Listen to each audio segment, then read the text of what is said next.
Sup, boys? Sup, dudes? What is really good?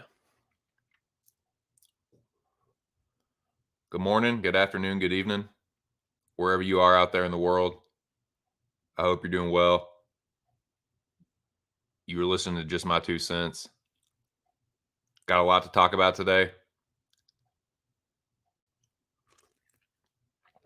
But I hope you're doing well, man.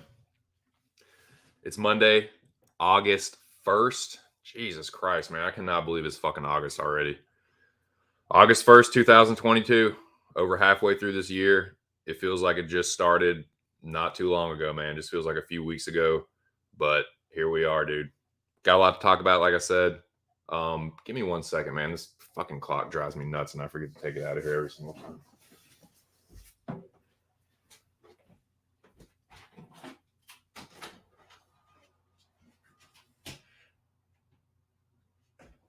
All right, enough of that. Enough of that, man. But, as we always do, this is the little beginning part of the show here.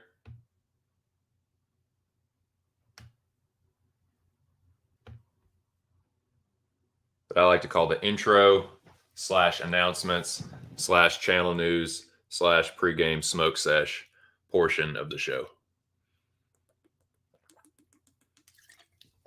So that's what we're going to do right now. I'm a little stoned, but not as much as I want to be. I've had a couple sips of coffee, but not as many as I'd like to. And I just won't have it. So I got to get my mind right here. 6 people in the building. Shout out to you guys. Check the chat, see what's up.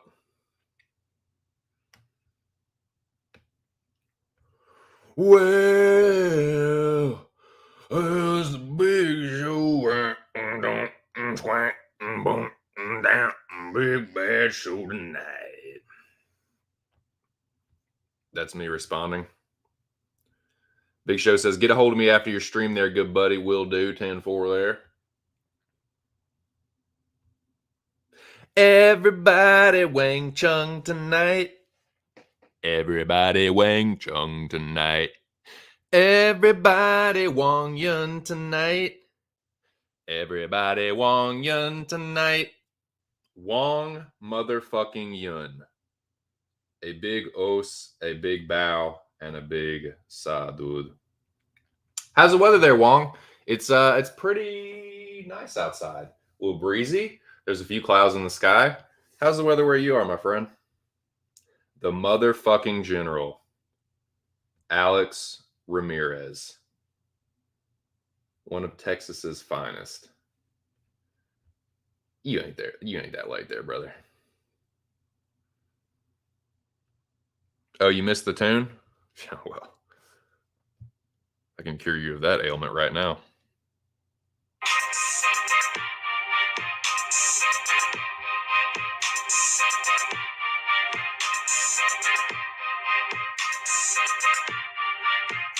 A little something for the general. Red Glove Militant. What's up, dude? How are you? Damn good to see you in the building. Shout out to Red Glove Militant. Make sure you guys check out his YouTube channel. Puts out a lot of good boxing content. That is a good dude right there. That is just a solid straight shooter if there ever was one. No, I'm being serious though. Check him out. Hope you're doing good, RGM. Zach Johnson. Some would say the man of the hour. Gonna be mentioning your name plenty on this stream. What's up, dude? How are you? Second place. Dang it. Tigger 747474. The Crab Cake Connect. What's up, dude? Well, I'm gonna tell you. If you stick around for a little bit, I'm gonna tell you. But nah, man, this stream is gonna be at least a few hours. Got a lot to talk about, a lot of topics to cover, a lot of things I want to go over. On this stream, I'm going to be covering the recap of UFC 277, which corresponded with the finale night, boys, of Mr. Arkansas's, shout out to the Rabid Dog, Mr. Arkansas's Mecca Season 7, dude. There is a champion. A winner was crowned. We got third place, second place, and first place. Mecca history went down this past Saturday night into the wee hours of Sunday morning, and it did not disappoint, dude. It was a damn good stream. Shout out to the Rabid Dog. Check out Mr. Arkansas's channel. If you haven't subscribed, do it. If you don't know what the fuck I'm talking about, that is the best way to fix that, is to check him out. It is August 1st, so I don't want to speak for Ark, of course. But I'm pretty sure today is the day that he was going to be turning on his memberships only streams. If that's still in effect, I will be signing up. I'm assuming that's something on the channel itself, but I will be honest with you, I don't really know how to go about doing it. So if anyone else knows, every other channel that I've seen do that, it's been something where they go live or they put a thumbnail up that they're going live and it's like, oh, this is members only. And it gives you a little, window or a little thing to click on. But I don't know how that works. Like if it's like, do you just go to his channel and do it like that? Someone help me out with that. If you could. If you don't know, then you don't know. Red Glove shouting everyone out. Ramirez shouting everyone out. Yeah, man. Ark, dude. Ark dropped a new hit. It's the remix to Wang Chun. And I've had it stuck in my head, dude. So yeah, shout out to the Rabid Dog. Triple threat guy. Got one of the better singing voices on YouTube. And he dropped a banger, dude. It's the remix to Wang Chun called Wang Yun. Everybody Wang Yun tonight. Humid and cloudy. Dude, that is crazy. It's like the exact same weather here. Weird.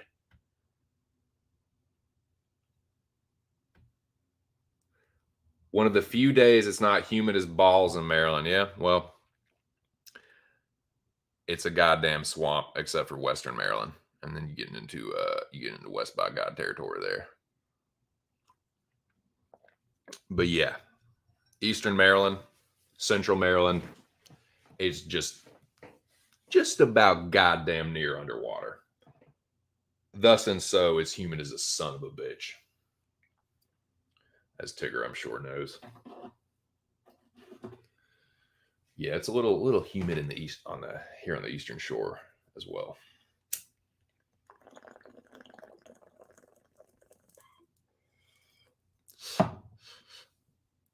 This stream is being fake sponsored by Kush Mints, by Grassroots, and also Great Value store brand medium roast instant coffee. I am paid in fake money to smoke and drink both those things on stream and talk about them and give them restonkulous advertising revenue. Bring that in. Yeah. So that's how that works.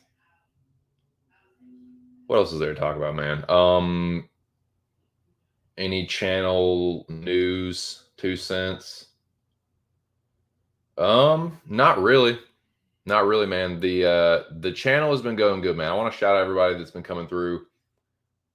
This channel has had a slight increase in both live viewership numbers and views itself. So I want to appreciate everyone that's contributed to that. And yeah, it's been going good, man. So onward and upward. I want to keep that going. Got a few more subscribers here and there on the way to 200. Then it's 250. Then it's 350. So on, so forth, all the way to 1,000.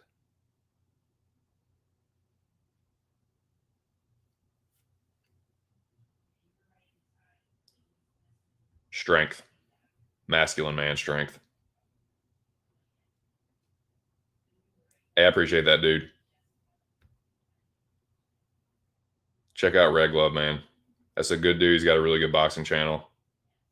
Yes, sir. Thank you. Did Bro Pick send the interesting, man? Interesting. Shouting out old Big Johnson. Real News MMA says, nice job on the Mecha guys. Special congrats to Zach. I think it was smart to not open any of them doors, but what do I know? Yeah, we're going to talk about that, definitely. God, dude, there was so much. Ah, man, this season has been, I'm going to be honest with you, dude. This season has been difficult to keep track of. To try and go back and recap these things has been a task. Because like I said, I was in the motherfucker for most of it. And it's just different, like reacting to it in real time. And then to go back through and recap and remember everything that went on. It's been a lot, man.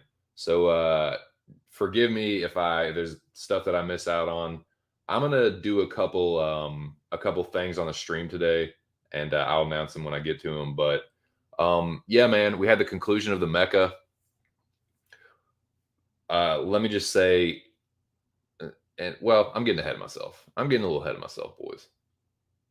Starting to suck this coffee down. Getting a little energized, token up. But let me just take a step back, catch up with the chat, move forward. A lot on my mind, man. A lot of things to get to, man. A lot of ins, a lot of outs, a lot of things to discuss. I want to try and cover as much as I can. Okay, thank you. There will be a join button on his channel, and you pay with Google. Gotcha. Thank you, Red Glove. The champ is here. The champ is here. Nice. Shit. Well, goddamn. Shout out to Ark for a hell of a Mecca and everybody who didn't act like a bitch and ask for their money back. No shit, man. No shit. Yes, indeed. Likewise, man. That's how it happens, man. Just word of mouth. Most of my subscribers are word of mouth. And shout out to the Rabbit Dog again, man. I owe a lot of this to Ark. A lot of my, the dudes that come through here, Alex, Zach, Tigger, even regular militant. Like, I met most of those dudes just being in the chat and on streams and Ark's channel. So, man, I'm telling you, man, Mr. Arkansas is one of the best channels out there. That's why I fuck with these mechas. Like, it's super fun to be in. I've never had a bore. Like, I've never not had a good time. I've been in 6 mechas. I've had a good time in every single one of them, whether I was doing well or not. The shit's crazy, man. It's super intense, a lot of fun. If you haven't like taken part in the mecha, do yourself a favor, man. You're fucking missing out. I can almost guarantee you there will be another mecha at some point. There will be a Mecha 8. So if you haven't done it yet or don't know what it's about, subscribe to Mr. Arkansas. Check out the channel, get the lay of the land, see if it's something you'd be interested in. But I highly recommend it, man. If you like watching fights, if you are not a total fucking punk little bitch and you can take a little ribbon, a little shit talk, and you want to dish a little bit out yourself, it's the fucking thing for you, man. So check it out. So, dude, I said it in his last stream. I think this was the most brutal season. People can make arguments like what was the best season, what was the craziest, what. This was the most brutal to me. It was the most difficult. Whether I won or I lost, I felt like there was just like, I felt like I was just put through the grinder just a little bit more than the other seasons. So dude, I'm feeling it after this one. But it was crazy, man. So much shit happened. So if I was to try and recap the entire season, it would be a fucking 8 to 10 hour stream. I'm not going to do that. What I'm going to do is I want to put Zach over a little bit. We all know what happened. Zach won the fucking Mecca. He is the fucking champion. I will get back to that. But what I'm going to do is I went back through and I'm going to give a brief recap of Zach's performances each week, kind of what happened. I will also give you a recap of my performances because one, I was there, and two, I'm the fucking narrator of this story. So yeah, I'll just briefly go through, recap how Zach did, and then at the same time, like what I was doing at that time. And yeah, go through it like that. Put a little shine on the champ. Gotta also recap UFC 277, which is what the Mecca scores were based on. Tapology scores. So that's what we're gonna fucking do. I'm glad you guys are here. I'm excited about this stream. I want to get a little bit more stoned, and then we'll fucking get into it.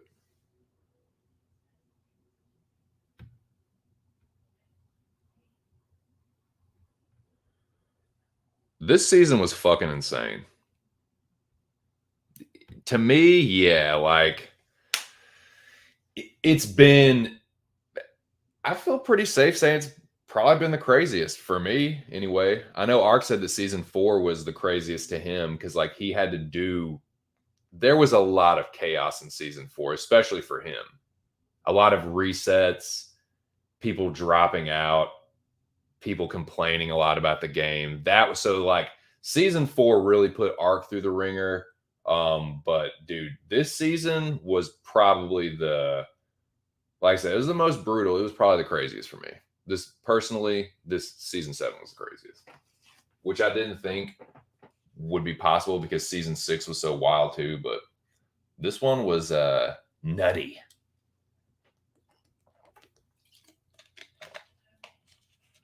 Very intense. I had my neck on the chopping block several times, and I got to do a little chopping, a little lopping off of heads myself, and that shit was a lot of fun. I love executing motherfuckers and crushing their dreams in the Mecca and laughing about it and gloating about it. It's a lot of fun, dude. It's like any other game that you play with, with your buds. It's the shit talk. It's the bragging. It's the gloating. It's the pointing and laughing. And then you get, if you win, you get a little money at the end. It's fun, man. It's a good time.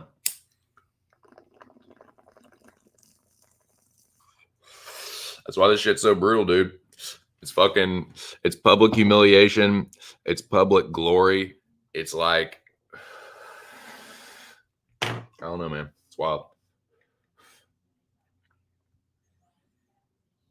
Let's just talk about the Mecca, man. Let's talk about the season finale. I'm already talking about it. Let's just keep talking about it.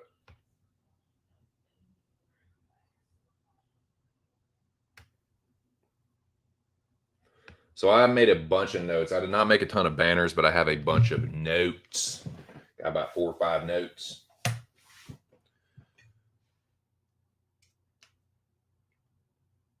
So I'll put up the banners where they're appropriate. Oh, dude, I got to put up this one. So I did go back through. Shout out to Mr. Arkansas. I went back through and watched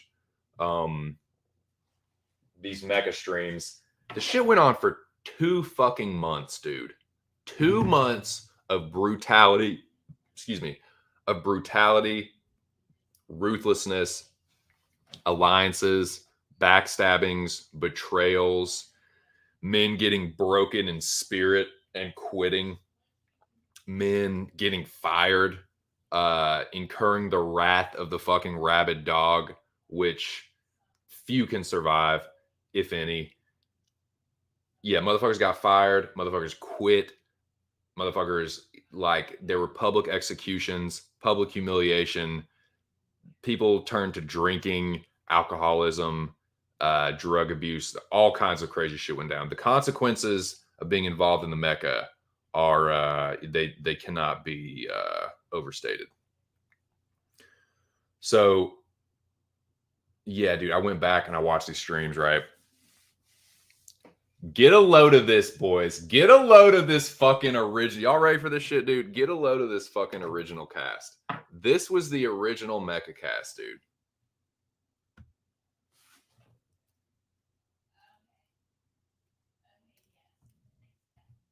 Mr. Arkansas's Mecha 7. Original, dude, the OG Mecha 7 cast. Are you ready for this shit? So this season, man, this season was very team-based. Very team-based. Many of the weeks, the first few weeks especially, were dependent on team scores. Team scores were calculated. The 2 winning teams were safe. The 2 losing teams were forced to eliminate their teammates. It was an interesting dynamic, and one that, whereas like in previous seasons, that would be just like 1 week of the competition. This one, it was several weeks. I think the majority was team, either tag teams or teams of 4 teams of like 5 or 6. Obviously, it dwindled down as the season went on, but yeah, this was an interesting season because yes, it was all set up as teams, but people all play the mecha different ways, and it just depends on your personality. So that's what makes it kind of so fascinating, is like you got all these different personalities, all these different dudes who have different approaches. I mean, we're all fucking competitive. You wouldn't be in this competition if you didn't have some kind of like competitive spirit to you. The risks you're taking, like, especially if you're someone that's online a lot and you're known in this community, like, yeah, dude, you're taking some risks. And that's why, honestly, I'm glad that I'm going to touch on this. This is why a lot of people don't want to get involved in this shit, dude. A lot of dudes with bigger names that don't fucking front like you don't know who Ark is. At this point, if you have been around this community, this online MMA, I should say this online YouTube UFC community of watching people, media outlet channels that talk about fights, prediction channels, just, MMA junkie, MMA fighting, morning combat, all those guys. And then you have all the fucking cappers and all the prediction channels and all that shit. If you have been around all that shit, don't front like you don't know who Mr. Arkansas is. Don't do it. So yeah, I know for a fact that these motherfuckers know who Ark is, and they don't want to fucking put it on the line, dude.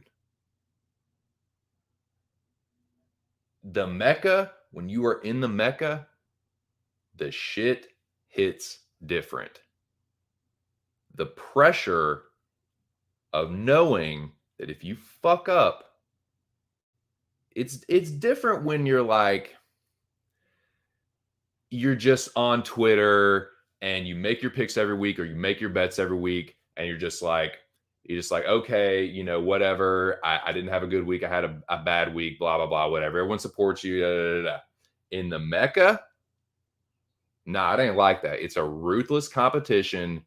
Whether you like it or not, your score is going to be put up for everyone to see.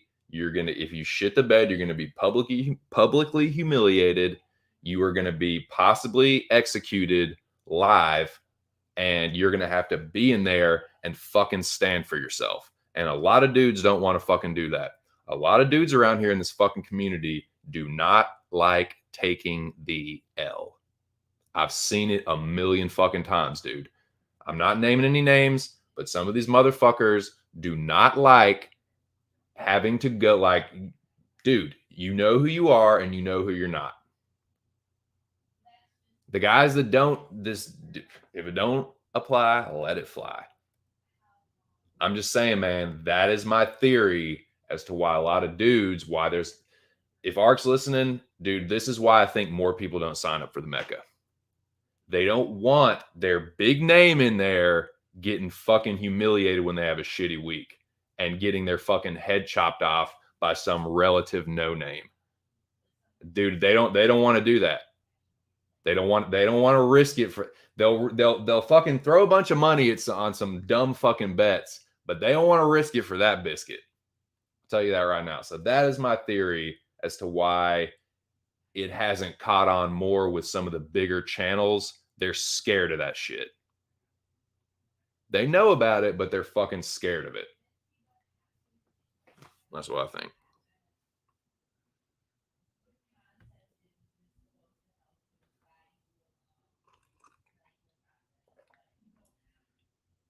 Oh yeah.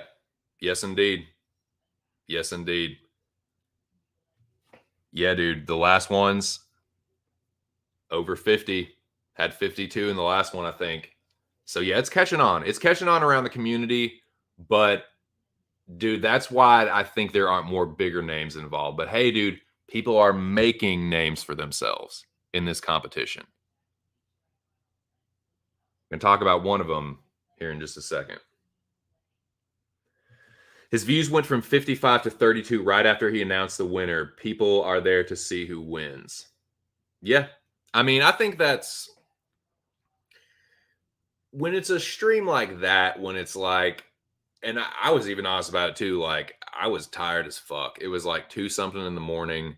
But that's impressive to me, man, that it's that fucking late and you're still getting like 50 something viewers. Obviously, on the West Coast, it's like prime time Saturday night. You know what I'm saying? Like, it's 1 in the morning, towards like the middle in part of the stream. You know what I mean? So they're just getting going. They're in like whatever. But it's like 3:30 for me.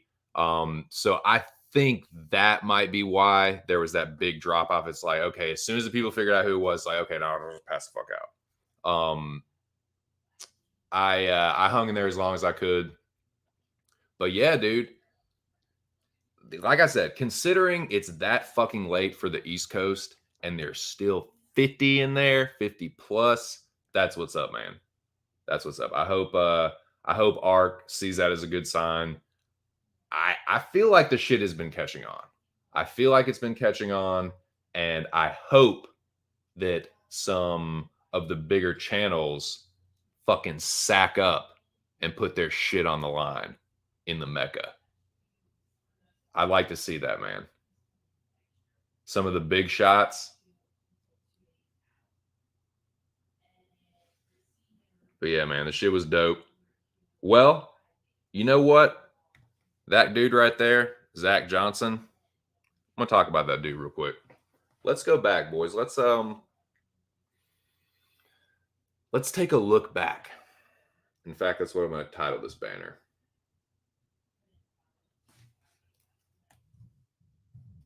A look back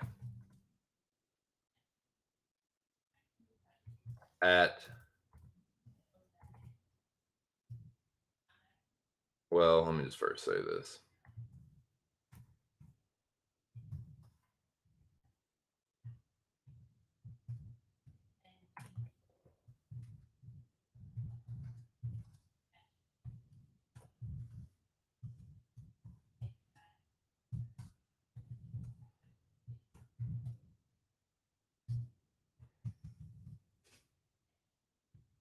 First and foremost, before I get ahead of myself, you know what? I'll even put a little fucking emoji, even though it's a fucking pain in the ass on the laptop. Right click, emoji. Wait 10 seconds for the fucking box to pop up. See if I can find it on my most used emojis. Probably not, though. Well, I have something close enough. Boom. Here we go. Here we go, man. Hey, dude. He's right there. Good a time as any. Big old shout out and congratulations to the winner of the Mecca, dude. Zach Big Johnson is your Mecca 7 champion. Zach is the winner of Mecca Season 7. His name is forever etched in the Mecca history books. Congratulations.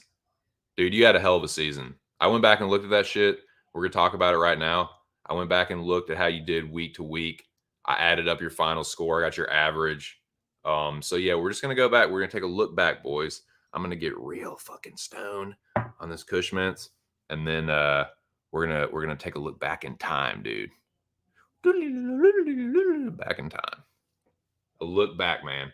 I'm gonna put up. I said it like 10 minutes ago, but I'm gonna put up that, dude. Y'all are gonna trip out when you see this fucking original Season 7 cast, dude. There are some fucking characters, and the fucking journey that some of these dudes took, like in the Mecca, out of the Mecca, signed up and then didn't show. Fucking signed up, paid, and then didn't show. Like, dude, all kinds of shit happened. Motherfuckers got fired, rehired, and fucking fired again immediately, dude. The shit was hilarious, dude. There were some hysterical eliminations. Some that I directly contributed to, some that were just happenstance, but my God, were they funny. And so, yeah, I'm gonna fucking touch on some of those. Ooh-wee.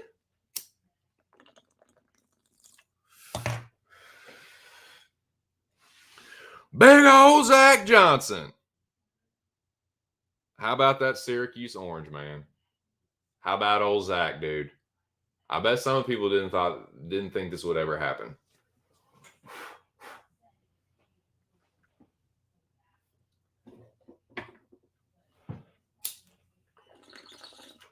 If you had asked me at the beginning of Season 7, it might have taken me by surprise, but about halfway through the season, I kind of started to realize that Zach had a chance.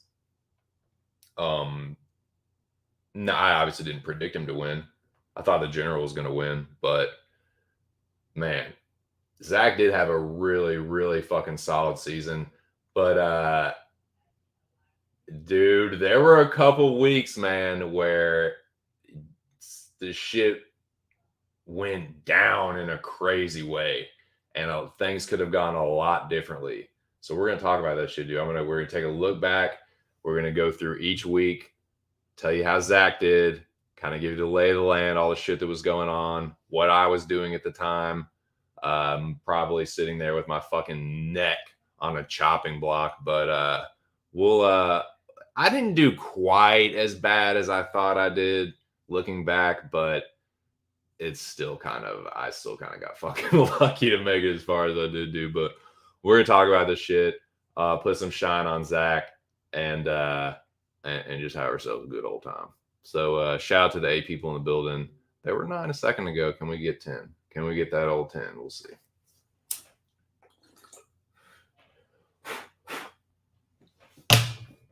Can we get the mystical 10? That number just tickles me to death.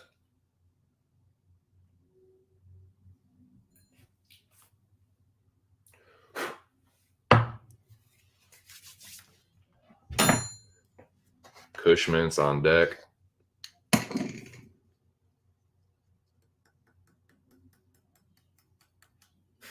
Dude, y'all are going to trip out. The usual suspects are going to trip out on this one, dude. Dude, some of these people in this original cast did not even fucking make it to week 1. The shit didn't even start. Some of these motherfuckers didn't make it. so funny, dude. There are some, dude. This community has some of the most ridiculous characters I've ever fucking seen in my life. I'm talking more ridiculous than like some movie characters, TV characters, like in real life. Just some of these motherfuckers around here take the cake. They are truly something else.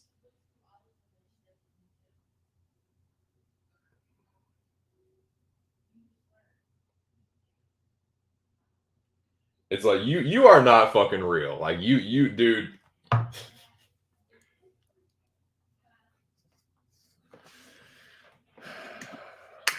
Catch up with the chat, man.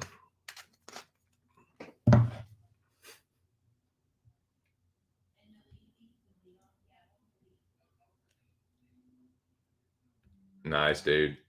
Smoke one with your old bud. Sounds good to me. Yep. The road to the Mecca 7. Yep.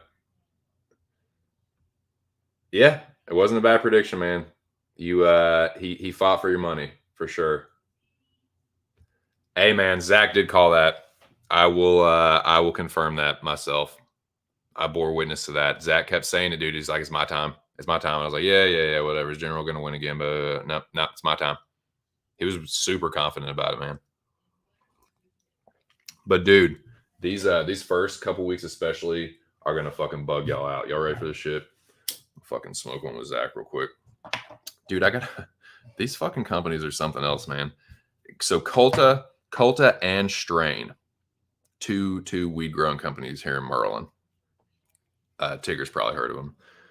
They both have had stands in the dispensary, my local dispensary, right? I go in there, they got a little stand set up, they got lighters and buttons and shit, and a little, you know, they basically find the cutest chick they have working for them, and they stick her there, and she's like, "Oh, I'm trying to yeah, just give me all the free shit." But dude, they it's the exact same color lighter. They're both Bic yellow, but they've got their own little label on there. It's very funny, man. It's like, this is the exact same lighter from two different companies.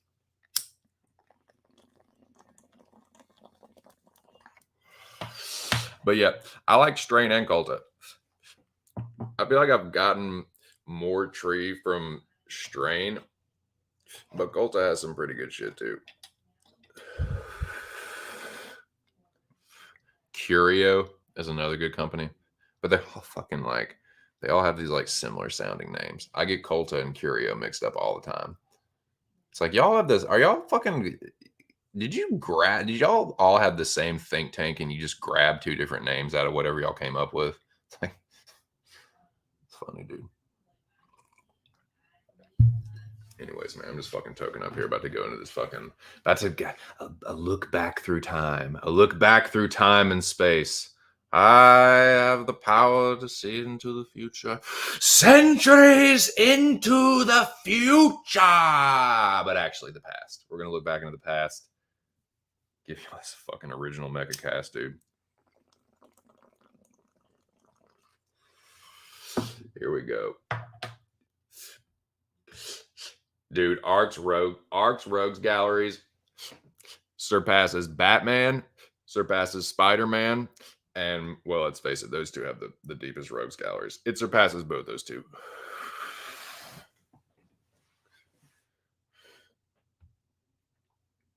Ozone does not sound familiar.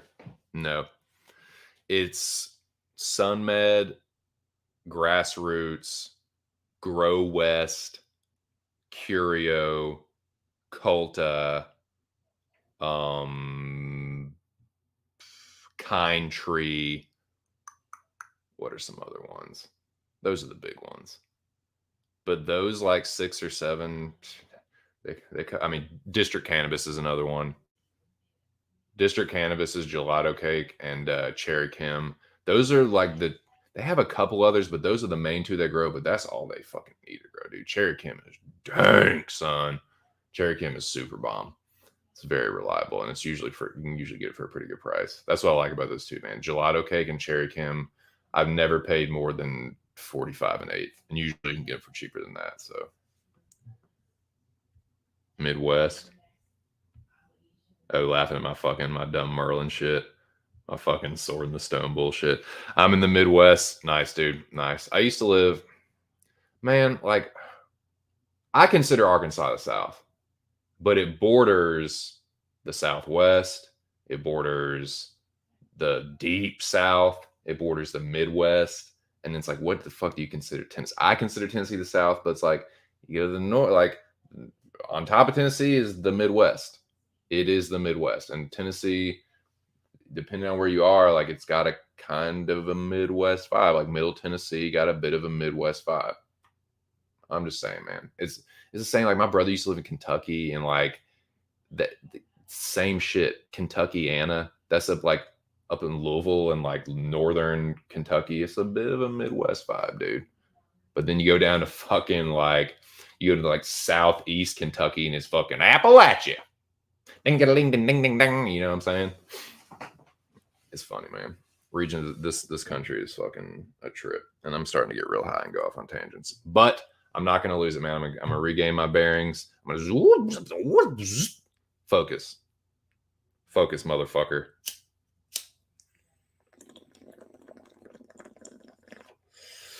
You high son of a bitch. All right, all right. Y'all ready for this? Y'all ready for this fucking original cast, dude? Y'all ready for this fucking Mecha 7 original cast? And this shit is tough to keep up with, dude, because motherfuckers were getting added, subtracted, added back, keeping up with who, dude, people got eliminated from the game through happenstance, came back into the game. I'm telling you, dudes got eliminated before the motherfucker even started. It was a task trying to fucking keep up with this shit. That's how gnarly this fucking season was. All right, here we go. Mecha 7 original fucking cast. Let's get 10 people in here, dude. Smash the fucking like button. Tell all your fucking best buds about it. Get 10 Brages up in here. I'll be your best fucking friend forever. All right. Here we go. Mecha 7 original cast of characters. And I mean some fucking characters, dude. Original cast of characters. Jesus. I'm telling you, dude, this community has the most ridiculous characters in fiction, nonfiction, real life, non-real life. They're absurd, and I'm here for it. All right, here we go. Team 1. Team 1. Y'all ready? Touche, aka Call Me Touch CMT.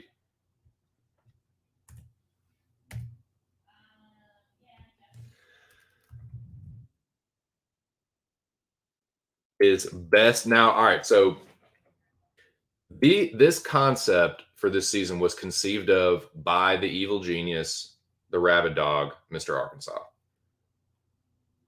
But he had team captains. There were team captains, set the teams, and then the teams were reset and reset and reset each week. Oftentimes, depending on the winner and depending on how Ark wanted to construct that week, right? Team 1, Touch. Yeah, wild guess who he fucking picked first. His best old bud in the whole wide world, the most dominant man in London, a truly a curtain's worst nightmare. Rush. K Jabroni, my fucking jabroni, my contribution to the Ark universe, the WWE universe. Fuck that. The Mr. Arkansas universe. Huh? So K Jabroni, the homie Irregardless, the artist formerly known as Irregardless, now Labyrinth / UFC breakdowns. Check him out. I look forward to his content.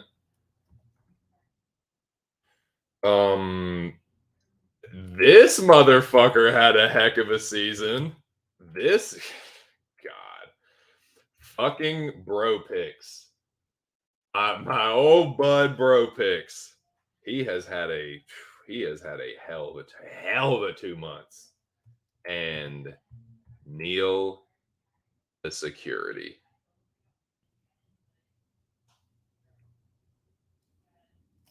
That is just team one.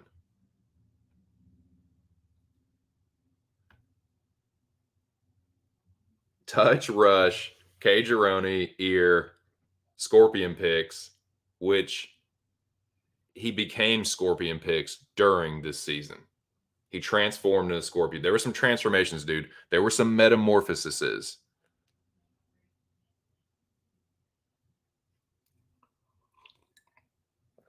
Not into butterflies because that sounds weak and fucking gay, dude. Fucking transformed to fucking like demon wolf monster fucking warrior fuck.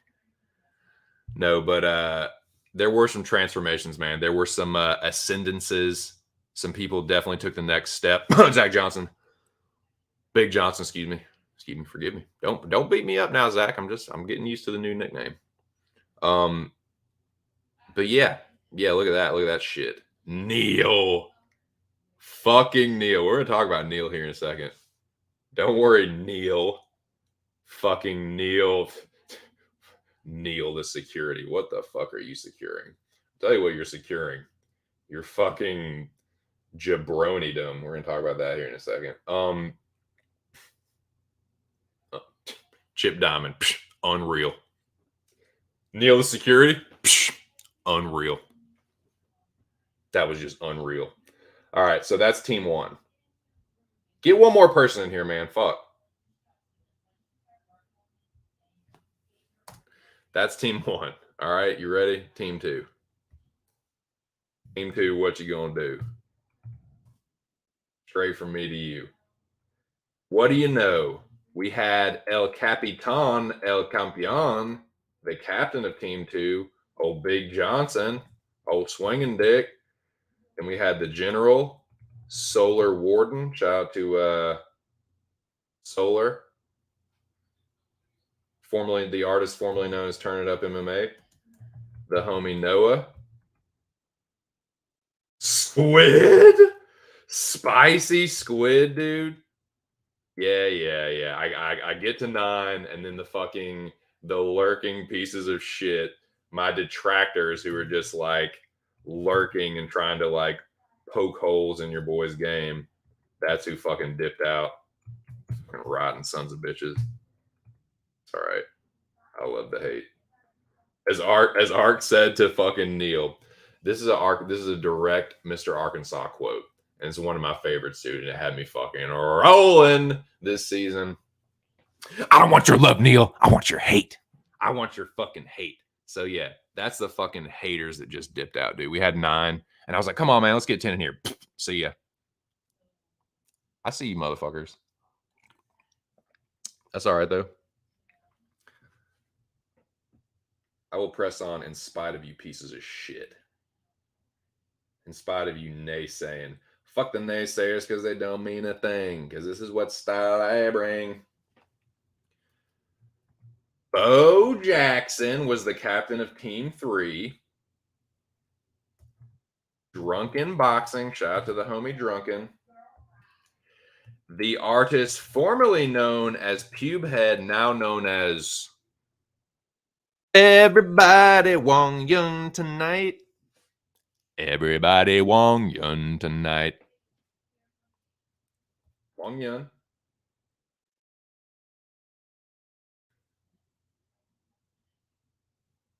Casey OJ. Lord have mercy. Fucking Casey OJ. We'll talk about him here in a second. Nick Alexander, my favorite Weston Aussie. And dude, how did this motherfucker get into the cast? This is what I'm talking about, man. Detective was part of the original cast, dude. Fucking Detective. Should have known, dude. Should have known right then that this was going to be the gnarliest season. When a fucking not real life character, he's real, but he's not real, when somebody like Detective makes the final cast, you know you're in for a fucking wild ass season. For real. Go back and look at that. Subscribe to Mr. Arkansas and go back and look. It's got to be maybe the stream. It's either the stream or two right before he announced the Mecha Cast. And that was Detective's like first and only appearance. He makes the cast. And like I said, then he was like, he didn't even make the first week, dude. Like people got eliminated before the end of the first week, but he didn't even make it to like the Mecca night. But that's like, and doesn't that seem like a long time ago, dude? Doesn't the shit with Detectives seem like ages ago? That's how, dude, I feel like I've been in a fucking like a black hole. I've said this, and I know like I've said this for going on a year now. We've been doing like, dude, I've been in mecha competitions. I've been in ARCS mechas for like over a year. You feel like you're in a black hole, dude. It's a different kind of pressure. It's a different like just the rules, the normal rules of time and space don't apply. The gravitational pull makes time move at a different pace. It makes your perception of what's going on around you just it throws it off. So like I said, 2 months has seemed like, you know, 2 months time passes in the Mecca, whereas in the outside world, it's been like what, like years and years have gone by. So what it does to you, man? I know I'm kind of like it's maybe a little hyperbole, but not really, dude. Not much. Does it not feel like longer than 2 months? Does it not feel like longer than 2 months? The people that were in the Mecca, it's a fucking pressure cooker, gentlemen. You know I'm right. You know I'm fucking right. Team 4, the Team 4 captain was my dude, the winner of season 3, Darth Maul. He selected your boy right off the bat.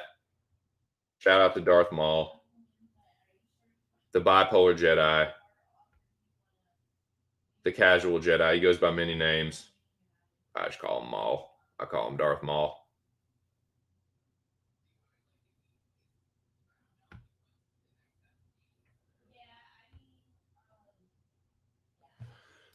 But yeah, he picked your boy right off the bat. So shout out to Darth Maul, man, for having confidence in your boy. I know he had picked me to win the whole thing.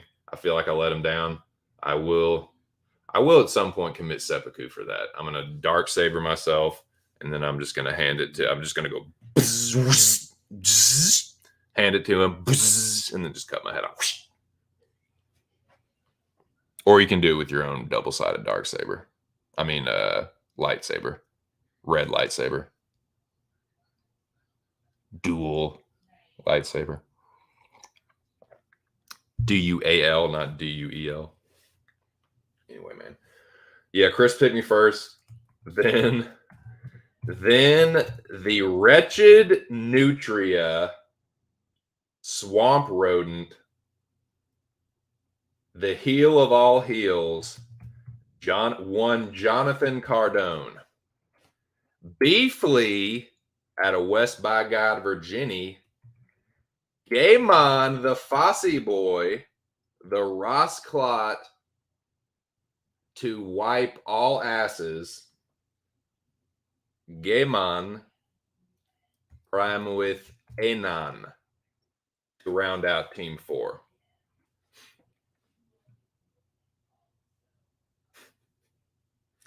What a cast. What a fucking cast of characters. Peep this shit. Peep that. Peep that one time. Just marinate on that for a minute, like Big Boy said.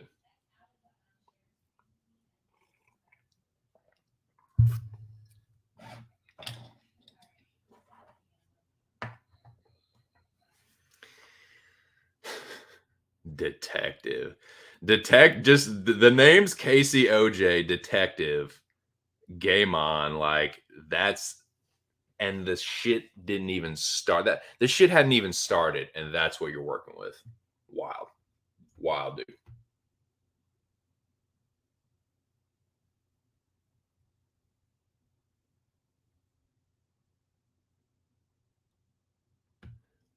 That's a great question, dude. That is a good. Does anybody know that?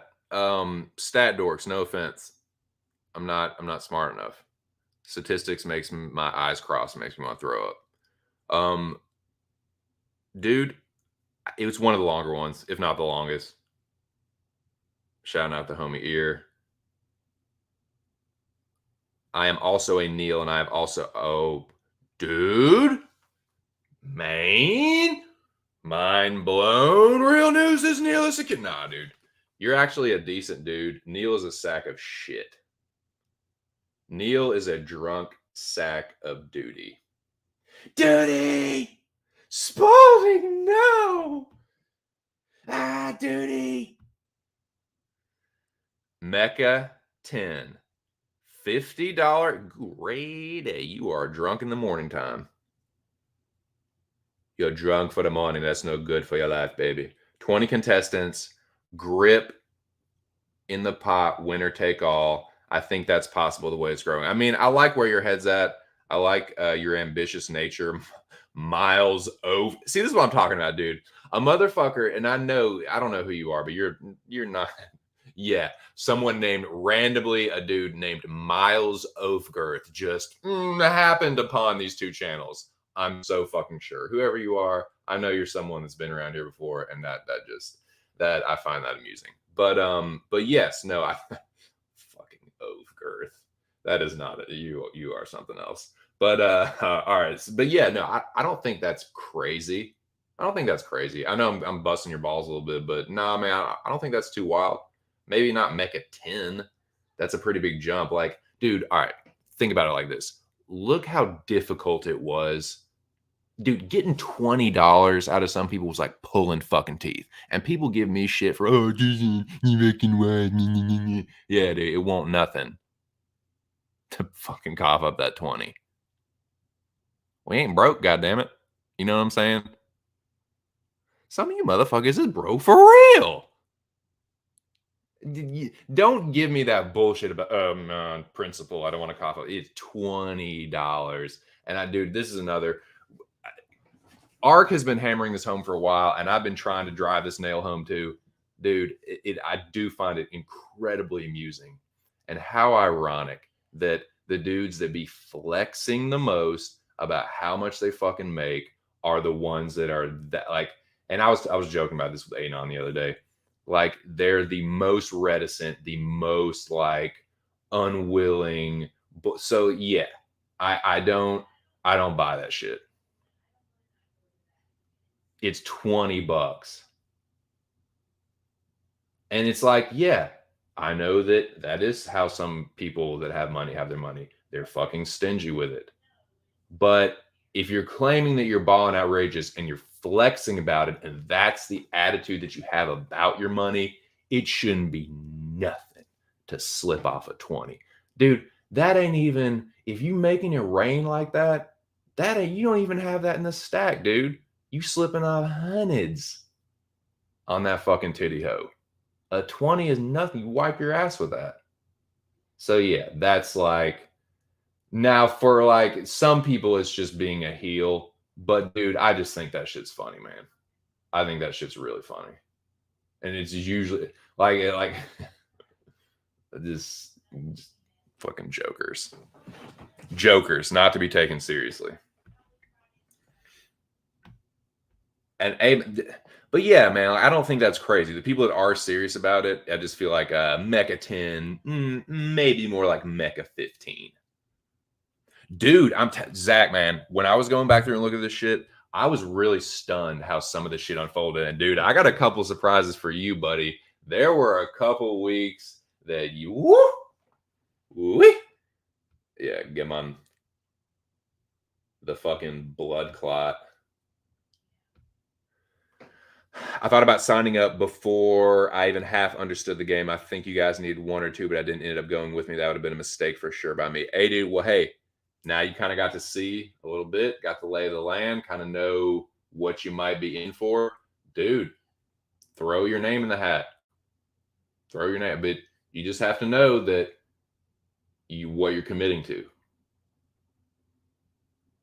And it's really just it's not as much as people like I know that I talk a lot about, oh, it's crazy, you're just in this black hole. It's it's you're in a different reality. Like all you really have to do is show up on Saturday night, man. If you don't show up during the week, you're gonna get some shit for it. But as long as you show up on Saturday night and you're there and you participate in the chat and you put your votes in, that's all you really need to do. And if you can't be there or if something comes, you just let Art know about it. Let him know ahead of time.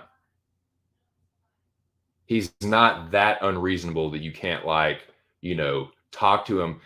He just doesn't respect bitchdom, dude. If you are a fucking man and you talk man to man, he will respect that. He doesn't like the no showing and the fucking the cowardice and I just run. He doesn't like the running away from shit. Like if you stand for yourself, if you I'm telling you, like going on panel, even if it's just for a couple minutes and like letting him know that you're a real person and a real dude and an actual man or, whatever, like that goes a long way. But man, I forget where I was going with that, but yeah, the shit, yeah, I think for you, real news, like, dude, if you're obviously a huge fan of the UFC, you know, it is so much fun. Dude, like I said, all you really have to do is show up Saturday night. Saturday night, Sunday morning, make the votes. And the more of a character you are, the more you show up on stream. That will, that's how you become a part of the show. I'll just say that. Lobby, there he is. I am now into drafting NFL best ball drafts. I do not know what that means, but what's up, Lobby? How are you? How are you, Rocky Mountain High? You getting Rocky Mountain High? You getting that far off the dark web?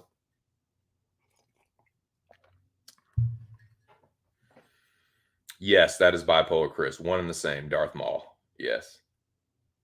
Team 2 had the top 3. Red Glove Militant, laughing it up. Like to see that.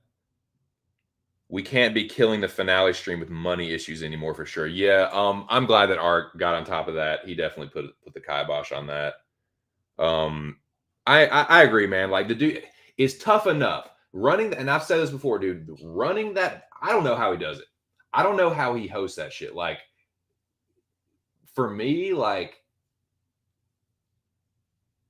I can only do so much with people fucking with me. Like Ark can make that shit part of his show. He can turn that shit into like a positive for him and make the show fire because of it. That's why I don't think people appreciate like how good of a host he is. Like, yeah, he's a crazy good streamer, like the solo work he does, but his ability to host the show, I don't think people appreciate how fucking like how difficult that is and how much he fucking, you know, holds it down with that shit. And yeah, I agree. It's like with him doing all of that shit, that's just one more thing that you just don't fucking need. Yeah. Got to pay to play. That's what it is. Lobby, have you drafted from the number 1 position yet? So are you talking about, I don't even know what the fuck you're talking about. You're talking about fantasy, like fantasy football? Alex said, Miles, do you remember him? He said, don't, he said, acknowledge me. FanDuel and Yahoo are easier leagues, and the underdog for best ball. You're talking about getting greasy with NFL. I can't believe people are taking a seat. Yeah, I'm not talking about that. I'm not talking about that. I'm not talking about that. You can, yeah. If y'all don't stop talking about that, I'm gonna block it on this plane. But I'll just no, y'all can have that conversation. I'll just skip over that. I will just skip over that. See, now that is the reasonable way to handle that. Not like you're gonna like I'm gonna fucking you're gonna talk about what I want to. Sorry, I'm just thinking out loud. The old 2 cents would have got upset about that. 2 cents 2.0 is just gonna be like, you know what? Y'all have that conversation all you want to. I will press on. Now, I put up that's the original cast of characters, right? Dude, some of these, like I said, some of these motherfuckers didn't even make the first week. Some of them didn't even make the first week. Detective didn't show. Never heard. He was one and done, dude. What? Never even heard his voice. The motherfucker was shirtless, had a motorcycle helmet on, visor down, can't see his face, didn't speak the whole time, was literally like writing notes down and pointing to them. It was like trying to communicate with fucking Hector Salamanca from Breaking Bad. Just a fucking character, man. Like what is this? What the hell is even that? That's what that shit was.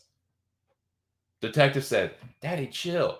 What the hell is even that? That was everyone else. Like, what are you? What are you right now? Fucking yeah. And the dude never to be heard from again.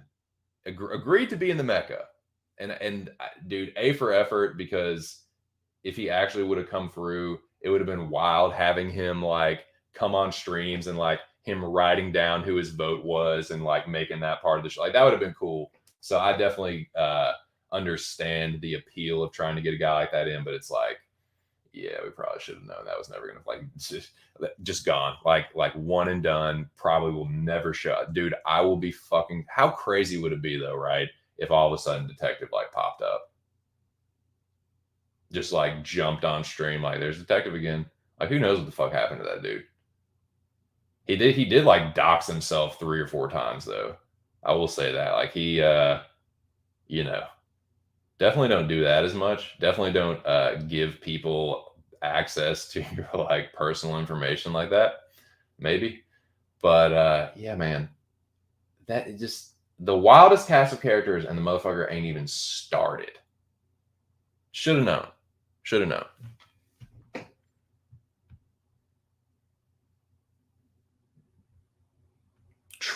Truly one and done. Ding ding.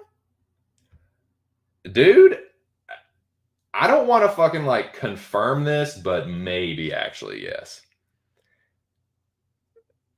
Miles, Alex is asking if you remember him. That's the second time. You better fucking respond before General go oops upside your head. You know, Alex can get a little abusive with that wrench. He ain't shy about it, dude. And you know my policy here, like when you get powered up, when your eyes glow blue and you have the power of the wrench, you kind of have like I give my wrench squad a lot of authority. I'm very dictatorial. I'm very I'm a fucking overlord on this channel, and the wrench squad is my fucking they're my hit squad, dude. And I pretty much just let them do whatever the fuck they want. So just bear that in mind. And it's not a threat. It's not a promise. It's just, you know, that is just what it is. It means just, like I said, it's not up to me, man. I don't police the wrench squad. They are the police of this channel. Yeah, dude. That's the one. Isn't that wild? I'd almost forgotten about him. Sup? Sup, Mischief Maker? Phone. Oh, yeah. Missed the Mecha finale. I was fuming. Yeah, that sucks, dude. Sucks for you, dude.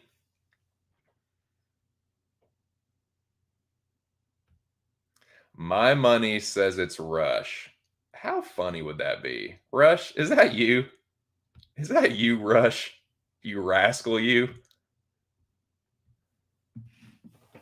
That's funny. That's just humorous. Yes, yes. Very mirthful.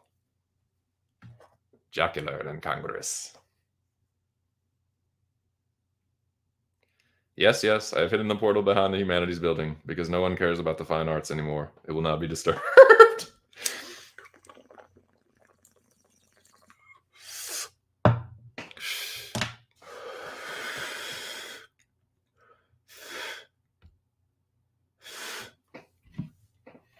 Okay.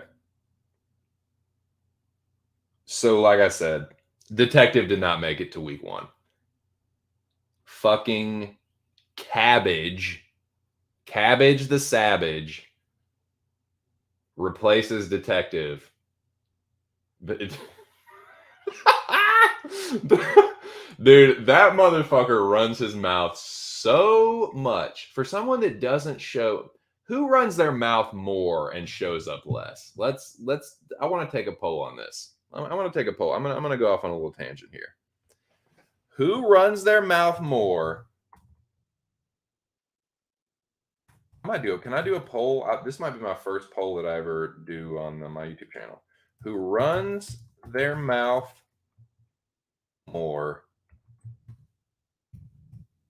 and shows up less? Cabbage or Scroat?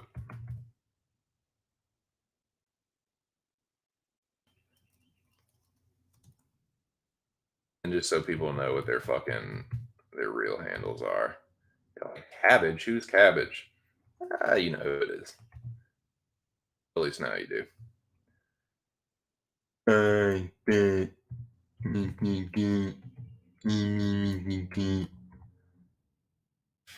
That sack.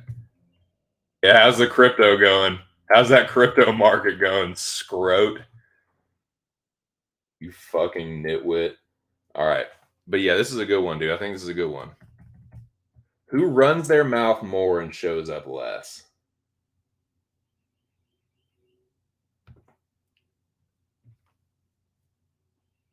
Scroat or Cabbage? Scroat or the rotten vegetable? The scrotum sack or the rotten vegetable?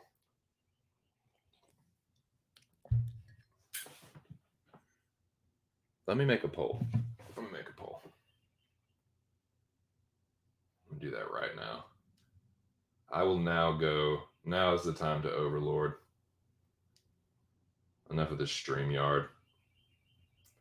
Niles Unearth. I love this channel. Well, Niles Unearth, that's weird that. Let me see. Oh, I can see you. Never mind.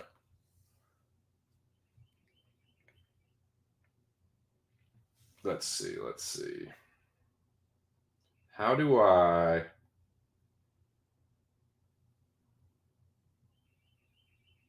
How do you do? Anybody know how to do a poll? Does anybody know how to do a poll?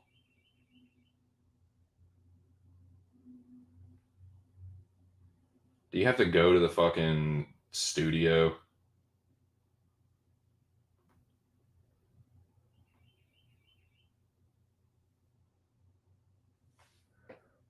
Oh wow, Miles on Earth. You're like, yeah, dude, like that's crazy.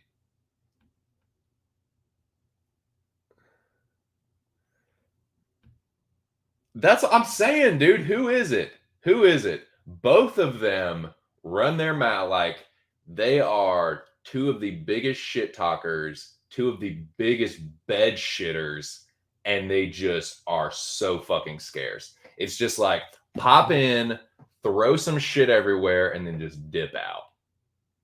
Have nothing to show for themselves but fecal matter. It's just doody doody doody, and then they just leave. And I can't decide which one of them is more full of shit. Like, I will say this, Cabbage has definitely come on stream more, but he does nothing when he comes. He just, mm-hmm, mm-mm, mm-mm, mm-hmm. Yes. Mm. Mm. Things up my bum. Mm-hmm. Do you like things up your bum, Cabbage? Mm-hmm. Mm-hmm. Do you like women? Mm-mm. Mm-mm.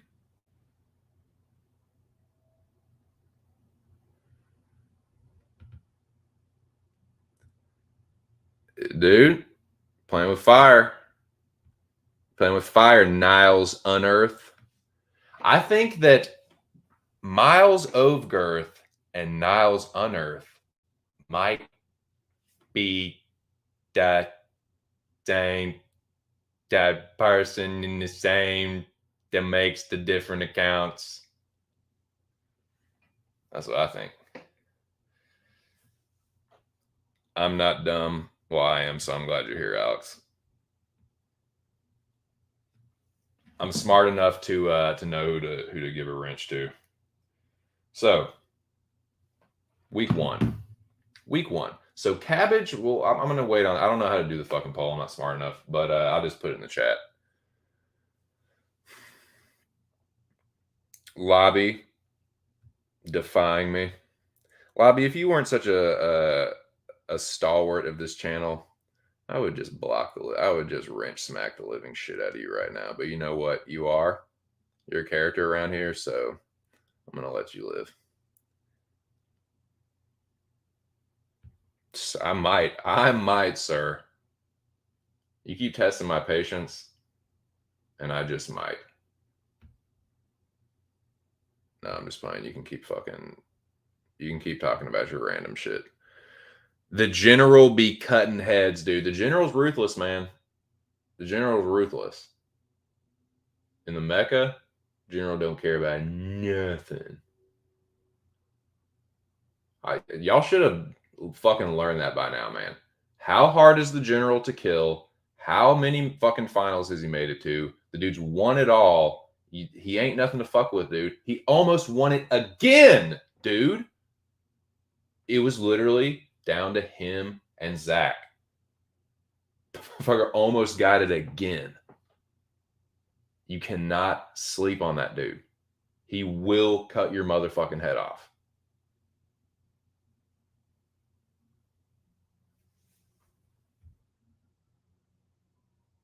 Everybody want yun tonight. Everybody want yun tonight. Dude, Ark's song is stuck in my head, man. Ark remixed Wang Chun, and I can't stop singing it, man. Shout out to the Rabid Dog. Check out his latest single, Wang Yun, the remix to Wang Chung. It's pretty tight. Okay, week one. This is what happened in week one. A look back. A look back.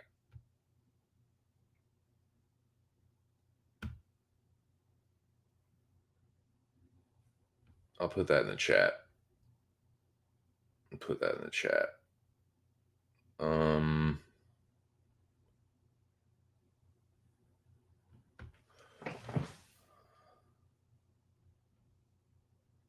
20. It was like 24. Dude, we asked everyone to be in the alliance. Had a lot of turndowns. There's a lot of rejection to deal with early on, but you know, you gotta do what you gotta do. All right.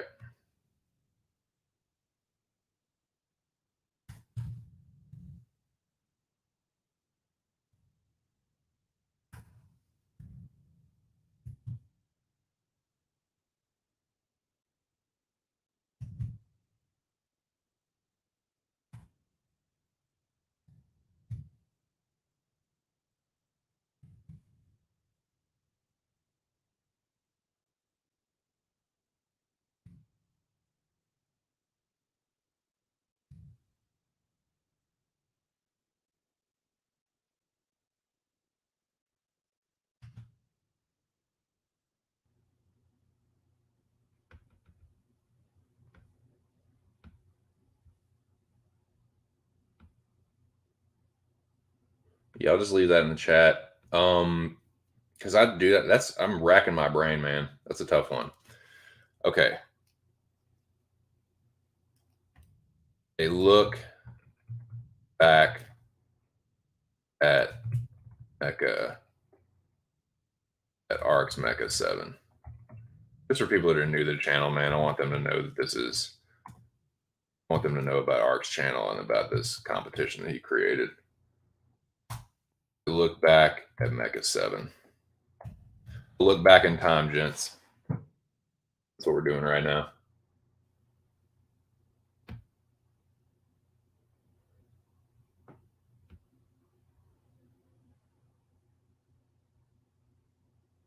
That's what we're doing. And I'm now going to make that a ticker. And what I'm going to do, like I said, I'm going to go back through and kind of tell you how Zach was doing week to week. The path that he had, the journey he had through the Mecca. This is the champion now.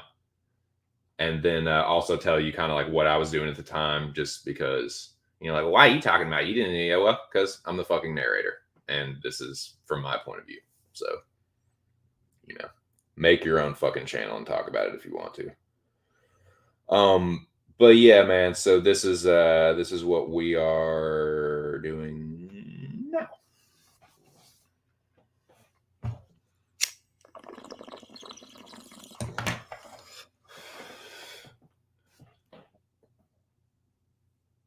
So yeah, smoke them if you got them.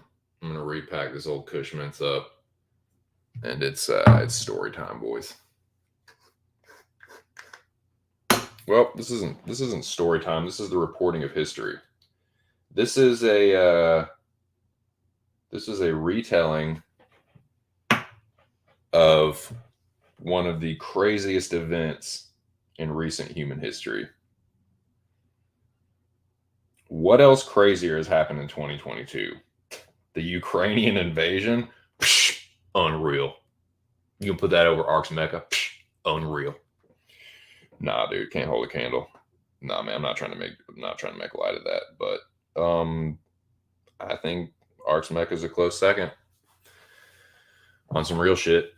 So it's been, I can't think of crazier news story in my life personally. Just my 2 cents. Like I said, you don't like it, fucking make your own channel. So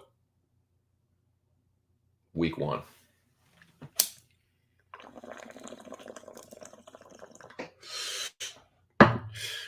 Week fucking 1.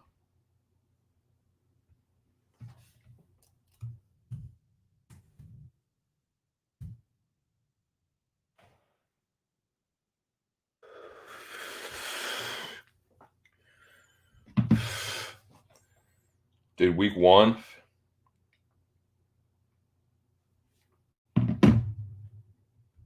This is how long we've been doing this shit. You want to know what the event was for week 1? It was UFC 275.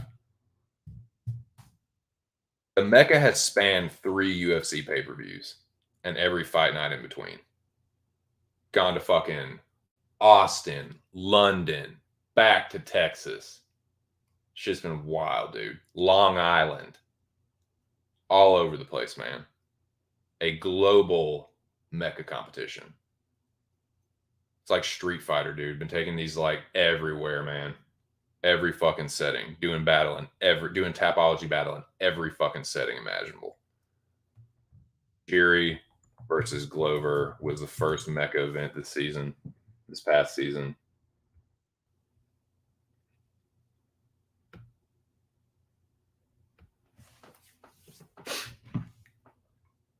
Shout out to the 7 people in the building. Smash the like button. Subscribe to the channel. And each of you give me a $50 donation. No, I'm just playing.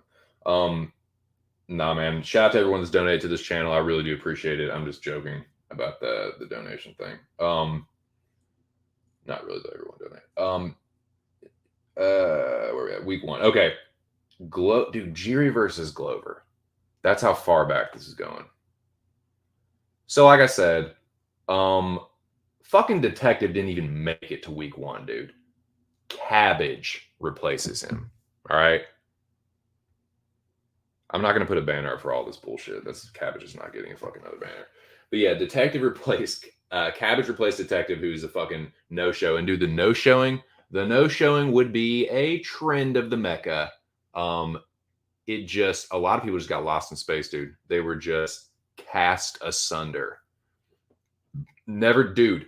I'm telling you, this motherfucker breaks people. This competition will take your spirit, your soul, your fucking sanity, and just snap.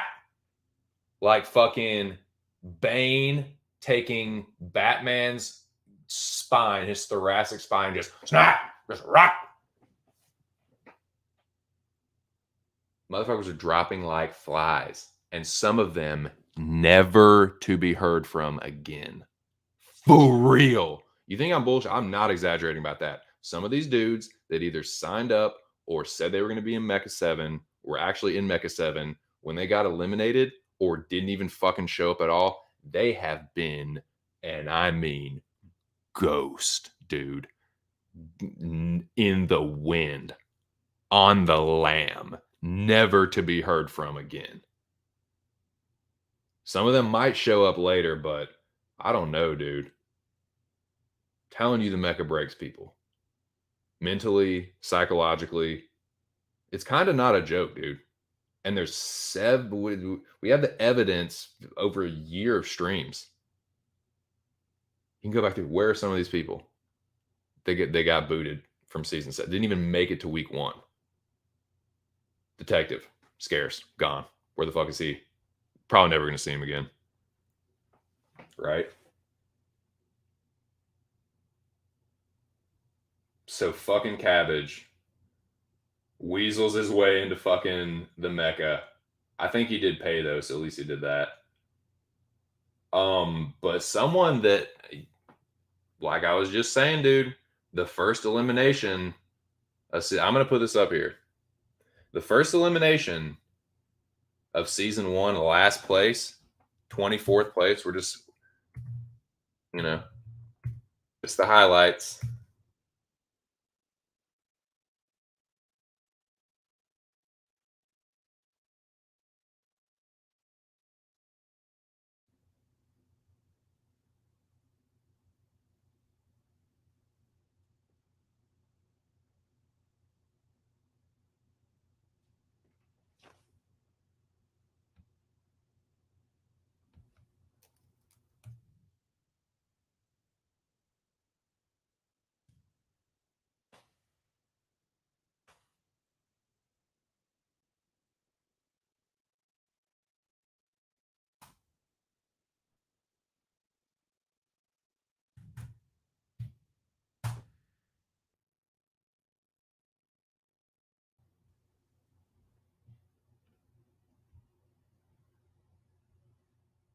What did he finish again? Dead last? Yeah. Had a good season though.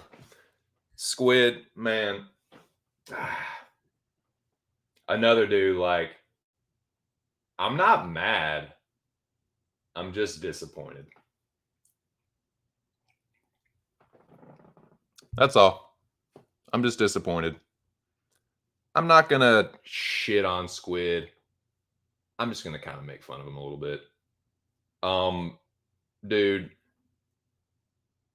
I don't know what happened to Squid. In all seriousness, I hope he's well. I hope there's nothing real serious going on. To be perfectly like honest, but let's just assume that. Let's be real, man. He's probably hiding out of humiliation. If he's not, if there's something is serious going on, then I apologize. Right off the bat. If there's something that really is serious going on, obviously this is under the assumption that it is not. And I'm perfectly willing to come on here and retract that and genuinely apologize. But I don't think that's the case, man. I really don't think that's the case. Because, and I will give you evidence, like he's not the only person that this happened to. So could it be something in real life that happened? Yeah. But also, like, I've had real life shit happen. One of my best friends OD'd like fucking last year. I went on did a stream like right after it. So yeah, man, shit happens. I hope something serious didn't happen. I mean, the real life stuff comes first. So yeah, if Squid's listening or if he's out there or whatever, hope all is well for real. But like, dude, what's more likely? For real.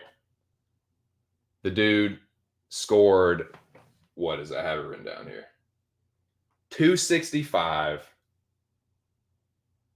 dead fucking last, no show, clean swept, like voted out 5-0,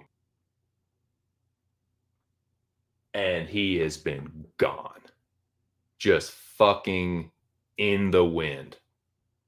He was all about the shit, rah, rah, rah, leading the fucking charge, beating the fucking drum, all up in the Arkandome.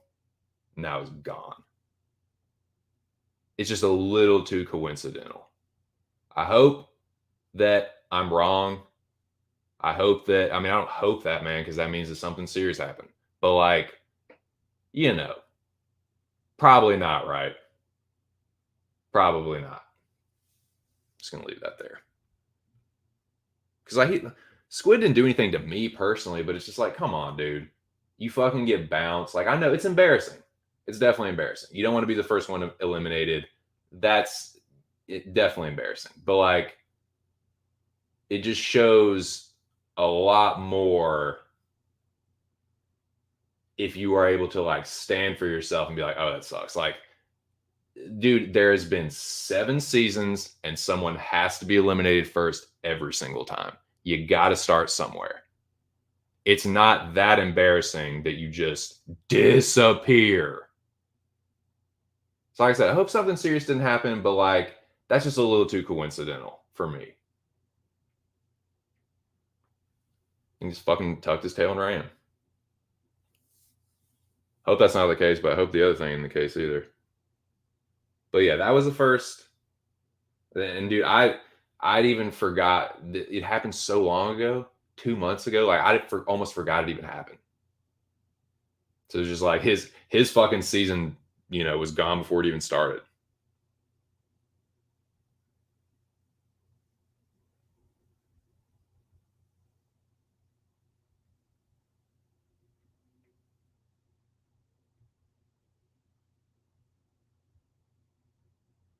I'm telling you, man, it's one of those you know what it's like, Zach? It's one of those, which one do I like better, Pulp Fiction or Reservoir Dogs? It's like I watch Reservoir Dogs, I'm like, nah, that's better. And then I watch Pulp Fiction, like, nah, I like that better. And then I watch Reservoir Dogs, I'm like, nah, that's better. Whichever one's like, I think about it, it's like, nah, Goat really talks a lot of shit, dude. He flexes so fucking much. He flexes about like all kinds of shit, man. And he's just a nutsack, and he's a bullshitter to me. But Cabbage kind of is too, and Cabbage is really fucking annoying, dude. Like, so it's like, oh, dude, both of them, like 2 for 1, double whammy. They're both just annoying as fuck. They both run their mouths and have dick to show for it. Have chodes to show for it. So annoying, so much bullshit, so little to back it up. Restonkulous. Atomic Liquid Diamonds 510 thread cart, 0.8 grams, 95% THC, 100% fire from Atomic Premium Extracts. Some fire, 510 thread liquid diamond carts. These are the hardest hitting carts I have ever vaped. What is it now? So the company you're telling me, Lobby, is Atomic Premium Extracts. Is that what you're saying to me? And the liquid diamonds are what you actually have? Gotcha. So the liquid diamond carts are not the brand, but the line. That's their line of certain line of Atomic Premium products. Is that what you're telling me? So it's a one-hitter quitter. They do not use the typical 4-volt 510 thread battery. You need the one that goes up to 11. So it's like one that you can do the multiple. Is it one that has the multiple heat settings? that you can set to like red, blue, green. Is that what you're talking about? Is that what you're telling me, Lobby? Is that you furiously typing now? Flavors, alien cookies. Ooh, I love alien cookies, man. Berry Blast, Cosmic Kush, Galactic. Ooh, Martian pie. That also was that cherry pie and like Martian cookies or something. A god among men came along. A man, 4 foot nothing, dick dragged across the ground. Got just a scraped up dick from hauling that old thing around. Need link? I would prefer you not put dark web links in the chat, but if anyone needs them to, you okay, yeah, no, probably not. Probably not. Okay, that's not bad. Yeah, that's fine. Right on. Check them out. Check them out. Right on. Right on, dude. You fucking eye. You fucking eye. I sure appreciate that. Appreciate y'all being here. So, yeah, man. Hope everything's good with Squid, but if everything is good, come on, man. Come on, Squid. I know you ain't go out like that. Great day. All right, but it happened. So Dry Spicy, are you out there? Dry Spicy, can you hear me? Or where the fuck are you? It's not that big of a deal. Anyways, man. So Squid is the first to be eliminated. Now, Zach the champion. This is what was happening with Zach in week 1. And this is crazy, dude. This is what's really crazy. How the mecha unfolds from week 1 to the finale night is insane. And this is a perfect example right here. How much shit can change week to fucking week.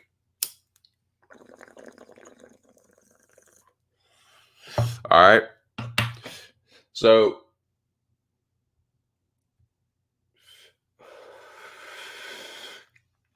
Zach, the champion, the dude that won it all, the one that bested all others, the man amongst men, the fucking swinging dick, Big Johnson, the dude that won the whole motherfucker.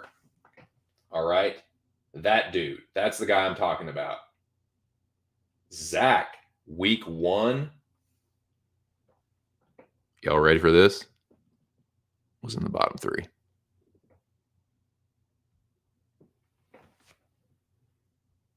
Zach, Big Johnson.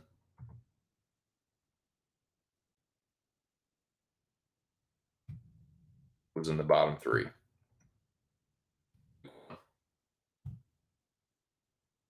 Scored 330 points. It shows you, man. It shows you how much the mecha can change. It shows you that you have to be on your fucking toes week to week. And dude, sometimes you just need some luck. And there was a lot of randomness, a lot of chaos in the season because of just the nature of the season, the way that art constructed it and reconstructed it. The secret door was kind of what made it so chaotic. Because before this, the Highlander eliminations had been a little bit more straightforward. But when you got Highlander this season, Ark wanted to play a game. I want to play a game. So he puts you through this crazy fucking secret door ringer, right? People, but you never know what's behind the door. Some people are going to get saved. Some people are going to get eliminated. Some people are going to have to go head to head. You never know what's going to happen. That is one particular thing that made this season so fucking crazy and chaotic, right? So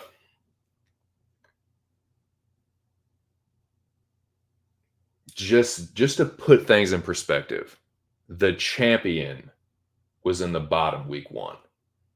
There was a chance that Zach could have gone out in fucking week 1. How gnarly is that, dude? How fucking gnarly is that?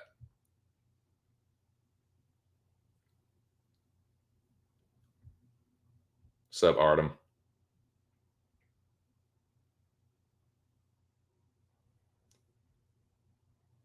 Niles? I don't care for that particular kind of talk. I don't care for your tone, sir. I don't care for your tone.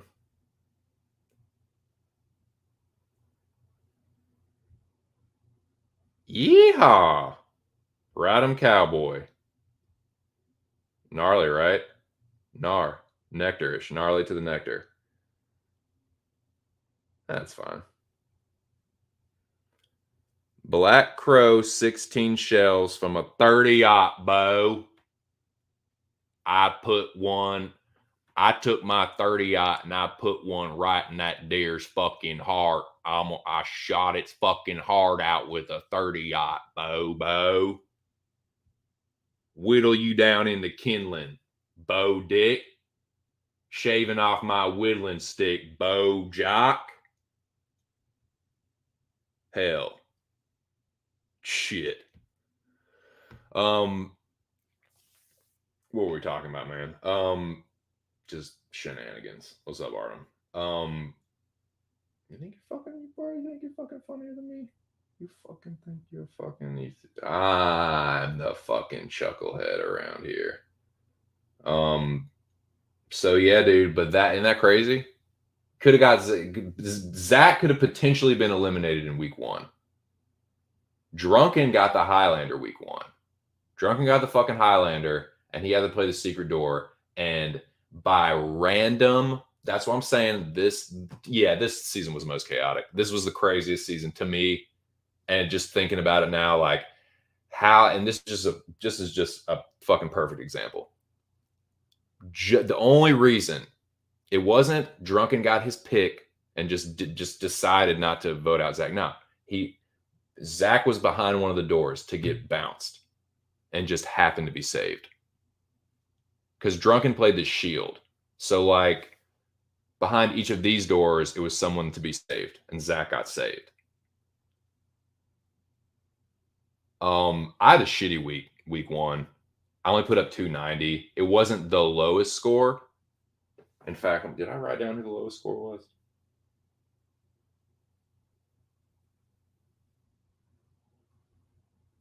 Fucking Cardone only had 275. No, Squid. Squid might have been the lowest score there. Was he?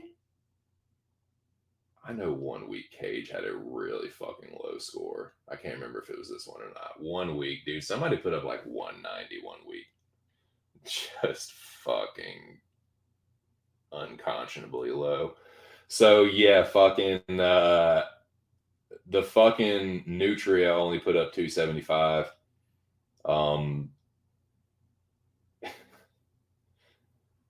Yeah, Drunken had the Highlander with 540. Zach only had 330 week 1, man. Isn't that fucking crazy? So let me take that down. Your boy did not have a good showing. I had a pathetic showing on week 1, but I amassed a measly 290. But in my defense, that was the week that I was bleeding out of my asshole. I was really fucking sick. And but luckily I was saved by the performances of my team. I was on team 2 and we were safe that week, but was safe on the winning on a not the winning on a winning team.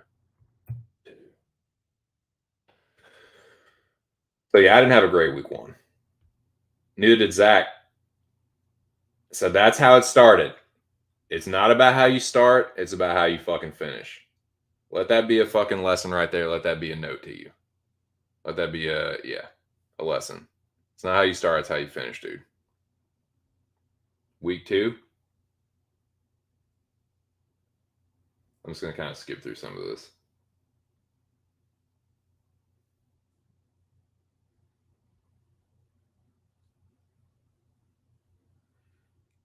But let me just throw this out there. How crazy is this? Ear got voted out in week 1. He got voted out 3-1. But then ended up back in the competition in week 2.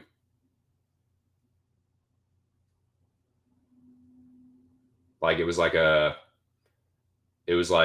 got set up at that week. The end of that week was touch versus ear 1v1, and the winner would get back in the game. The loser would get eliminated. Because when Drunken played the Shield, he eliminated. He would save one person after the next. So Zach got saved, then Cageroni, and only Touch was left. Then Touch had to play the secret. This all happened in week 1. Then Touch had to play the secret door, and Ark was behind door number 1. Door number 2 was Ear. Door 3 was Drunken. Touch picks door 2, and it's Touch versus Ear 1v1 to go into next. One of them gets back into the game, the other one gets eliminated. And it seems like we cannot get through a fucking season without somebody complaining. Didn't even get through a fucking week without someone complaining. And dude,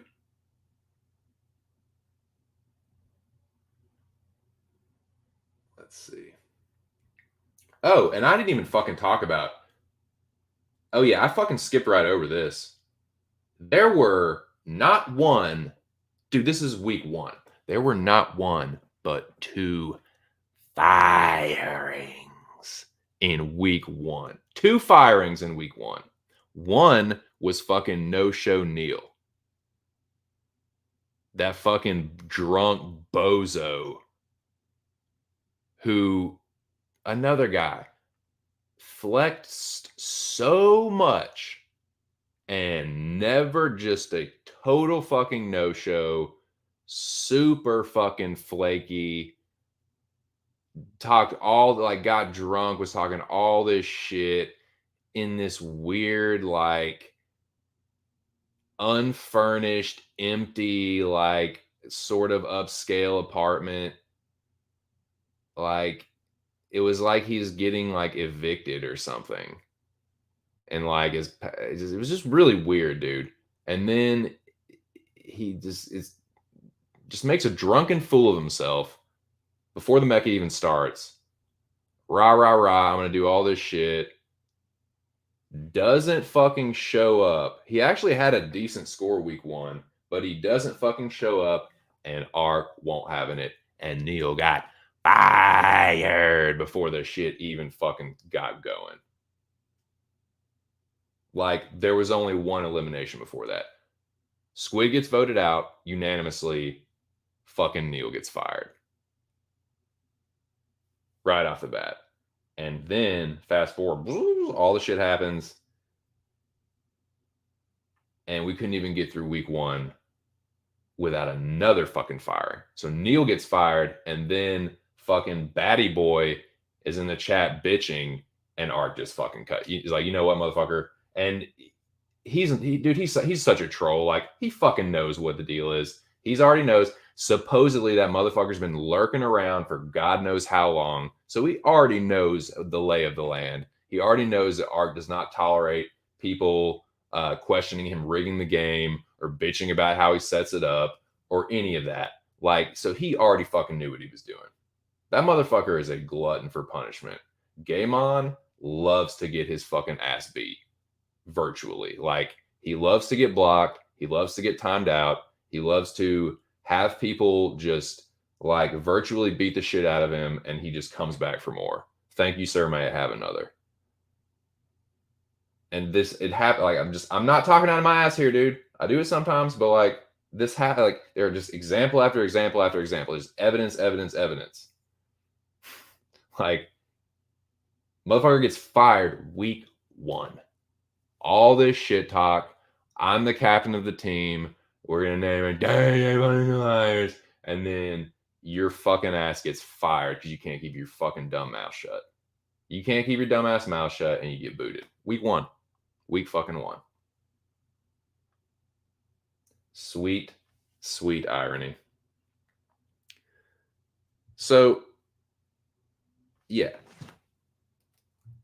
No show Neil.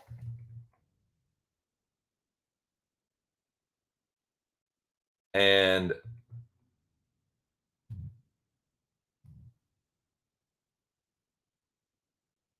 Batty Boy Gamon get fired. And dude, I got to give it up to my homie Ear. He, like, Ark was so disgusted with Javon that he didn't even give him the fucking, like, he didn't even give him the business. Normally, Ark does a fucking incredible, like, Vince McMahon, but he was just so disgusted with Javon. Yeah, I can't. He's like, I'm not even gonna, like, you're fired. You're done. Get out. Get. Buzz off. Frig off. But Ear came in and dude, Ear fucking picked up the slack. Just Javon. Ah, dude, it was great, man. Go back and watch that one. Ear giving Javon the firing, man. Art gave Ear the power. He's like, somebody Touch tried to do it and fucking did a horrible job. Just very, very disappointing. And then Ear came in and came through in the clutch. It's pretty funny. So yeah, two fucking numbskulls get their heads bonked together and fired despite like having decent scores. Like, I think Javon had a pretty good score and so did Neil, but their fucking dumbasses couldn't, like, just, can't get right. Can't get out of your own fucking way.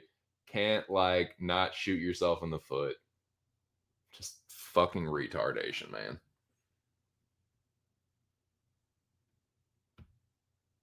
Damnedest thing I ever seen before. Shush.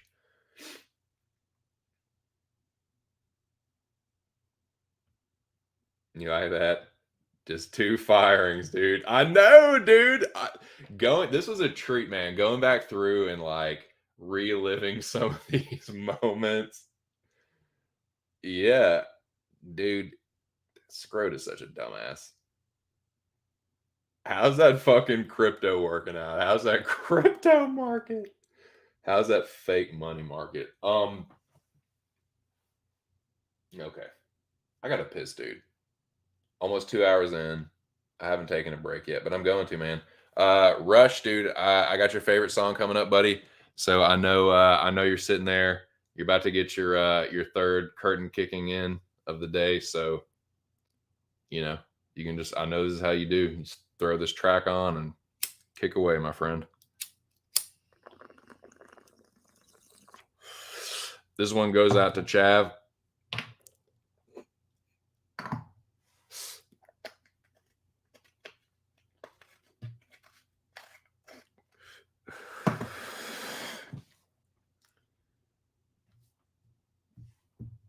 Shout out to the 4 people still hanging tough.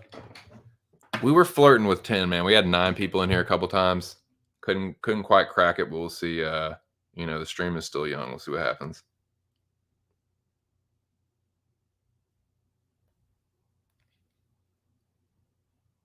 Smoking if you got them, boys. I'll be back in a few.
All right, I'm back, motherfuckers. What is fucking good? As old Big Show likes to say, what's goody? What is goody in the hoodie?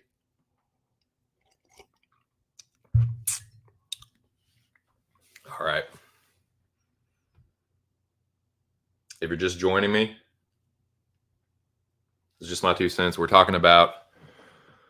really just taking a look back at Mr. Arkansas's Mecca Season 7, dude. Kind of giving a recap of the Mecca, kind of taking you through really the champion's journey.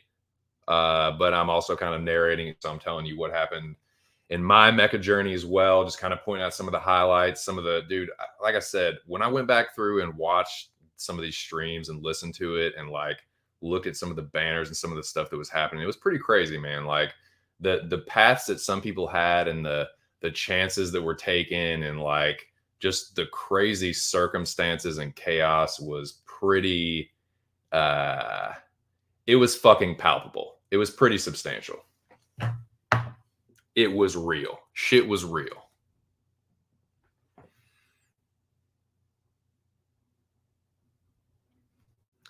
Cageroni, my jabroni, coming in at the 2-hour mark. And you know what just my 2 cents is coming with your fucking ass. What's up, Cage? What's up, old Cage? Cage, you're a part of this story too. You're here just in time. Shout out to Cage, my IQ. Fighters first. Check him out on YouTube. Check him out on Twitter. Check him out on the places where social media things happen. Shout out to Cageroni and Mo, the House of Mo, the House of Wrestling, the House. Cage and Mo are putting out content. Sometimes they go at it, but they're always cranking out the good shit regardless. Check them out. Pretty sure they got a new show going on. I apologize. I don't always have the accurate titles for stuff, but I'm sure that old Cageroni will let you know. As always, anyone that comes through, if you're a content creator, please feel free to plug your shit in the chat. I have no problem with that whatsoever. I definitely like to try and support my fellow content creators, especially ones that are either just getting started out or kind of like on the smaller end of things like me, trying to build our channels. So yeah, hook him up with a sub. Check out his shit. He does fighter interviews and stuff too. Old Cageroni. He does fighter interviews, and then he comes in the Mecca and he gets fucking MyTwoCents. Is he? Are you sure about that? I mean, he might have been alive at the end of that match, but is he alive now? Did he survive? Did he fucking recover? See, there you are. And there you are. Okay, Jeroni is going to go live later. Are you going live with Mo? Are y'all going to be on Mo's channel? Going live later to recap SummerSlam and Ric Flair's last fucking match. The House. Yes, it's The House. Starring Mo and Cageroni, my jabroni. Some call him King Cage. You know, I'll refer to him as King Cage on that on their stream out of respect, but he'll always be Cageroni to me. Oh, nice, dude. Nice. See, is a thinking man's game. So they will be dual streaming multiple channels, streaming on Cages whilst simultaneously streaming on the House of Mo, the house that Mo built. Shout out to both of them. So, where are we, Cageroni? I was RKOing the living shit out of you. You were caging out, doing your thing. And yeah, there we are. Here we're back. We're up to speed. We're caught up. We're all caught up, Cageroni.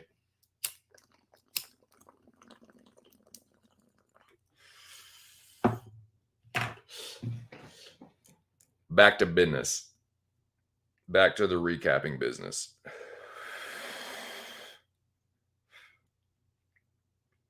We're in week 2. This is what happened week 2. Week 2 was Emmett and Qatar. Emmett and Calvin Kattar.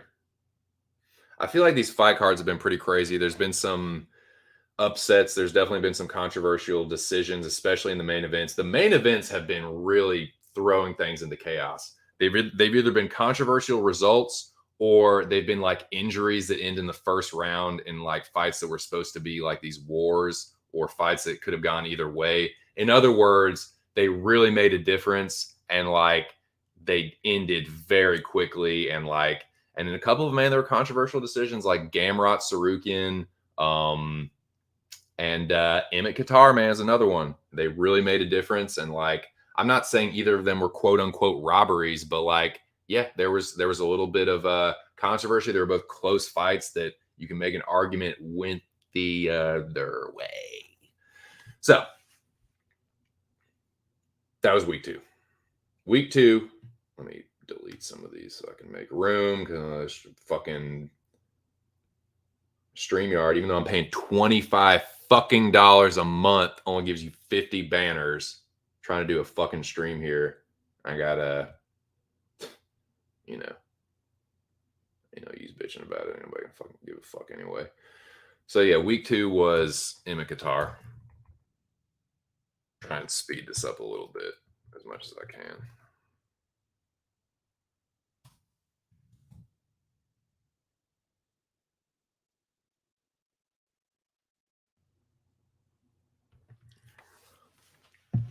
So Emmett Qatar, right? These are some of the highlights I wrote down. So this season was teams would be set up the week before. The 2 winning teams are safe. The 2 losing teams have to vote people out. The Highlander plays the secret door, and people are eliminated that way as well.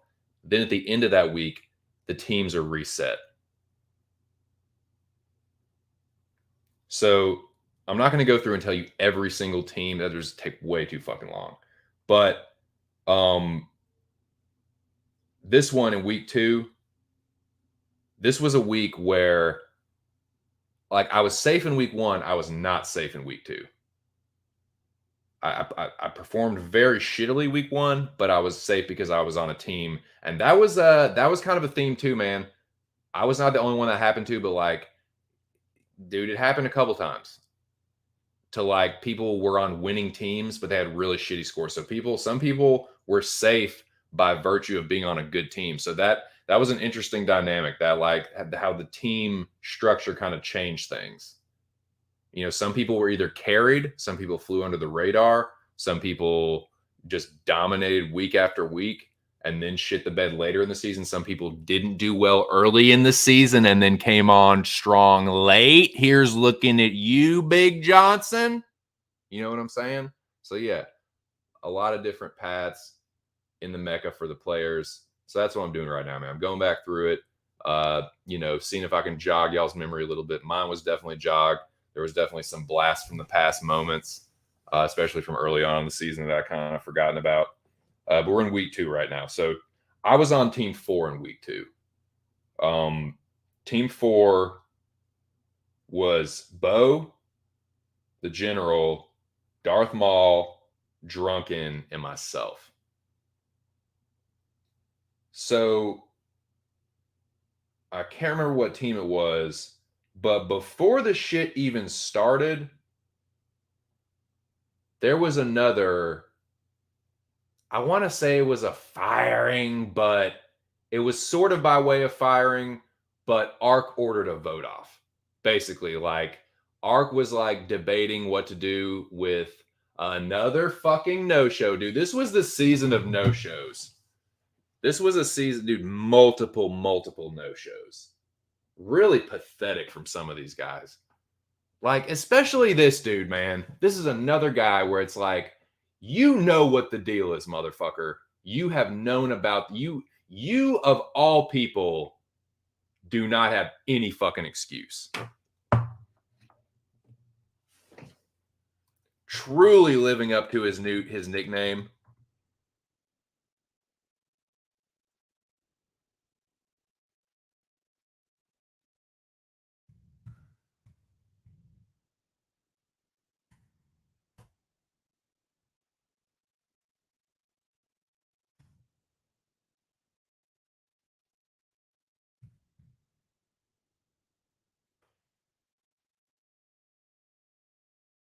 Dude, not only did this motherfucker get executed live, he got fucking gang jumped, dude. He got gang executed. Like Julius Caesar style. Like a bunch of motherfuckers run up on him with knives. Like prison gang shanked to death. Ark ordered it, man. He said, "You know what? I could kill this motherfucker myself, but I'm going to bring everybody on this dude's team on panel, and y'all are going to vote to either let him live or kill him right now in this game. Live execution." I'm talking about KCOJ. I'm talking about the heroin frog. I'm talking about the dude that gets snowboard shoved up his shingles taint.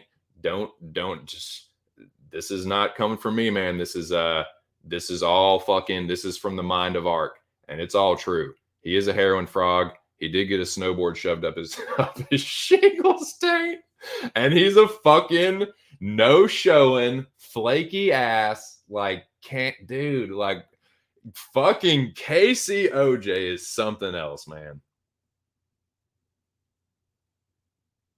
Dude, just get swept, man. It's a 4-0 just gang stabbing.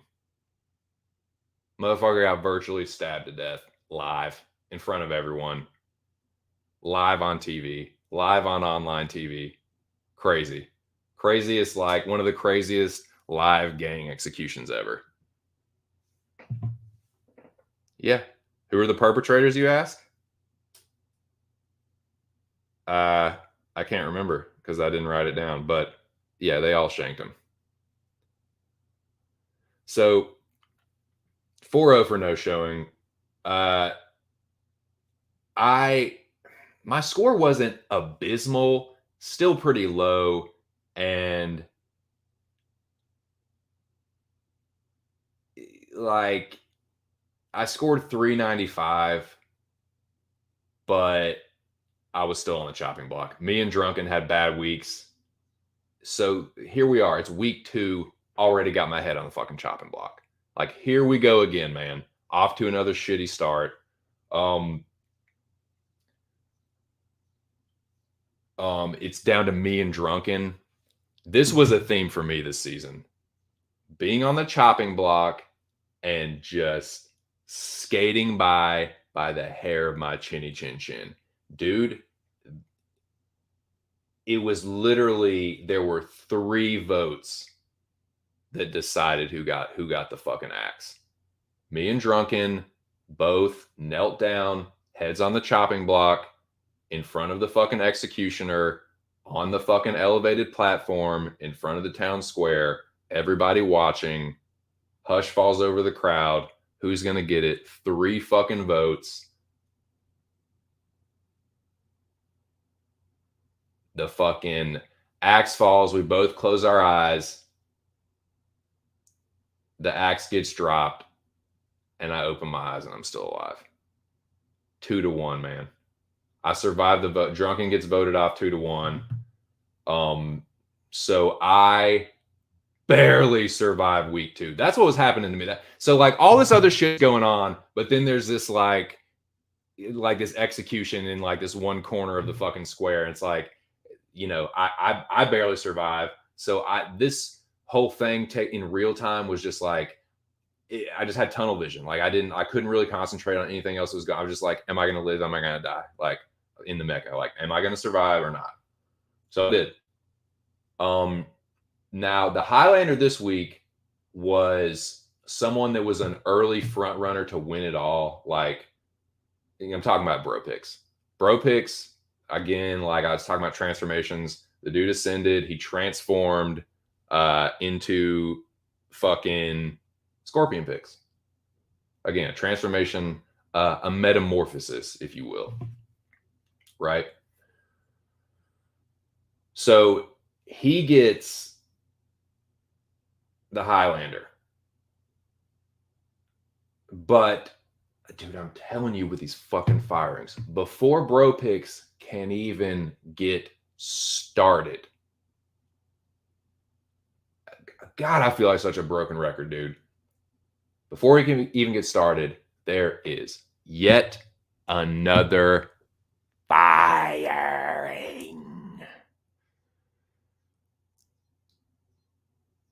This motherfucker he's just a troll. He's just a troll. He's a lying ass, bullshitting ass, super troll. I'm talking about Game On. This fucking sack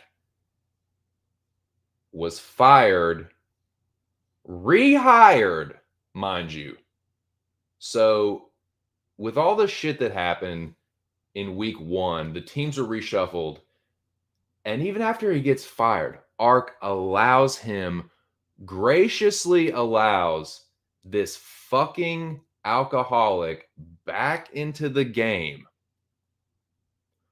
Only, and granted, this is a millionaire. This is a dude whose house is valued at 7 figures. This is a guy who is a successful Ron Gaemon is an entrepreneur. It's a Pizza Hut Express. No, this is a guy that, has a very successful business, 7-figure house valued at all this shit. Can't figure out PayPal, can't cough up $20. If it looks like a duck, sounds like a duck, quacks like a duck, it's a fucking duck. He's full of fucking shit. That was proven beyond a shadow of a doubt. Case closed. He's a fucking reprobate. So yeah, fired, rehired, and fired again for not being able to pony up $20. Couldn't ante up and kick in like a man.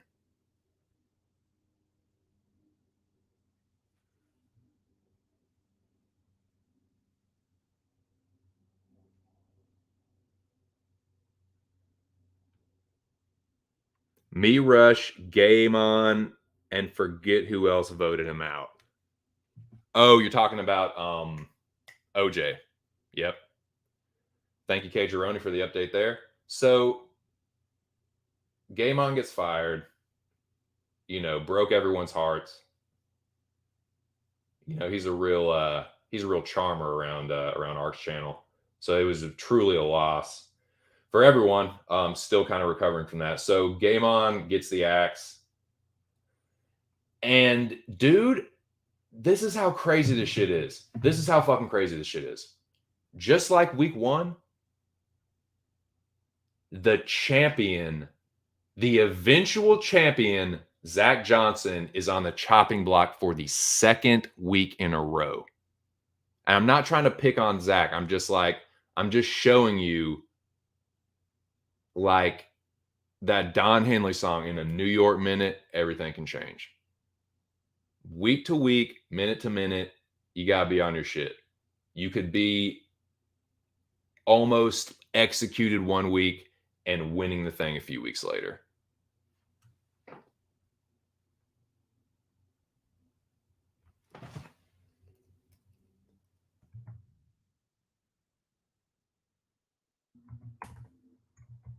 So old swinging Dick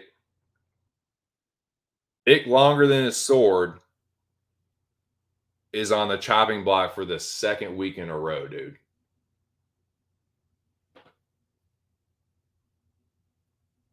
Big Johnson is the bottom, second week.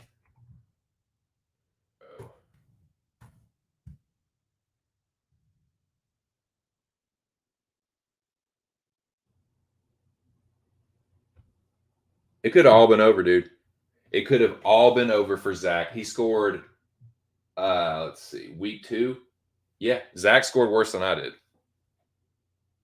Zach had 370. I had 395 that week. We were both on the chopping block. I barely got through, dude. So it came down. Justin got the Highlander, became Scorpion picks before our very eyes. Excuse me. And then starts doing damage, right?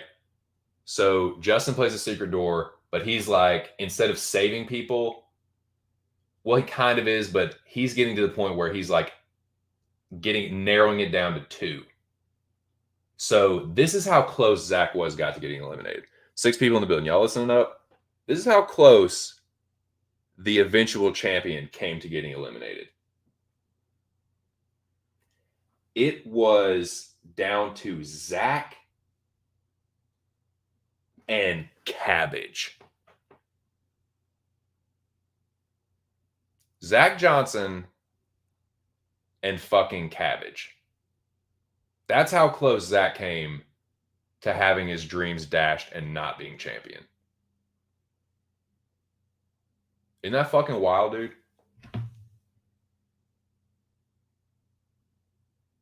But so Zach, like, Scorpion Picks had Zach's mecha life in his hands at that point. This is only week 2. But Zach got saved, man. Bro Picks eliminated. He had his pick of the litter right there. Bro Picks had Zach by the scruff of his head, dude. Had that knife ready, but then he just fucking cut Savage's throat instead. That's insane, man. So again, it's not how you start, it's how you finish. Because Zach had 2 bad weeks in a row. You don't get too many of those. So yeah, that's just how gnarly this fucking season was. It was only 2 weeks into it, man. So week 3, I'm gonna start putting these on the bottom.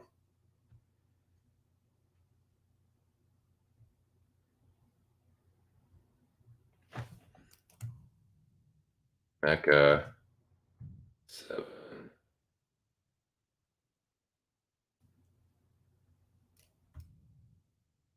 Look back at Mecca 7.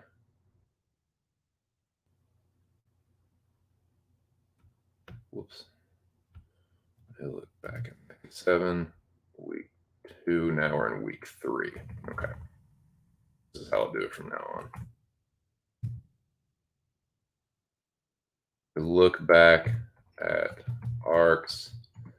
Mecca 7, week 3, which is, man, these were crazy cards, man. So, and dude, that was, I'm not gonna go through every fucking score and all that shit, but like that week 2 was Emmett Qatar, man, in a really close fight. You know, Emmett gets it done, but his face is fucking just hamburger meat, man. Qatar lit him up. So I don't know, man. That was kind of a I don't know, man. But this was another one, dude. Week 3 was no different. Gamrot and Sarukian, another greasy fucking decision. It really made a difference. So delete this. Delete that. Delete that. Okay. And this.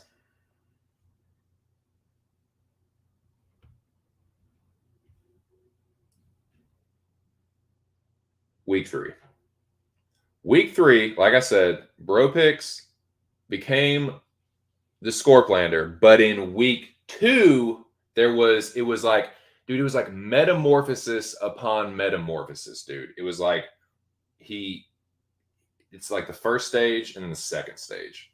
So this was when, and at this point, when Bro Picks got the Highlander 2 weeks in a row, he became the front runner to win it all. He became the favorite to win it all. If y'all remember the talk at that time, it was like, oh, Bro Picks, this is going to be Bro Picks' season, man. This is the time. After all the Johnny Banana stuff, this is going to be Bro Picks' moment. This is how quickly things can change, man. So Bro Picks is the Highlander, second week in a row. Scorplander 2, it's Scorpion time. And I was actually safe this week. I scored 315. I was safe. And dude, what have I been saying about this season? People coming into the game, people going out of the game. In week 3, Touch got voted out. Touch got voted out in week 3, but look at the season that Touch had after that and how crazy it was. But he was voted out in week 3. So week to week, shit was really changing a lot. It was a very chaotic, very like shifting plate tectonic mecca. The most brutal, man. The most unpredictable, the most brutal. And dude, I felt like Arc had a like compared to like season 4, for example, had a much firmer grasp on everything that was happening. It was still insane. You know, like Arc had a lot more control over what was happening. I mean, he always does, but like season 4, dude, and he already said it was like shit, dude. People were just like bitching and like dropping out, but like this is like, dude, he's having to fire people. He's having to fucking like people are like getting voted out, then through happenstance coming back into the game, and it was really fucking nuts. So Touch got voted out in week 3, right? Zach had the high school. So Zach was on team 2 in week 3, and team 2 was safe. Or no, team 2 was on the chopping block, but Zach was safe because he had the high score. So I was safe on a winning team. Zach was safe on a losing team. So this is when Zach started to like get his footing, and he was pretty fucking consistent throughout the remainder of the season. It's like he had a rough start, then he started to get going, and it was like it just snowballed and snowballed and snowballed gradually. Right? But we were both safe in week 3. That's about all I wrote down. That's about all the highlights I had. So week 4, right? That's week 3.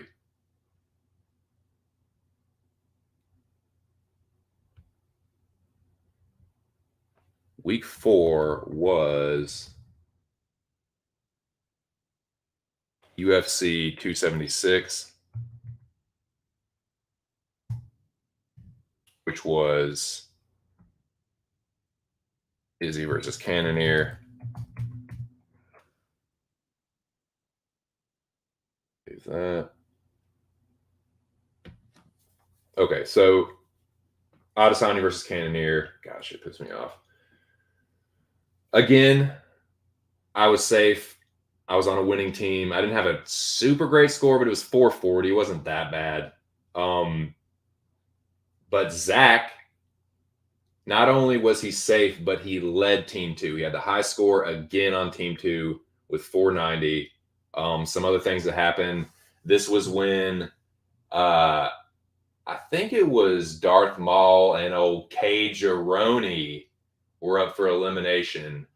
The vote was tied, and then the fucking Louisiana swamp, the fucking Nutria reveals his true form and fucking flips on the homie Darth Maul live on stream. Is like, you know what? I changed my mind. I'm voting you out. You're done, Chris. It's like, whoa, my God, dude, you are such a fucking heel.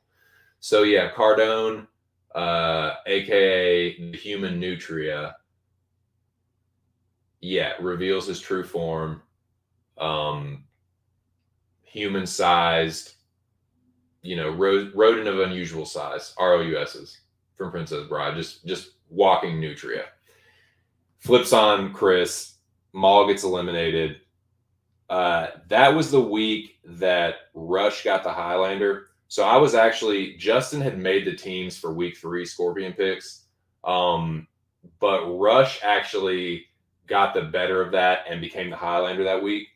So Rush actually made the matchups for next week. And this is when it got interesting for your boy, because this is when Rush was really feeling himself, right? So he gets the Highlander, and then he's like, oh, similar. It's funny because it's similar to what Bro Picks had done the week before. Bro Picks had very strategically placed Rush on a team. I think it was like with me and Alex. I think it was like me and Alex and Ear. So like, yeah, putting his boys on one team, we didn't actually like Rush actually kind of turned the tables on that one. So yeah, fair play to him. But again, Rush tried to do the same thing in a similar way. Like it wasn't the exact same thing, but Rush made the matchups. But instead of making teams, it was 1v1 matchups. And this is where things started to go sideways for those two, for the dynamic duo, as it were. This is when things started to go sideways for them. And when, like I said, dude, the Mecca breaks people. This is when both of those two started to kind of unravel a little bit. So that's week 4. That's what happened in week 4. So we're halfway through. That's halfway through the Mecca, and so much shit already happened. Like I said, I didn't touch on everything, but I just want to kind of highlight what Zach was doing at the time, what I was doing at the time, and kind of some of the bigger things that happened.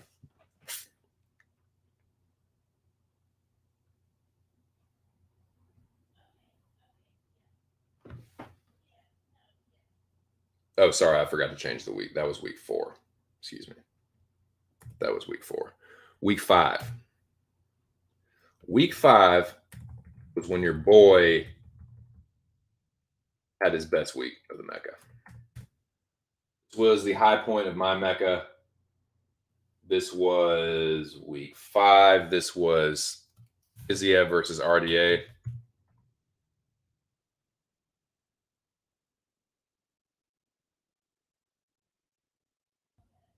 Okay. Yeah. Fizzy versus RDA.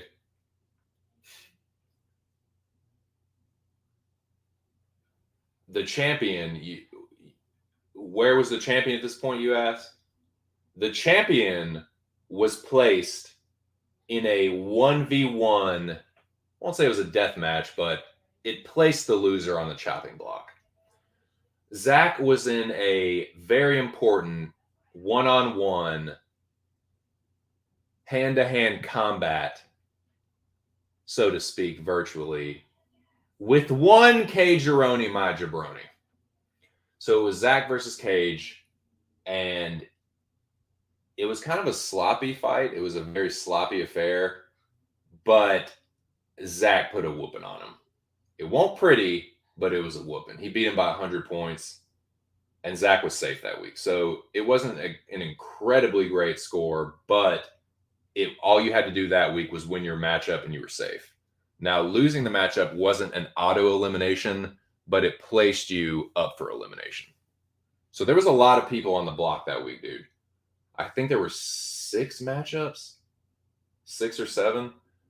And like I said, I'm not keeping up. I'm not that much of a stat dork where I'm keeping up every single thing. It would just take way too long. But that was the basic gist of it. It was 1v1s that Rush had set up the week before. Zach, the eventual champion, faced Cage that week, and in a messy fight, a bloody messy fight, beat the fuck out of him. 390 to 290, and he was safe. Like I said, this was my biggest week. Yeah, Rush, he did it to himself, man. He did it to Touch, and he did it to himself. He put Touch up against me, knowing what happens and how I usually fare in 1v1 matchups. I have a pretty good track record, because what normally happens when I do get into a 1v1, it's someone either challenging me or thinking that I'm fucking easy work, and it don't go down like that. Unless your name's Nick Alexander. Nick Alexander has had my fucking number.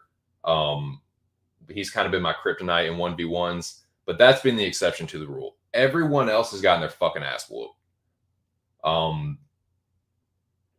And that's what happened, man. Just like Zach beat the shit out of Cage. Myself and Touch's matchup was a little bit more technical, but it was the same result. I fucked Touch up. I beat him by 100 points. And yeah, it was good enough to get me the Golden Highlander. Now, there were 2 Highlanders that week. Son of a bitch, Bo. Shout out to him. He got the Platinum Highlander with 500 points, but I had 490. So, like I said, this is my best week of the Mecca. And yeah, I told myself at this point, dude, this is week 5, and I did not expect to be there. I did not expect to be. This is when the weekend that the wife and I went to the O's game. We were in fucking inner city Baltimore. It's late at night or early in the morning, however you want to look at it. I'm in Curtis Bay. I'm trying to fucking keep everything together, trying not to piss the wife off or wake my in-laws up. And shit is going down, dude. And I've said this before, I'll say it again. You don't know what it's like unless you're in it. And unless you have been the Highlander, you don't know what it's like to have to make those decisions in real time. When you think about it ahead of time, or when you first discover that you're going to get the highlight, when you first figure out, oh, dude, shit, I just fucking won. I just got the high score. I'm going to be high, oh shit. Like, oh fuck, I'm highlighted. You're almost so excited you don't know what to do with yourself. But this season is not so fucking fast, dude. And this is why I call Ark the evil genius. Shout out to the Rab Dog. Dude, it was not straightforward whatsoever.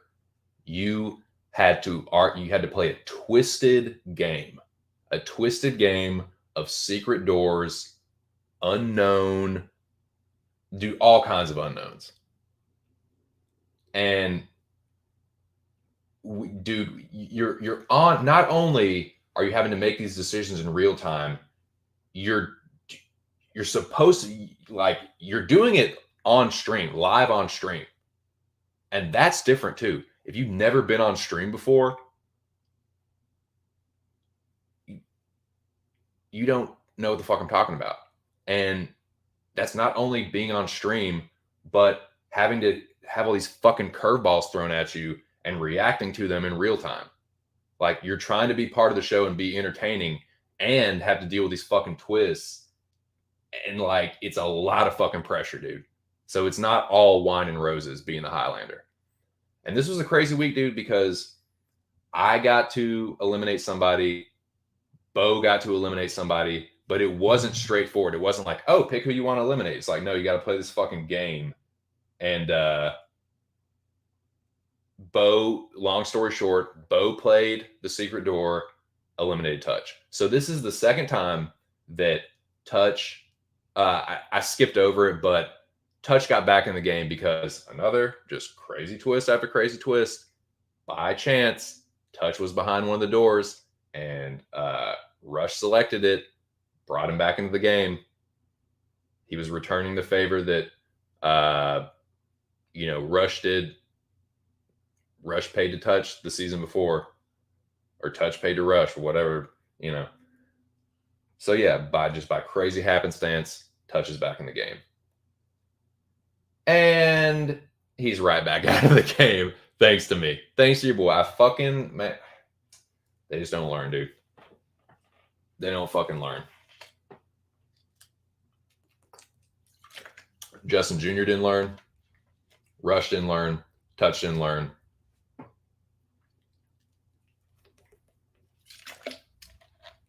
I might seem like, yeah, I'm a little goofy, and I'm a little fucking, I'm a fucking jokester, I'm a fucking stoner, ha ha ha. Yeah, very funny. Yeah. That's what's even sweeter about it, dude. Is as I'm kind of unassuming. Yeah, he's not to be taken seriously.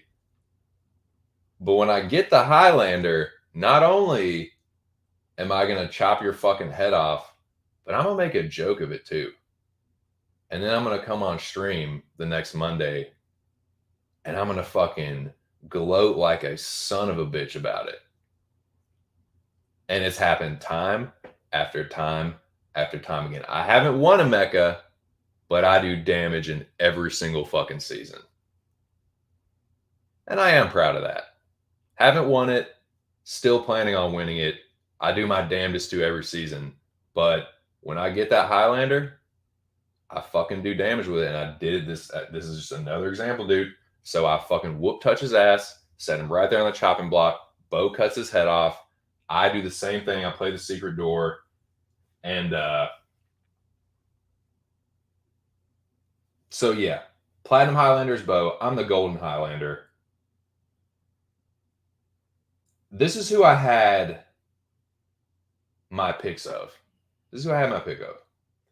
Kay Gironi, Nick Alexander, Scorpion Picks, Human Nutria, irregardless. I picked up door number 4 and I saved Ear. Dude, this was hilarious. I picked door number 2 and I saved Cardone. But if you go back and listen to it, you can hear how pissed I am on it. Like, I kind of like that was kind of like a tell right there. It was like I kind of gave away my true intentions, because like when I announced this door number 2 and Art tells me it's Cardone, I'm like, dang, I'm like, fuck, dude. It's like a long drawn out, like, dang, I'm like, damn it, I want to know that fucking son of a bitch. I just found that to be very funny. So it was basically down to Cage, Scorpion Picks, and Nick. I saved Bro Picks first. I did him the solid that he did me. He had put a lot of confidence in me in season 7 up to that point. He had saved me already right off the bat. So I was like, okay, I'll return the favor. Save Bro Picks. Came down to Cage versus Nick, and I dropped a big old RKO on Cage Gironi, knocked his ass right out of the mecha. I RKO'd him right out of Mecca season 7. I think I did the same thing in season 6, I think. But I mean, you know the rest of it. Then it was down to me and Bo. We had to um, make a decision unanimously, which is some more serious foreshadowing because Bo would be in a situation very similar the very next week, and he reacted very differently. I mean, very differently. But basically, what happened is short story long, and I've talked about this on a stream before. I pretty much used Bo like a pawn to eliminate the Nutria, and eliminate him I did. That was probably my greatest moment of the mecha. Getting rid of the human rodent. So I got to do that, and then I guess Bo passed out, and I set the teams uh, for the next week. So that's through week 5. But again, man, Zach is kind of like still at this point, just kind of like flying under the radar. You know, like he didn't kill it that week, but he won his matchup, which is all he really needed to do. Stayed safe. It was like he had a rough start, then he just started building momentum and staying safe, just biding his time, healing up, waiting for the right moment to strike.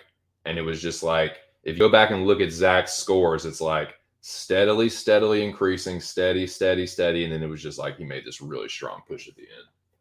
So that was week 5. That was week 5.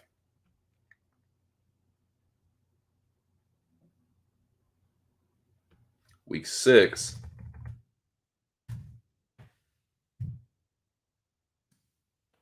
was, let's see.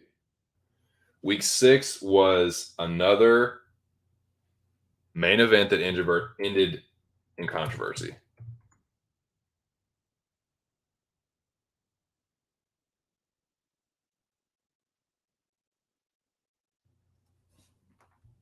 Hold on, y'all. I'll be right back.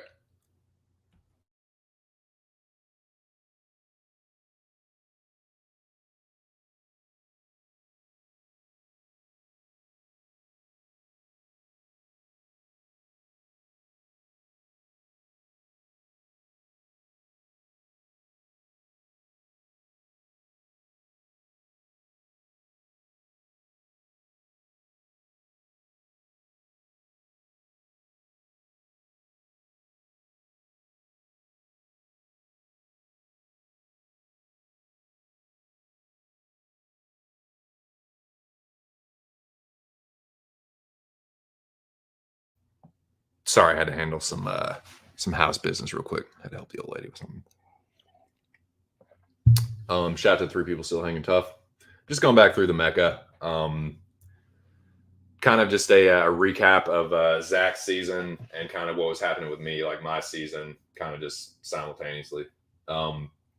So yeah, Zach, like I said, picking up where I left off, Zach is just kind of like the champ is flying under the radar at this point, dude. He's kind of like just lurking in the grass, waiting. Like an apex predator, like a crocodile does. A crocodile will hunt people. That's the difference between a crocodile and an alligator. They're both predators, but the crocodile will hunt a person. People that live in communities that are by the water, they will stalk them for weeks. They will wait. They will observe the patterns of the human going to the water, the spots where they go to get water. They'll watch that shit for weeks. They'll wait under the water for the right time to strike. So that's pretty much what Zach's doing. He's waiting, he's lurking, he's staying safe. And yeah, it would the strike would come here very shortly.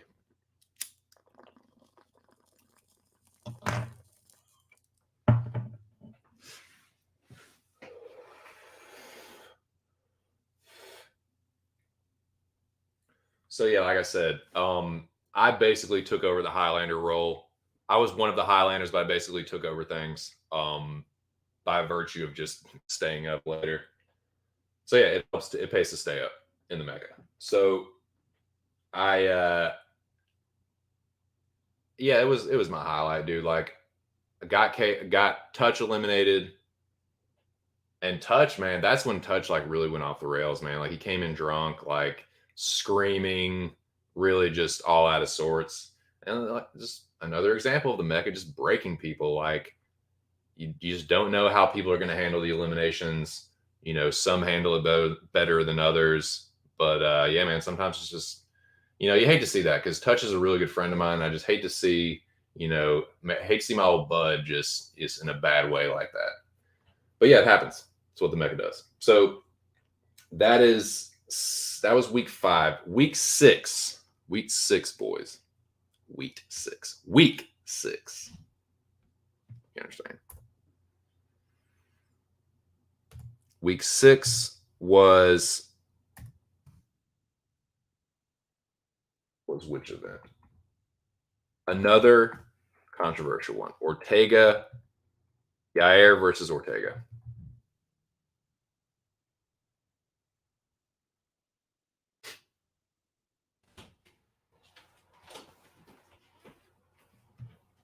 Oh my God, thank you.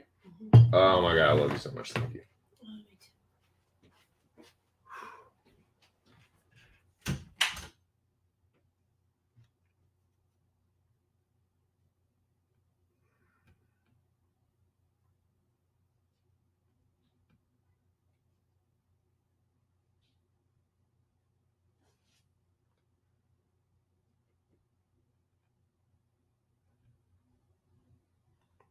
Oh yeah, well of course you can laugh even more because you're like, I know it's exactly what that's like. Sucks for you, dude. It's one of those sucks for you, dude. I know exactly what that shit's like. Like, you know what I mean? Like totally.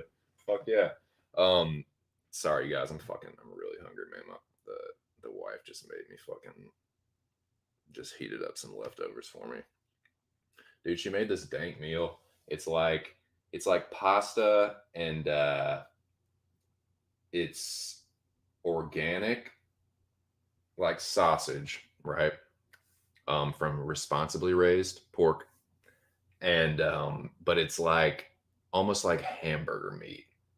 So it's like this pasta with cheese and these like they're basically you cut it up. They're like these like little hamburger meatballs, but you put the shit together and it tastes like a fucking cheeseburger. Like you eat all the shit together and it tastes like cheeseburger. You put ketchup on it and it tastes like you're eating a cheeseburger. It's really fucking good. So yeah, I'm gonna chow down on that. I'll give you all the fucking music so you don't fucking there's no torture. I'll go through there's some comments and a couple of banners real quick.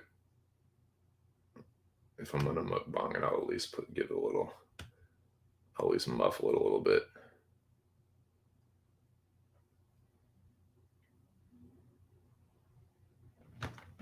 Shut up.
So this is what I'm talking about, dude.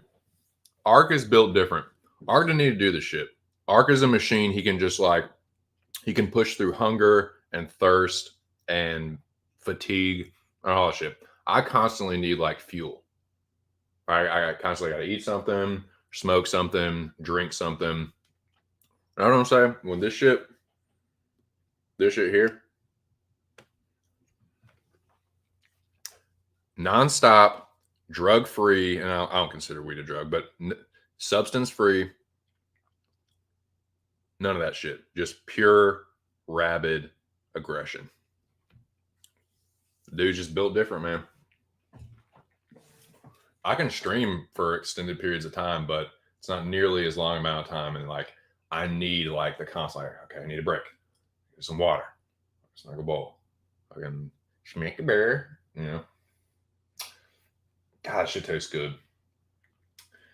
You know, Randy, when I want advice on cheeseburgers and not wearing a shirt, I'll let you know.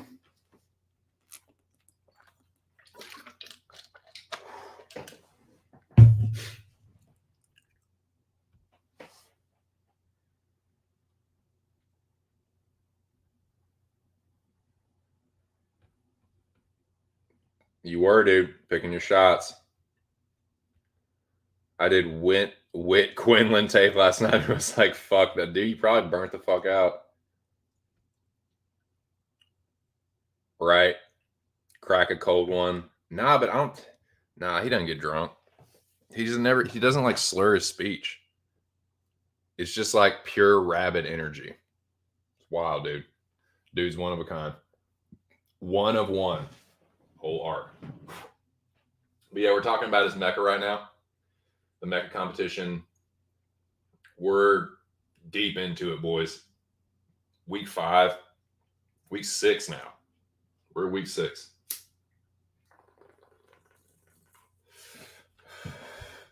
This is when it started to become apparent that Zach was a real threat.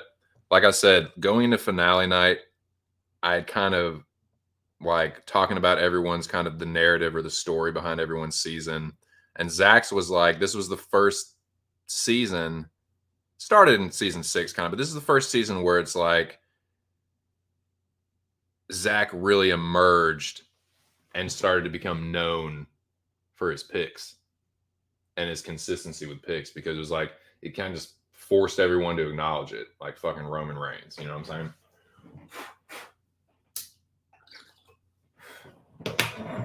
But yeah, it was like, he's just safe week after week. Fuck, can't eliminate him here. Can't eliminate him here. Because I eliminated Zach last season. I don't know if people remember that. Like, when I got Highlander in season 6, I eliminated Zach. God damn it. I gotta grind up weed. I gotta grind up Kush Mint. So we're in season 6. It's Ortega versus Yair. I've set tag teams, and it was not a good week. I didn't have a terrible week, but it wasn't great. There were a lot of high scores that week. I scored 450. The general had an off week, and I think we were the bottom team, dude. But this is kind of just like, this is what I was talking when I was mentioned Bo before, and how like it was a little bit of foreshadowing, and his attitude towards who he wanted to vote out changed drastically. And like I said, I have a theory as to why he behaved the way that he did 1 week later, but I'll just go ahead and lay it out for you. So week 6, the general and I are cornered. It's not looking good. Nick Alexander got the Highlander that week and gave it up to Alex Ramirez, the general.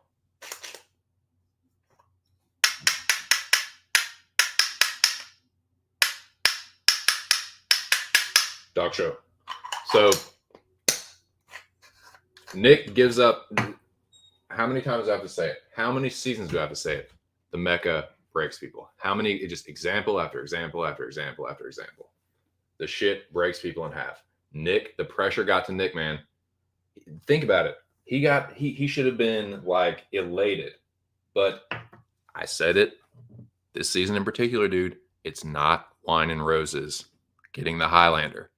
You have to make decisions that affect people's, well, it affects people's money. People put money into it. Like, so you got money on the line, and more importantly, you've got bragging rights on the line. You've got your reputation on the line. It's public humiliation on the line.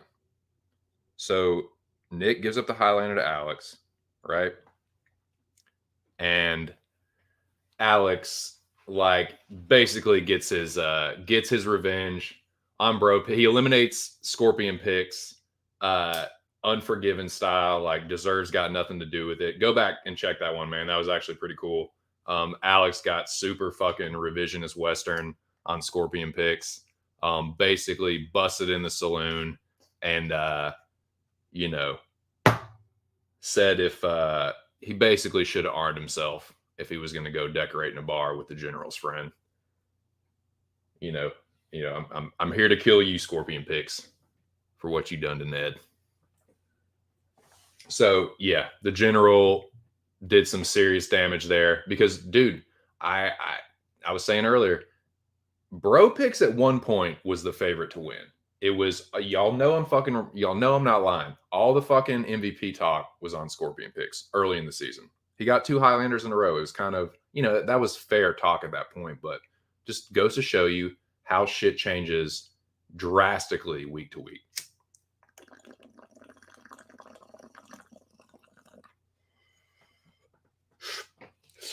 No shit.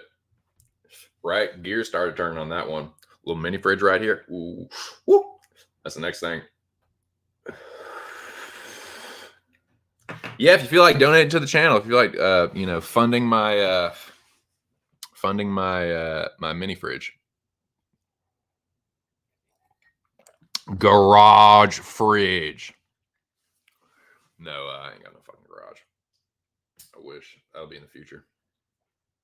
The general said he had a contract on him. He had a mark from Mecca Past. He was wanted, dead or alive. I'm wanted, dead or alive.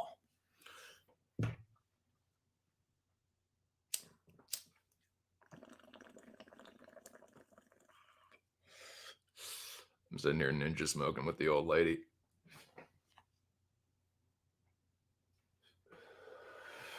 Sorry, I just revealed your position. Yep. Alex said, "What's for dinner, you ask?" Dead scorpion.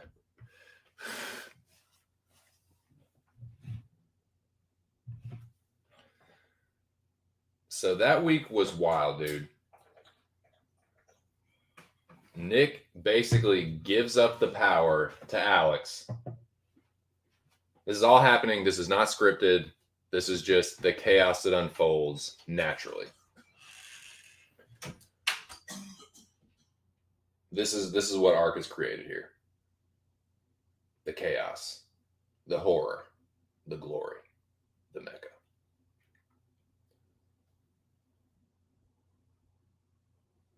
So much like Rush fucked up the week previous in getting his bud eliminated, I fucked up by putting these two on a team together. This is where I fucked up. And this is where he, 2 cents, knew that he fucked up. Putting fucking the eventual champion and season 5 champion Bo fucking Jackson on a team together. That was my fucking low IQ moment. That was my dummy moment. A dumb guy. A dumb guy making dumb picks. A dumb guy making dumb decisions. Like putting fucking Zach Johnson and Bo Jackson together. Worst decision of the Mecca. And it ended up being a fatal decision for me. It cost me ultimately cost me my life. So yeah, Zach, Bo, you're fucking welcome. You fucking characters. They were the highest scoring team that week. So how it worked was the Highlander got to play a game, and eliminated someone. They got to do the same thing that myself and Bo had done the week before. And this is what I was saying. It was interesting because Bo, when it was backstage between me, I'm not going to tell y'all everything that we discussed, but and I'm kind of exaggerating some things. I didn't really like strong arm him, but I definitely put a little virtual pressure on him, right? We basically were deadlocked, like, because he had actually that night, the night that we both got Highlander, he had actually like chose to save Cardone, the Nutria, the ROUS. That week, I really didn't have to do much. I just said, no, I want to eliminate Cardone. And I didn't budge. And then Bo was like, oh, okay, we can eliminate Cardone. I was like, good. That's right. That's confirmed. So that happened. The next week, and granted, in fairness, sure enough, that Monday, I get on here and I basically gloat about using Bo as a pawn to enact my revenge against Cardone. It was sweet, sweet revenge. I guess I'll address this voodoo hex. I don't really think there was much to that. I did that myself. I'm no longer gonna dignify that. That was no. I did what I had to do.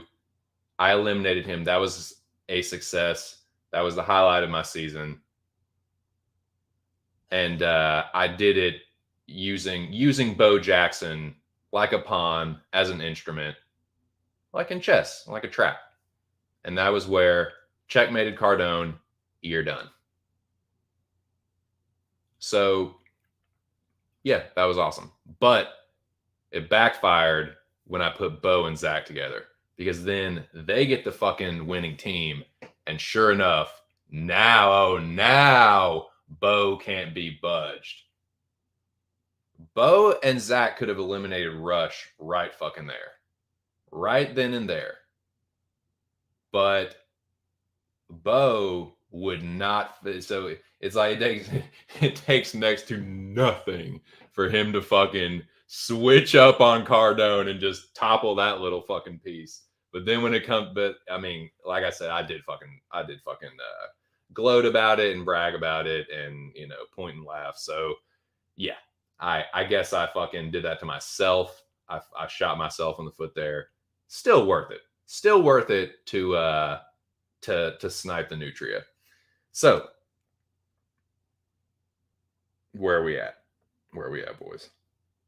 Yeah, Bo and Zach get the fucking first. Yeah, you're fucking welcome, you fuckers. And basically like Zach caves to Bo, and Ark had they were under duress. I will say they were under duress. In fairness, Ark had said it was like the week before. You either decide unanimously or you lose your power, and it's unknown. It's unknown what's truly going to happen. Now, again, in fairness to Zach, last season, I fucking eliminated him. So there's no hard feelings, really. More hard feelings towards Bo. Not that there's really any hard feelings anyway. I don't, like I said, I don't hate anybody. I don't harbor really grudges against anybody. Not any crazy grudges. Maybe a couple here and there, but yeah, I don't really begrudge Zach or Bo. Again, I gloated about using Bo like a pawn. literally the week before, and I eliminated Zach the season before. So fair play. You fucking got me. You zing me, you zap me, you fucking sons of bitches. So yeah, that happened. I got the fucking chop. And but dude, the funniest part was like watching Rush like beg for his, because it was down to me and Rush, right? It's down to me and Rush, and Rush is like, this is when Rush started like, dude, I mean, dipping lower than I ever thought he, because like Rush, passes himself off as very like dignified, like, just a regular man, this English, like this dominant dude, very, very dignified, right? You would have thought a very dignified butthole. No, he was giving up his butthole. He was giving up all kinds of things. He was offering all kinds of things to Zach, to Nick, guys that he had shat upon so fucking ridiculously. Then when it's like, when he's like, when he's trapped in the corner, he's like, "Oh yeah, you can do whatever you want to me. Like, do what you want me to fuck." But nah, man, I'm just having a little fun. But yeah, so that was crazy, dude. It's crazy seeing the depravity that the Mecca forces some men into. It's wild, man. It's a wild. It was a bug out. You know what I'm saying? But yeah, man, that should happen. And even even after all that, like, he still gets fucking voted out. Even after all that, he still got the chop. So that was very funny. Now, as you know, like, again, through circumstances, and Nick was really the agent of chaos that week, because he got the Highlander, and not only did he give up his power, but then like later that night he dropped out of the fucking game. Like, the Mecca broke Nick Alexander in half. Nick is a broken man from that competition. He couldn't handle it, dude. Couldn't even handle the winning part. So like, yeah, it does a number on people. Yeah, shout out to Nick, wherever he is. But dude, it did a number on him. But that was really the chaos. Like, he threw that fucking like crazy monkey wrench into that week, and it changed the shape of the game. It changed in a game that was changing week to week. That was a big one. That was a really big one, because not only did it alter how the Highlander elimination took place, but then him dropping out of the game, it gave me an opportunity to get back in. It gave me and the ever desperate Chav and another dude that had a crazy season, Scorpion Picks. It gave us all a chance to get back in the game, which is what led us to season 7.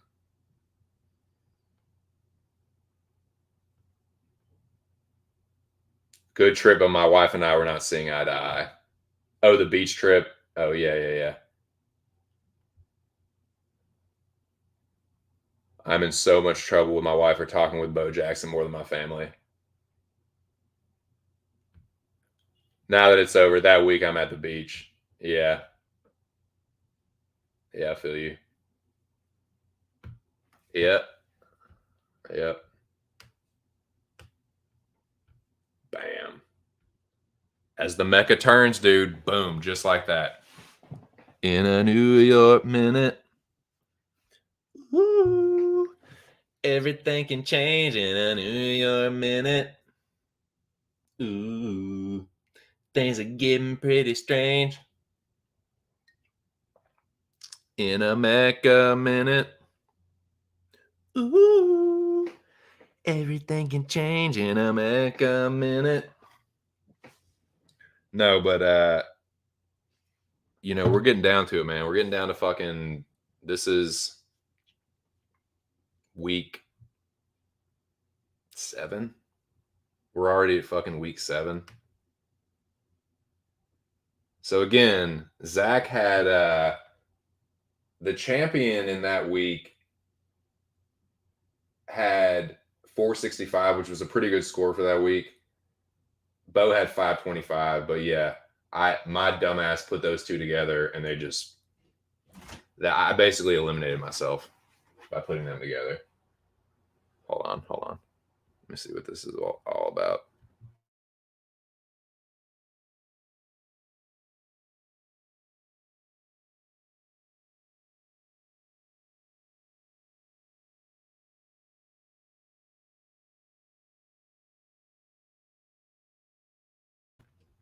Sorry, I had to handle some business.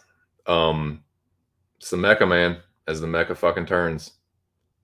So that was week 6. Week 7, Zach was at the beach that week, right? I was at the beach. I was on an island the next week on the bay side most of the time, but I did go to the ocean once or twice. So fuck. This is week. Don't be honking at me, goddammit.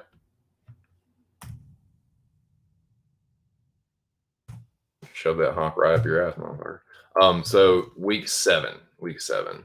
This was UFC London. This was when I was on Assateague Island with the old lady and the wild horses and some fucking Tiva wearing nerds. No, it was a good time, man. It was a really good time. Yeah, we're at week 7, dude. This is week 7. And like I said, I'm just stunned. I feel like I'm playing with house money at this point. I feel like I'm lucky to even be there. I got eliminated and still like I know I was pretty critical of Nick for the like just giving up everything basically, but by hook or by crook, it gave me a chance to get back in the game, but I just couldn't get it done, dude. I'm not gonna blame it on the trip, like the camping trip, getting ready for all that. Like it just I just made bad picks, dude. My picks weren't good enough. I picked Gustafson. Like, what the fuck? Like, what were you fucking dummy? So yeah, I deserve to fucking not get in. Like, yeah, at the time I was a little like for what happened with bro picks, like him basically just like getting himself eliminated, just like cut me and just like fuck, dude, really? Like that could be me, dude, like fucking shit. Um, so yeah, I definitely like I feel like I definitely could have finagled my way around Chavalito and got myself safe. But anyway, man, it's neither here nor there. Shout out to Scorpion Picks, and shout out to Nick Alexander too. I don't really have like hard feelings against those guys or anything. Just it was definitely frustrating at the time. But alas, week 7, I couldn't get it done. That was officially where my mecha season ended. Was in week 7. Um, my total score was my mecha season. I made it 7 weeks. I finished in, let's see, there was,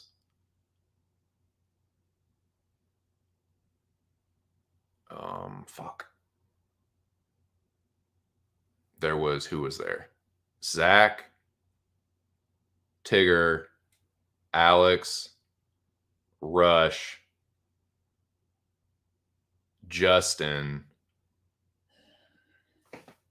Bo, and myself. So I finished in 7th place. 7 weeks, right? Can somebody else confirm that? I'm pretty sure I got 7th place. 7 weeks, 7th place. Golden Highlander.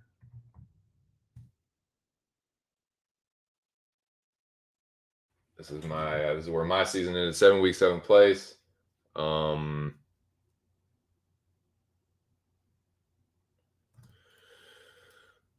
scoring 29.05 for an average, I think, of like 4. It's an average of like not great. It's like 415 per week, I think. 450 total points. Some highlights. Golden Highlander in week 5.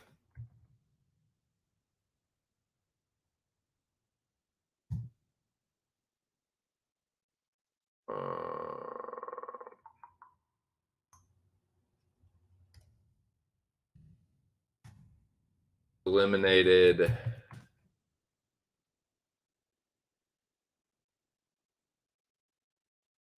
crushed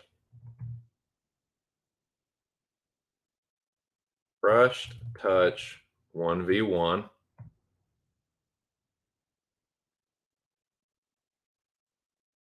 and got him eliminated. Eliminated Cage Aroni and the human.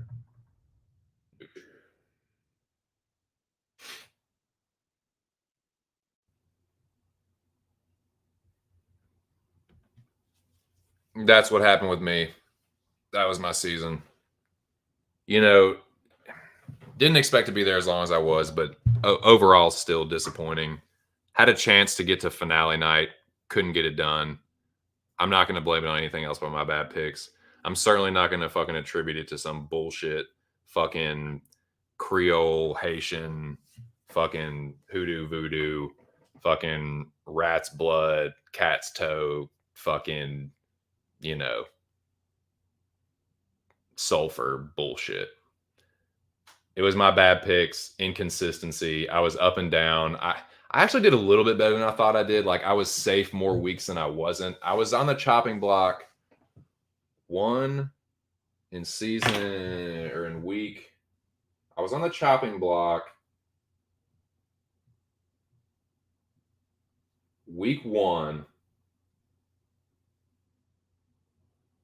No, I was not. No, I was not. I was safe week 1. So I was only up for elimination.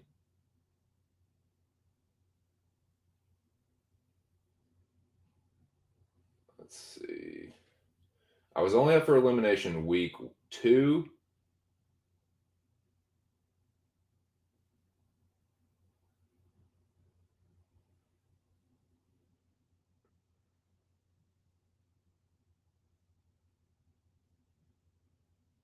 And week 6. I really, dude, I was safe week 1, safe week 3, safe week 4. I got the Highlander in week 5. Like I was on the chopping block week 6. So like it's not like it's not like I don't know, man. People were fucking hating on your boy, dude. Smoke a quarter ounce of Dro, it's an everyday thing. Macking down on a hoe is an everyday thing. Hit the strip in the bay is an everyday thing. Drinking beer by the case is an everyday thing. Bump some roughing in the changes is an everyday thing. Fools hating on your boy is an everyday thing.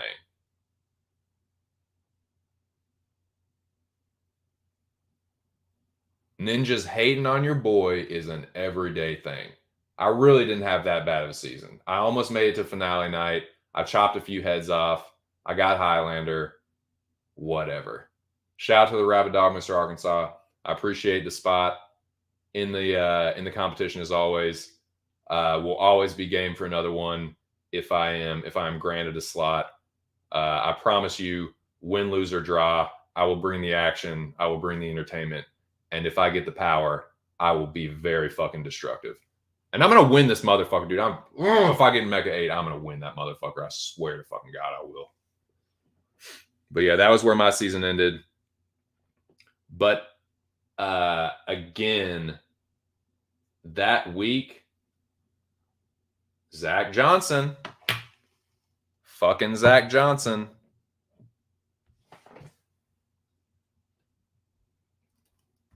Zach was safe in second.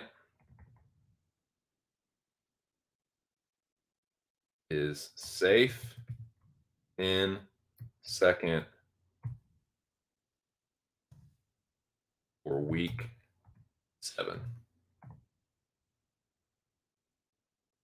The dude, like, if he wasn't getting Highlander, he was getting the second best. Unable to be eliminated. See that armor you're looking at? Zach had some armor on. Zach had that Syracuse orange armor on. That Northern New York shit. That basically Canadian. You know? That fucking higher fucking average snowfall a year than anybody else. There he is. There's the fucking Nutria. What's up?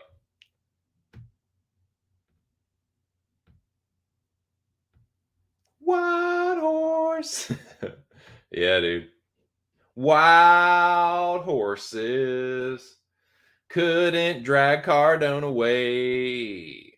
But when I used Bo Jackson, I fucking cut his goddamn Nutria head off.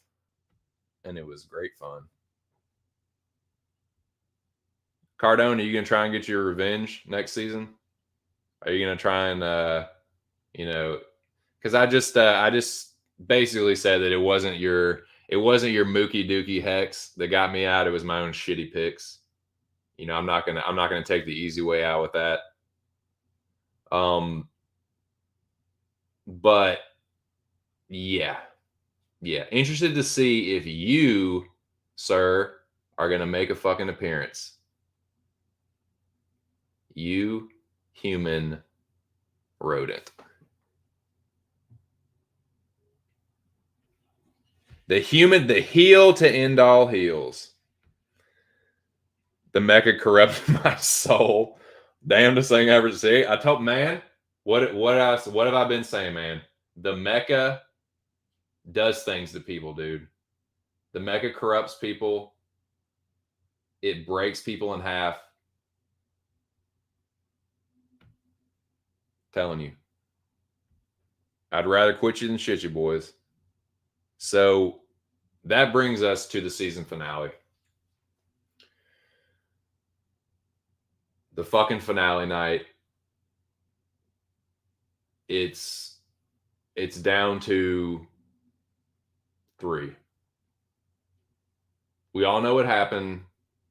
Won't go through the craziness that happened at the end of week 7. I just want to skip right to the good shit. I mean, that was a bunch of good shit, but the finale night, man, like I said, everyone had a story. Everyone had a narrative going into that night. Like Tigger, Rookie of the Year. Zach Johnson, I like Mr. Arkansas's channel stalwart that he was the dark horse of the season to me. Tigger wasn't really the dark horse. He kind of was just like the rookie that had a crazy rookie season. Like, oh shit, like Henry Rowengartner, Rookie of the Year. Yeah. But impressive. But Zach is someone that's like, he was the dark horse. He was kind of a dark horse last season, but you're only a dark horse so much as you win. So he was truly the dark horse of this season. And then the general was poised to make history. If he had won, it would be the first 2-time champion. We know what happened. Tigger got 3rd place.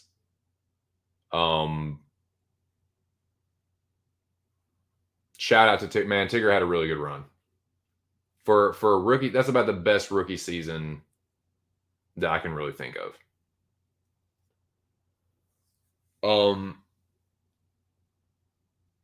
And the general, the general came up just fucking short, man. Just fucking short. And let's see, dude, like, fuck. Is this, man, dude, the weeks are just blurring together, dude. Keeping up with this shit was tough, man. It really was.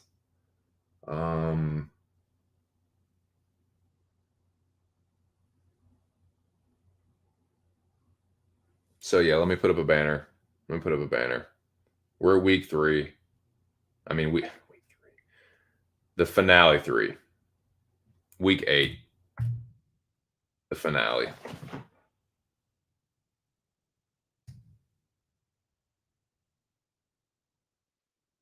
UFC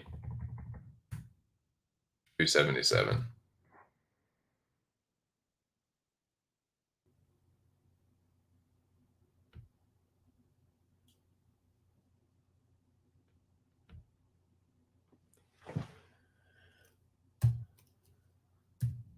Third place. Bronze medal went to Tigger. My thoughts. I pretty much just said it.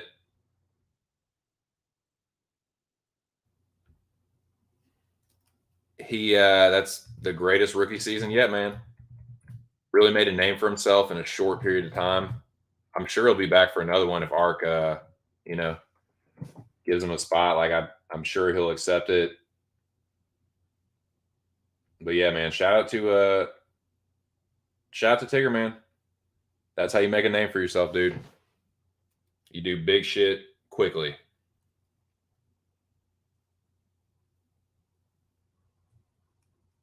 Yep. I'm proud of old Tigger, man. That's a crab cake connect, the Merlin connect.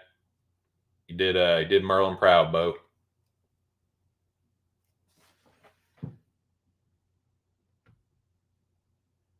Oh shit, I forgot what I was gonna put in that.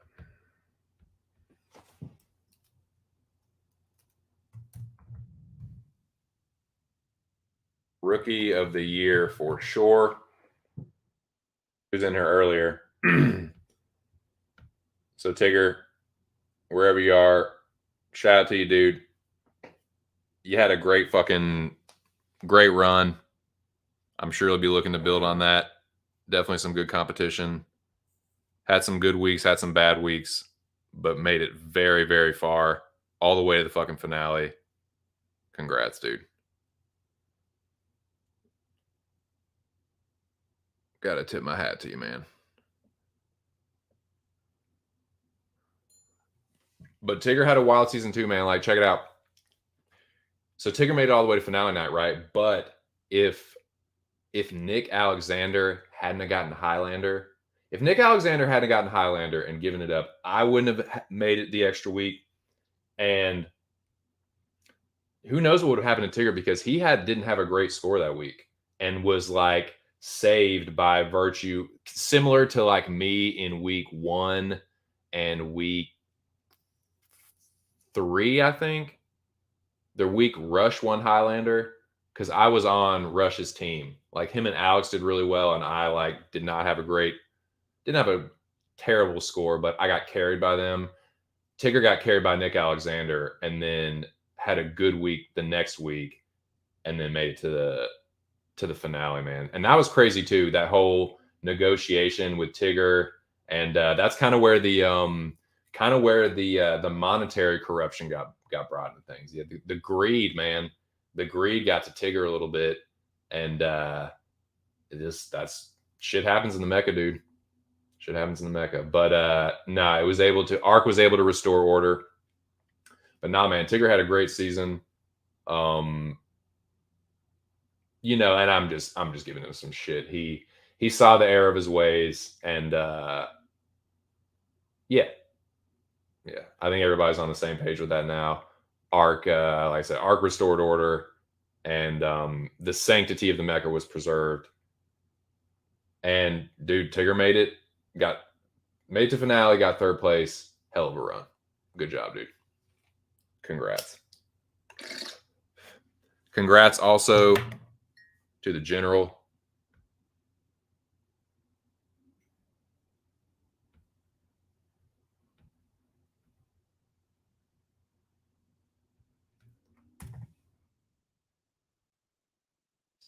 Place, change the metal.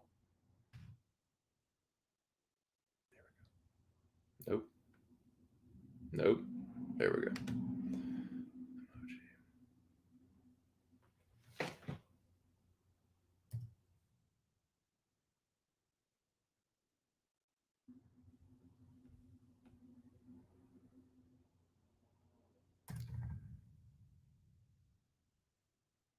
Alex, dude, how many is that? How many files is that? Is that 5, 6?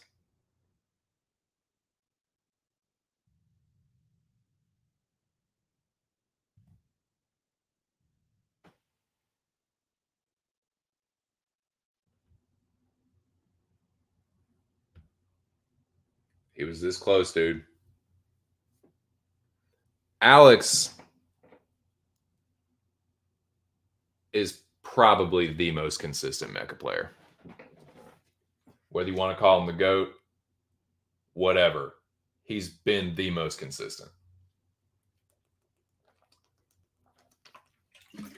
He came up just short, dude. He's hard to kill. He has consistently good scores. And yeah, that he has that fucking elite social game, dude. He's one of the best, if not the best, mecha player. Came up just shy. Again, another fucking final. That's crazy, dude.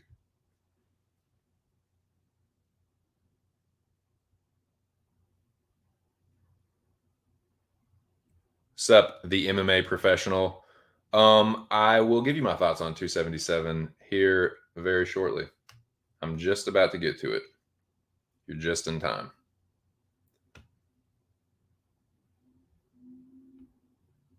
See? The mecha divided me from myself. I don't even know who I great day in the morning. Splitting Cardone apart. Dividing the man from himself. See? See what the mecha does? It's a competition, but it ain't no fucking game. It's chaos.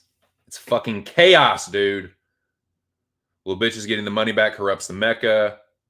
So much of that, dude. There's always something, man. There's always some kind of chaos. The glory of Rome.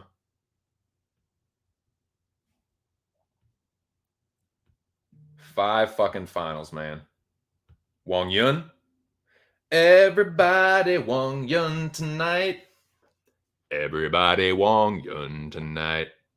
Everybody Wang Yun tonight. Everybody Wang Yun tonight. Dude, Ark's new song is the hot shit on the street. Ark's remix to Wang Chung. I can't stop singing, dude. It's been in my head all fucking weekend.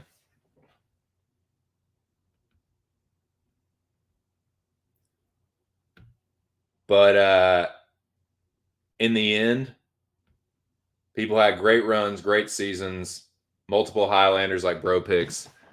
But in the end, there can be only one. You know who it is. In the end, one dick swung lower than the others. The Big Johnson emerged. He's your mecha champion. Zach Johnson killed it. So I added up Zach's points.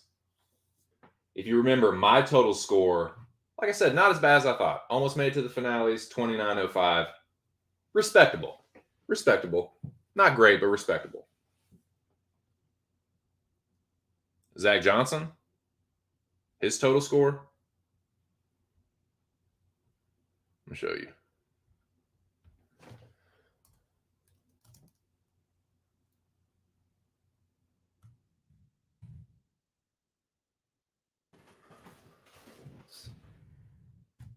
Season recap.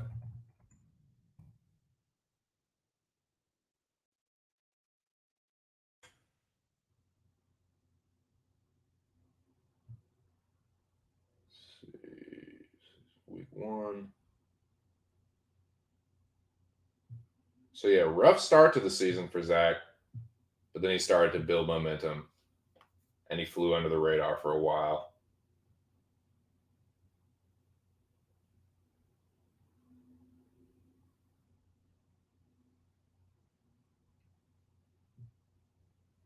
So yeah, that's 3, 4, 6. So that's crazy too. So Zach actually did not have a Highlander, but won the fucking mecha. Got the Highlander of Highlanders, dude. So yeah, the Highlander is for show. The mecha championship is for dough. Remember that. Pin that one, boys. It's a little spin-off of a John Daly quote. It might not be a John Daly quote. That's not a John Daly quote. John Daly's grip and rip it. Sorry. Arky talk. I don't know who coined this, but you drive for show and you putt for dough. The Highlanders for show. The mecha championship is for dough.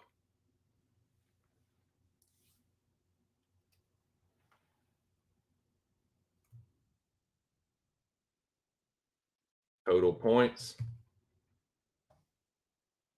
Zach scored a whopping 3,900.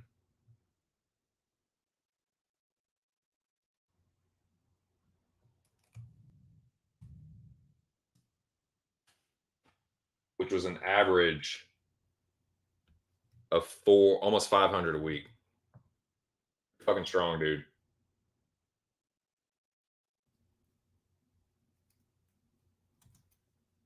$487.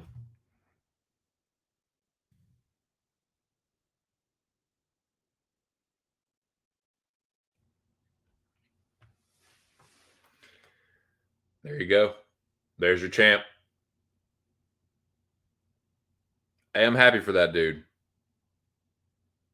That's another dude that ain't afraid to let his wife do big things and kill it in life.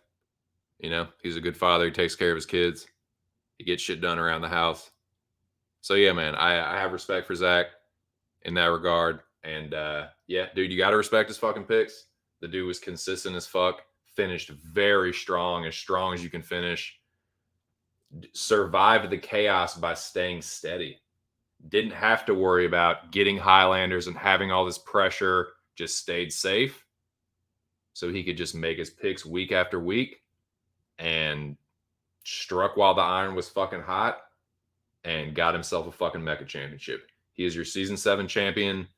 Like I said, his name is in the Mecca history books. Dude, fucking Squigman Palladora style. Forever. So congratulations. You old beef jerky making budgie.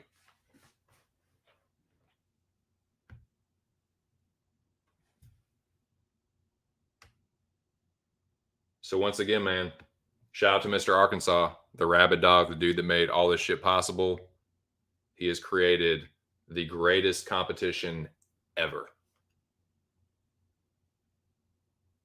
I feel fortunate to have taken part in it. It was insane. It did a number on me mentally and psychologically.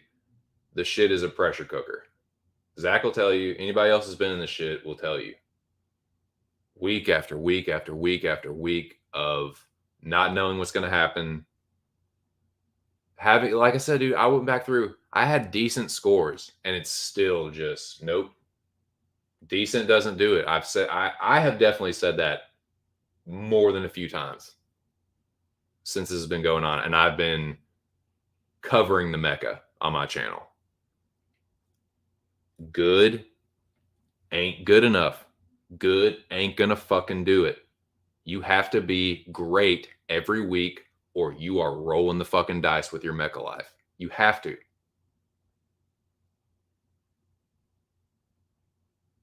It creates a situation where you have to constantly adapt, constantly think on your toes, constantly make decisions in real time, and having the shit just changing shape right in front of you with dire consequences.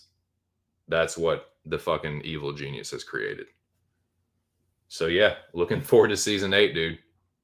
I definitely would love another crack at it. And yeah, that's my 2 cents on that one.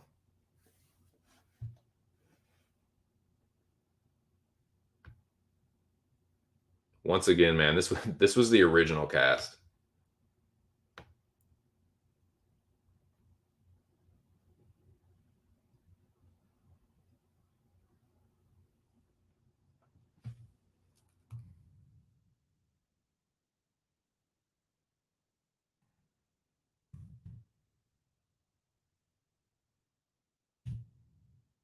So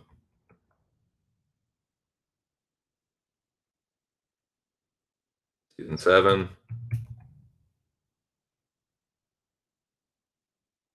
final send off, the big kiss off, the big buzz off. Hell of a season, dude.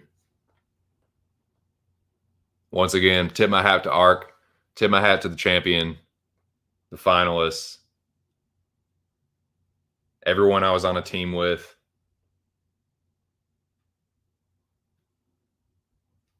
Yeah, man. Had different teammates all throughout the season. Had one-on-one matchups, tag teams, teams of 5, teams of 6, teams of 4, teams of 2, 1v1. fights for my life. I was in a triple threat match. It was a great season, man. I had a great time. Very exciting, incredibly intense, incredibly stressful, very rewarding at times, super brutal and unforgiving. But I'm here for all of it, dude. I'm here for all of it. Well worth the 20. 20 for a crack at 500 and to get to do all this fun shit. It's just well worth it, man. Well worth the price of admission. And like I said, that should be nothing. That little ante should be nothing to some ballers like y'all, right?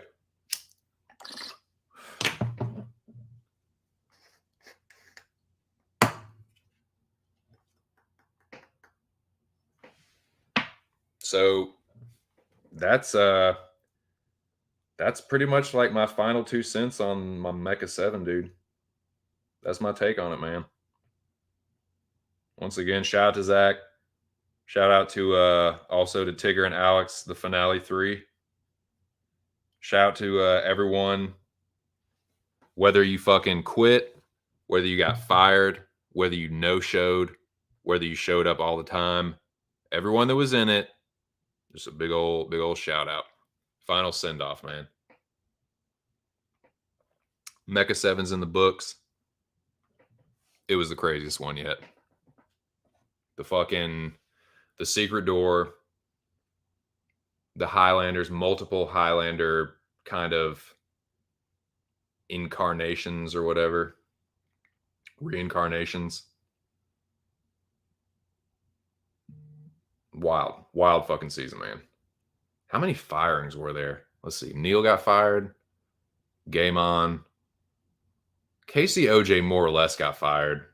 Was put to the vote. Was put to the fucking gang shanking. He got put to the knife. Detective, Neil, Game on, OJ.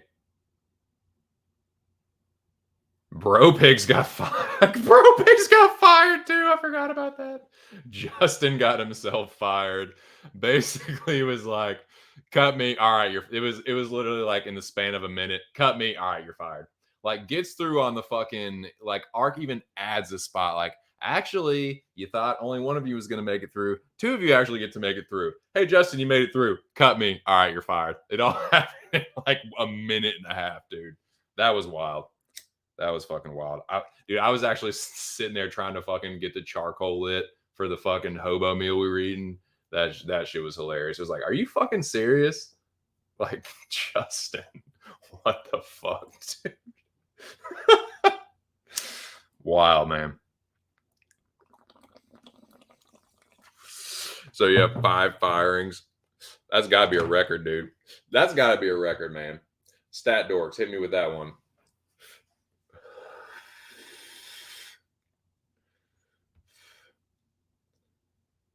You didn't fail, bro. You got second place. Only one person did better than you. That's not a failure. Dude, check out Mr. Arkansas's latest single. Everybody Wong Yun tonight. Yep, he won it, dude. Old Zach got her done. So, boys, that concludes the Mecha 7 portion of the stream. Shout out to Mr. Arkansas. Now let me look at his.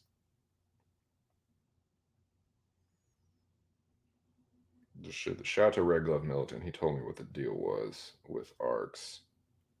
You said total you put in? Oh, now I did not discuss everything that happened, obviously. I didn't really touch on the pot controversy. I will speak on that before I move along. But give me 1 second here.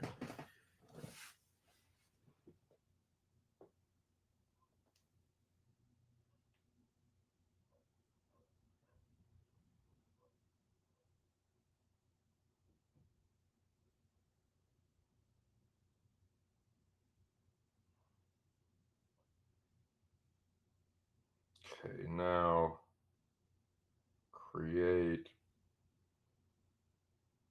Shit, I wish fucking Red Glove was still in here. Let me see what he said before. I'm back. Well, I'm back. What's up, Bo? Kick-ass mecha. It really was, dude. Let me go back to see what fucking Red Glove said earlier.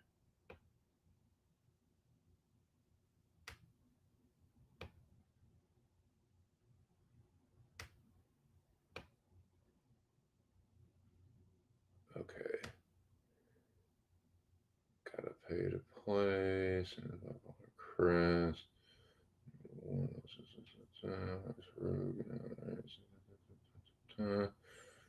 Always a nice mecha. Shit. Trying to find out what he had said. Okay. I guess he hasn't done it yet, but be on the lookout for that. A join button on his channel. I don't see that yet. You go to his channel, channels, community, playlist, videos, share. No, that's not that. There's the like, the dislike, live chat, share, create, thanks. And that's the super thanks though. That's not the joining. Maybe he hasn't set it up yet, or maybe he will go live and set it up on that stream. I don't know. But be on the lookout for that. I'll definitely be signing up.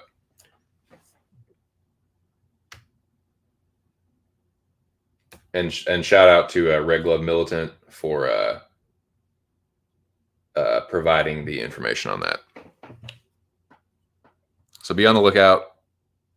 Now, as far as the pot situation and the money in the pot, there is no way for me to know for certain what happened. All right.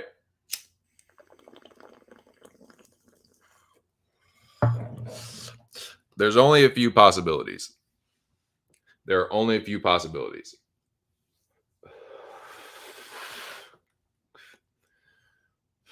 One, BroPix pocketed some of the money. I don't think that happened. I don't know, but I'm going to give Justin the benefit of the doubt. I'm going to give Justin the benefit of the doubt. Possibility number 2.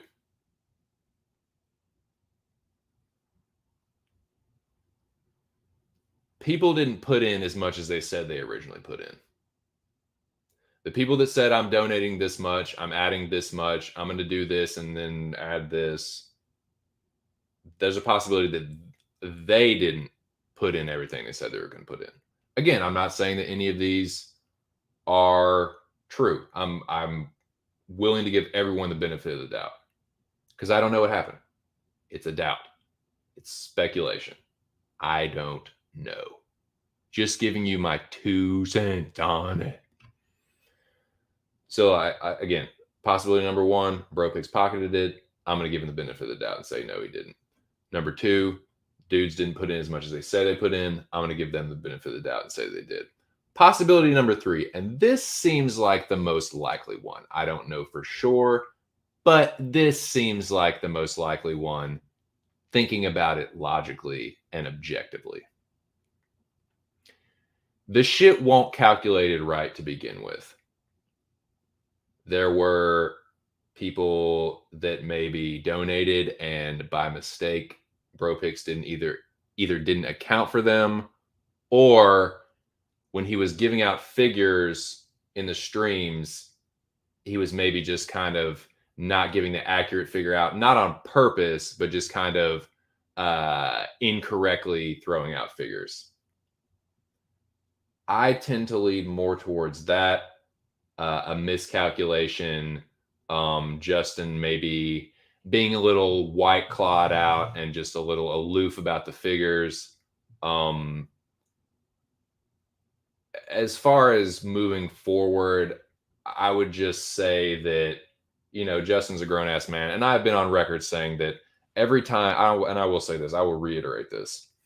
Every time that I have used Bro Picks escrow. It's been airtight. I even had a banner up for that for a while. I had to take it down because just to save room on banners. But for me, I've used Bro Picks escrow multiple times to handle side bets and dono bets and shit like that. Well, not dono bets, but side bets and stuff. It's been airtight. It hasn't been a problem. There is a possibility though that, like I said, it was miscalculated, not intentionally, but that's what I think is more likely than something nefarious than Bro Picks. I don't think Bro Picks is a broke motherfucker that needs to like, I need this money bad, or like, fuck you guys. I'm just keeping it just to say fuck y'all. I don't think he's that spiteful. I think it was more just like we all thought that it was a little bit more than what it actually was. Maybe some of that's Bro Pic's fault. Again, you could do yourself a big favor and just be as airtight as you possibly can with the bookkeeping. And like writing the shit down and like screenshots of like, okay, I sent you this money. Okay, I got it. And have that every single time. That confirmation. That would be my advice. But that's my 2 cents on it. I don't know for sure what happened. I'm gonna give Bro Picks and everyone that donated to the pot the benefit of the doubt and just say that it's some miscommunication. It's some like, maybe not having the exact accurate figures and talking about it in the streams, and everyone mistakenly getting the idea that there's more in the pot than what there actually was. That's what I think happened. I don't know. That's my 2 cents on it, though.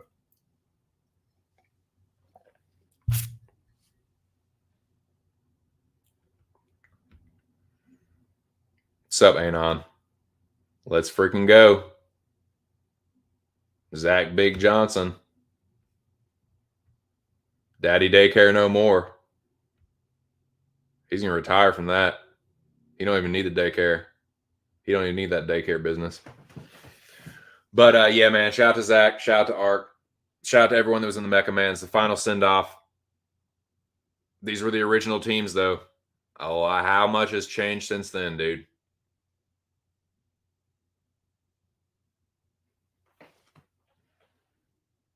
Crazy. But that was the Mecha dude. Wild fucking season. Congrats to the champ. Congrats as well to Tigger and the General, 3rd and 2nd place respectively. But yeah, it was a wild one. I was there for most of it.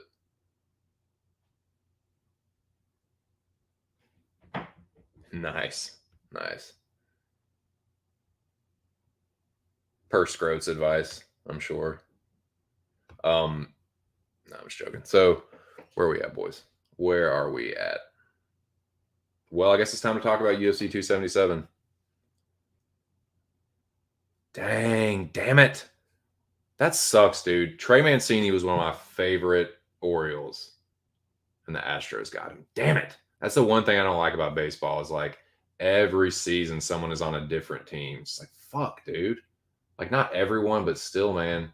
Like, you got to just like keep up with the new roster every goddamn season. I mean, I guess it's kind of the same with football, but I feel like that's a little bit more like, the key players are usually there for a little bit longer, but baseball, dude, is every fucking season somebody gone. Damn it.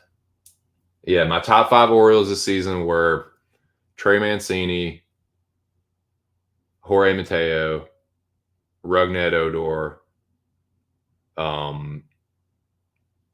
Austin Hayes, and Cedric Mullins.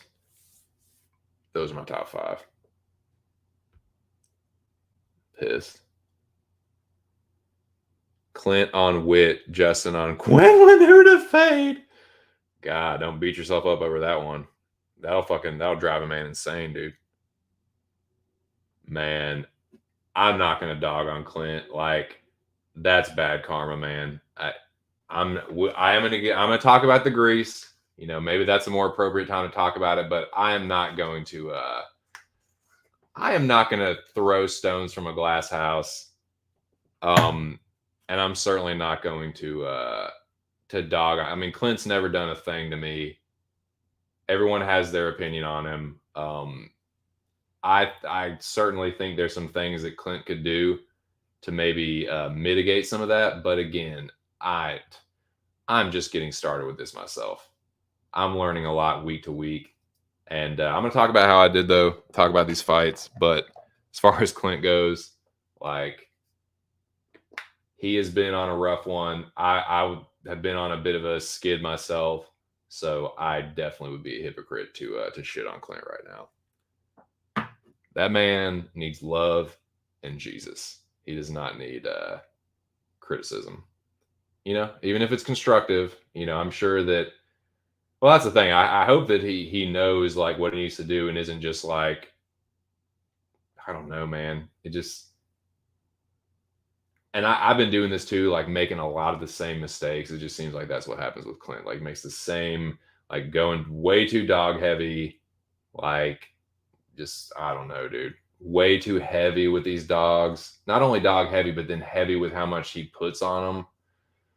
I don't know, man. I don't know. See, I would if it's Clint or Bro picks, I would. I hate to say it, but probably fade Clint a little bit more at this point. But they're both streaky, and when they hit, you gonna know about it. You definitely gonna know about it because they either lose big or they hit big. But yeah, I'm not gonna fucking kick a man while he's down. I haven't been doing shit recently, and I'm fucking betting with peanuts. So whatever, dude.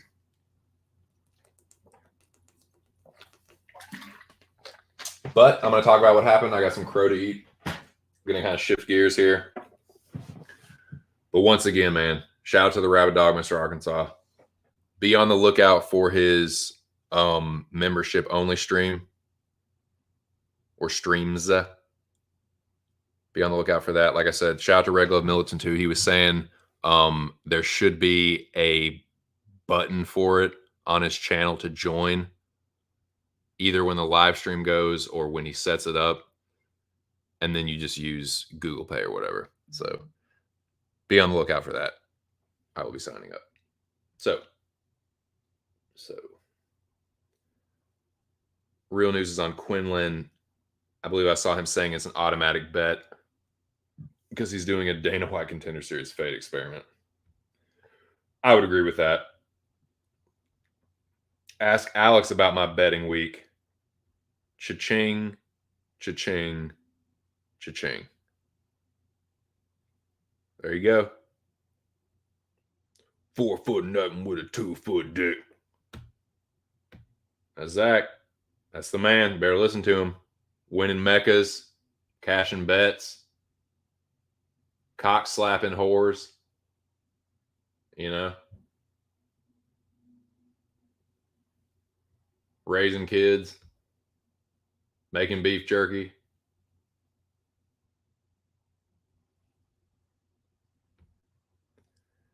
Wong Yun said 2 cents. I copied your picks, except I took Hamdi, nice, and Edwards and went 11-2 betting. Everybody Wong Yun tonight. Everybody Wong Yun tonight. Everybody Wong Yun tonight. Everybody Wong Yun tonight. Man, that's the new fucking jam, dude. Check out Ark's new single, Wong Yun. It's called Wong Yun. It's a remix to Wang Chung. Sa, dude. Don't know bad pay, dude. Zach made a killing. Won a damn Mecca, made a damn killing. That's tight. So, let's get to it. Let's talk about these fucking fights. Let's talk about these fucking. Oh, I want to do this before I forget about it. Shout out to Mr. Arkansas again. Not only for the Mecca, but Ark is pretty fucking good with underdogs, man. He called the Alex Morono pick. Alex Morono was an underdog against Semi. Line definitely should have been flipped, but he was on it, man. I can't remember if Ark said he bet that or not, but he definitely picked Morono. So got to give him credit for that one. I've said that for a while, man. Ark is a pretty good underdog picker. Sniffing out them dog spots. You know, he's a rabid dog. I guess that kind of goes hand in hand. So, yeah, before I forget. Now, I'm not going to make banners for all these fights, but I will put up a banner for the recap or whatever. UFC.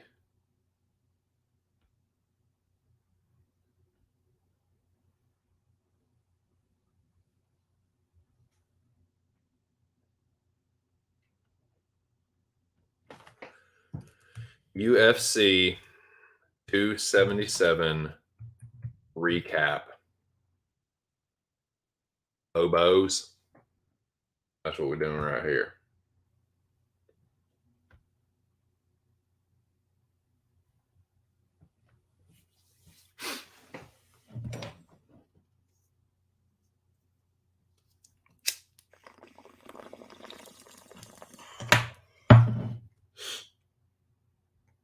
Matter of fact, I'm just going to make that a ticker.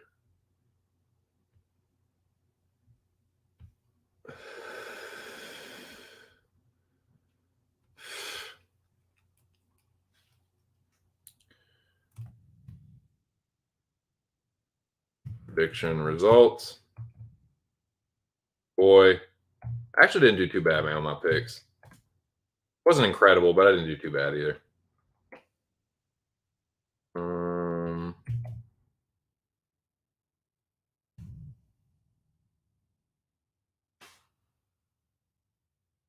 Let's see. 63.6.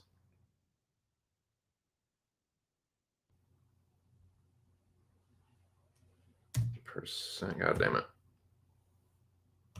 Percent. And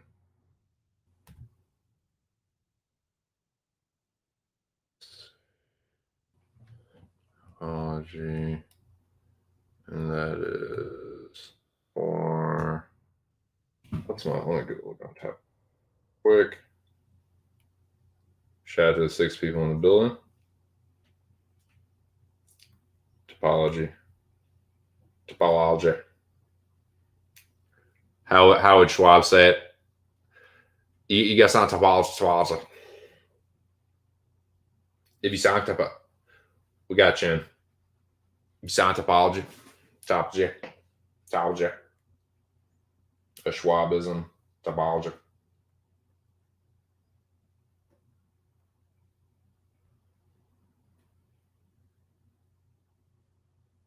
We got you in.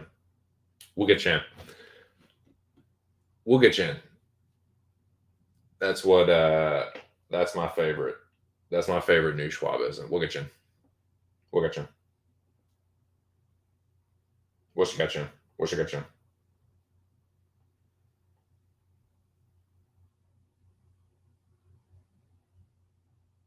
Okay. I am now on Tapology. I'm a purple belt, bitch. I'm a Tapology purple belt motherfucker. 402 and 230 all time. This is just UFC picks. I don't be fucking padding my record with fucking PFL and Bellator and fucking shit like that. And I'm now god damn it. I'm now what am I sitting at for the year? Like 195 and 195 and 111 for the year. Yeah, calculate that. For 2022.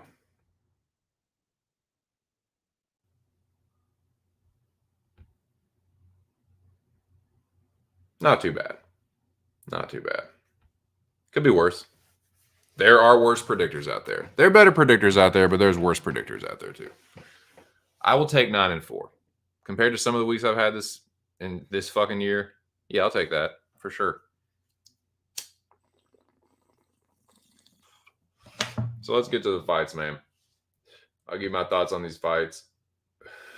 Go through the less interesting ones. The card was not bad. I'll give it like a B minus. There were a couple good finishes. There were some stinkers. There was some controversy. But all in all, it was a pretty good card. Not great, but it was good. B minus. Seen worse. But for a pay-per-view, a little bit of a letdown for a pay-per-view. Considering it wasn't that bad. It wasn't that bad.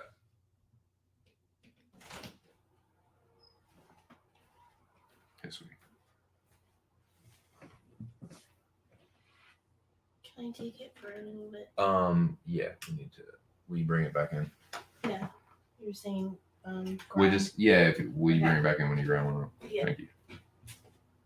So we'll start. Well, as we normally do, begin at the beginning. Start at the bottom of the card.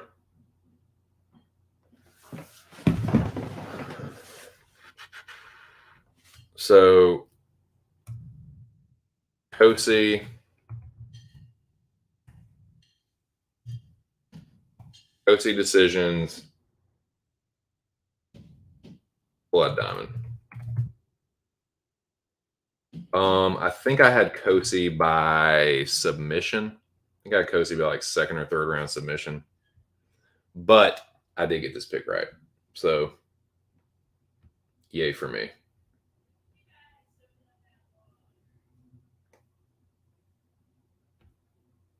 No bet. 1-0.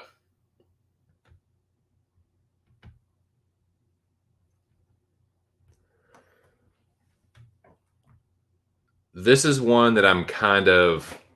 I did have money on this one, but I should have had more and I should have had it in better spots.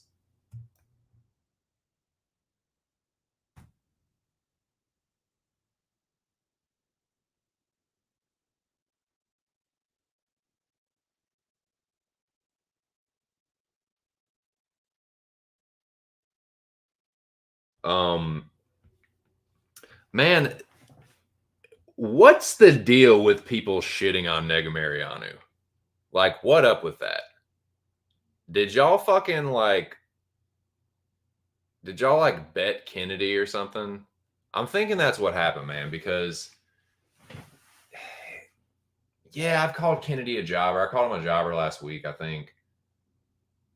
And yeah, he probably like edged Negamarianu out, but people are acting like that was just some one-sided beatdown. No, it was a really messy fight. And if it wasn't for those eye pokes, dude, he was fucking starting to crack Kennedy towards the end there. And if he wasn't fucking literally gouging his eyes out, he might have got knocked the fuck out, dude. Like Carl Roberson was having success against Kennedy on the feet.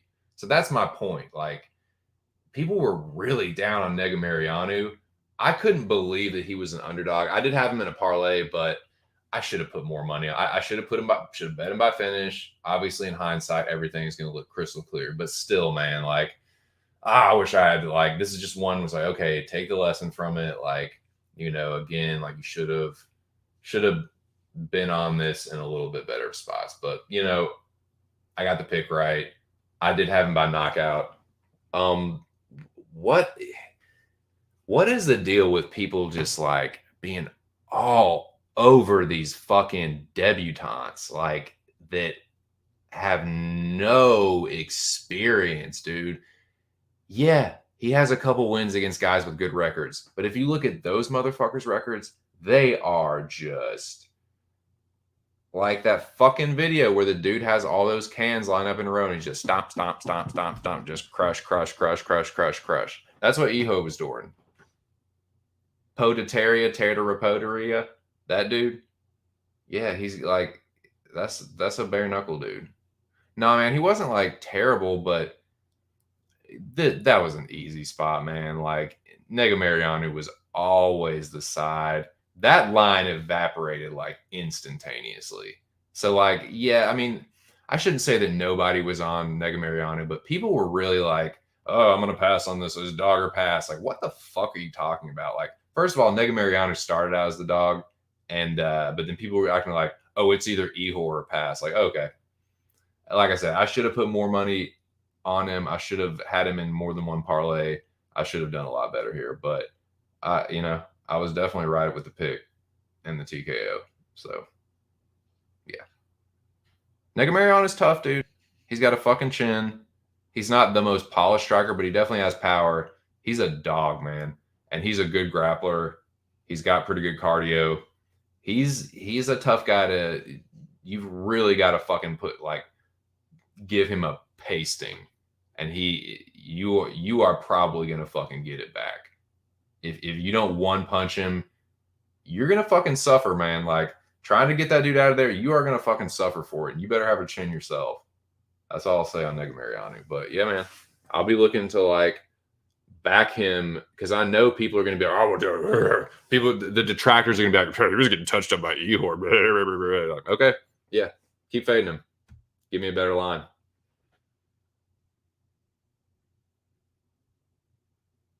Nice, dude.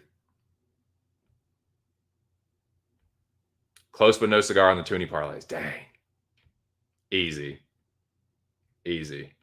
Yeah, dude. Check out Ark's first single, Wong Yun. I can't get it out of my head, man. I can't stop singing it. Everybody Wong Yun tonight. Yeah, that's his new single, man.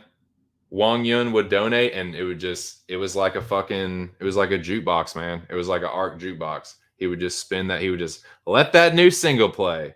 Needle on the vinyl. There you go. Arc on wax, wax on felt. Just like that, dude. It was fucking it's very catchy, man. It's a catchy little tune. Everybody Wong Yun tonight. Everybody Wong Yun tonight. Everybody Wong Yun tonight. Everybody Wong Yun tonight. Believe it or not, I have come around to Negamariano. Nice, dude. Yeah, he's not bad. He's tough. He's just kind of sloppy. He's a little sloppy, a little unpolished, but he's got the things you like: toughness, durability, well-roundedness, doggedness. He's good. Likes to try and finish, you know. So that one was correct. Let me adjust this. So that's 2-0. Got the first loss. First incorrect pick here. I really do not like low-level women's MMA. I have a difficult time picking it. It's shit. The product is shit. My picks are shit. It's all just it's just like Jeff Goldblum and Jurassic Park. That is one gigantic pile of shit. 2Cents' picks and those fights, just a heaping pile of shit, just heaped together. Just dookie rocking everywhere. Edwards.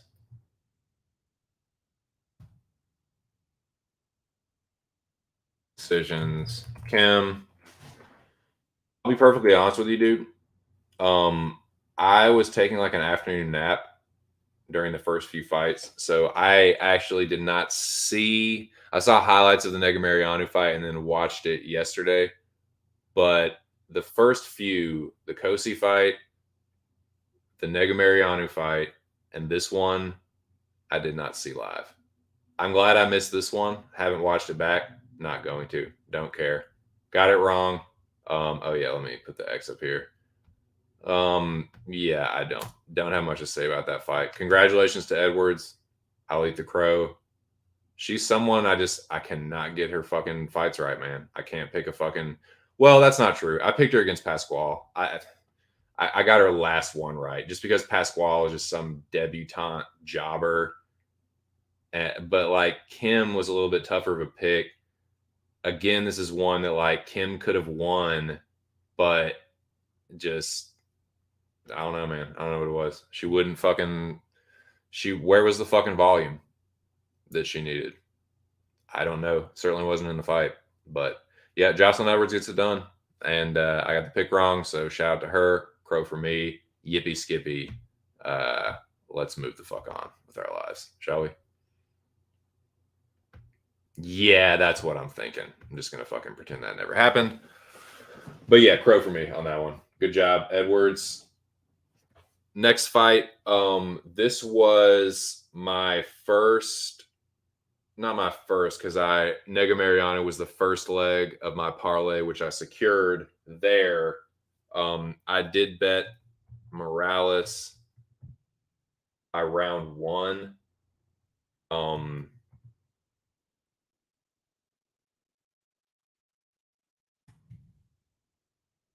and this was just, credit to Adam Fugit.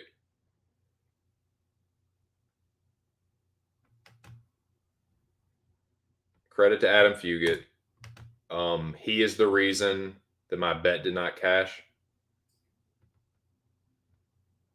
I did get the pick right, but had to burn the Morales by round one KO ticket, unfortunately. Now, this is the thing with Morales. I faded the dude before against Trevin Giles. He fucking knocked his ass out. Of course, that always happens with Trevin Giles. He looks good until he gets fucking knocked out. So that happened. And here's Fugit, right? I'm telling you right now, Michael Morales, he is not going to keep that O. Someone is going to knock him the fuck out. That's a fucking someone in Giles that has negative fight IQ and like has mental like toughness issues. He's a head case. So you beat him. Impressive though in your debut. A dude that has a lot of experience, has some decent wins. But then it takes you 3 rounds to get rid of this. He has a lot of experience, but he's a fucking debutant, man. He's a fucking, I don't know, man. Like, yeah, I know Morales has only had one fight. He's really young. That's another thing too. He's only 23. He's the 6th youngest fighter in the UFC. So maybe I'm being a little too harsh. Maybe it has to do with the fact that I lost my bet. Like my bet didn't cash, and I'm just fucking pissed about it. Um, credit to Fugit. It sounds like I'm eating crow, but I mean, yeah, like I had the Morales by knockout. I'm sure everyone and their fucking mom did, so that's not really a pick you can brag about. But I don't know. I thought he'd get him out of there early. He did hurt him, but yeah, to Fugit's credit, I mean he got that fucking takedown, man. And someone that's a little better on the ground or a little better on the feet is gonna clean his fucking clock. Clean his clock or finish him with GMP. I mean, Morales is talented, but he's also young and reckless and has some really bad habits that like as he keeps winning, someone's going to capitalize on. But he has a lot of potential, man. So if he can shore up the defense, shore up some of the like, he wasn't like completely reckless in this fight, but he does get into reckless exchanges, and somebody that's not Adam Fugit or a knucklehead like Trevin Giles, someone's gonna clip him. Is what I think. But hey, good job. I wish you would have done a little bit fucking sooner, but it is what it is. Good job, Michael Morales. He got it done. Now, let's see. That was the early prelims. This next one went exactly how I thought it would go.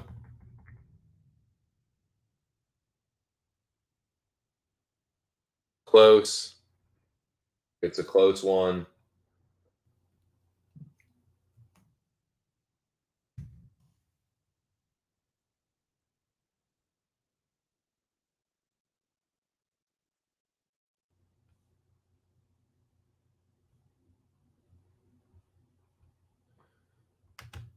This was another fight or another leg of the parlay. I did have Jakar close as the second leg, secured that. This fight more or less went down how I thought it was going to go. The outcome anyway. Had close by decision on Tapology, nailed it, nailed the second leg. This was the fight. Like I can't remember what I was doing during this fight, but I didn't. I think I was talking with my wife, but I didn't see the first round. And turning it on and really starting to pay attention like halfway through the second round, I didn't know what happened in the first, so I was like, fuck, man. It looked like Garcia was like maybe even winning the fight or maybe won the second round. But then the third round is like Garcia just backed. I don't know what he did in the first, but he backed up the whole fucking time in the third round. And like, yeah, like I said, I didn't see that whole fight, but I figured that Close would play it safe for the most part, kind of out volume him, out grapple him where he needed to, avoid the submissions, and secure the decision. And that's exactly what happened. Thanks, sweetie. I love you. I didn't do that much, but That's okay. there's a minute left in that. Thank you. Appreciate it. It's fine. So yeah, it is what it is. Got it done. Doesn't sound like it was that entertaining of a fight though. The first round anyway. I saw the like I said, halfway through the second and the end of it. But instincts were dead on with that one. So this was for me, for picking and for betting. I didn't knock it out of the park, but it was just a solid one to kind of just help build my confidence back a little bit. For the most part, my instincts were on. Not with this next one, however. Not with this next one. This one was the 1-800-GAMBLER bet. This was the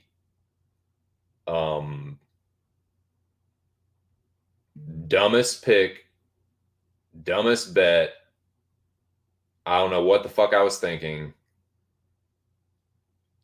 I need to smack myself. I just did. This was so fucking stupid, dude. Shit.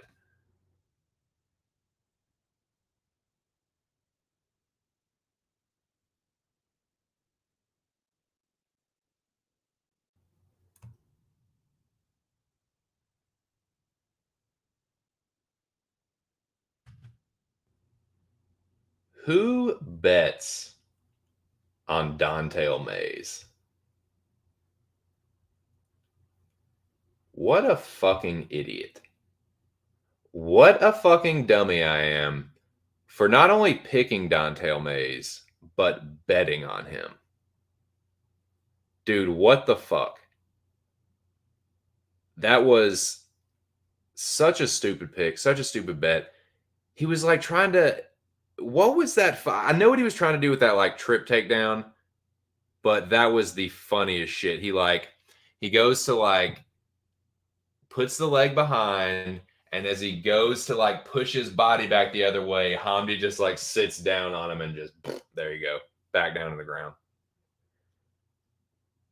So yeah, I thank God I didn't put that much money on it. It was $5. It was like a half unit bet. Mays by, and this was just another example of getting greedy. It happened to me another time, which is the reason why another bet didn't cash. But this one was just like, again, and I know better than this. Even the short amount of time I've been fucking gambling, I know better than this. You have to go based on who's going to fucking win the fight. If the dude ain't going to win the fight and you're betting on him, your shit ain't cashing, Bobo. That's all there is to it. If you are betting on the dude that doesn't win the fight, you ain't going to cash your shit. Period. Period. So yeah, Mays was the wrong side, so the odds were for jack fucking shit. The odds can be plus 1 trillion. So you can put $1 and be a billionaire. But if that fighter isn't going to win, then it doesn't fucking matter. And that's why sometimes the odds are so crazy. Though that's why Mays by sub was a trap. It was a trap. It was like, oh, he just got his purple belt. Oh, this dude's a debutante. Sub plus 1,700. Here's a little trap for little suckers like 2 cents. Duh. Oh, I fell for it. I fucking fell for it. So that's what I get. That's what I fucking get. Oh well. Oh well.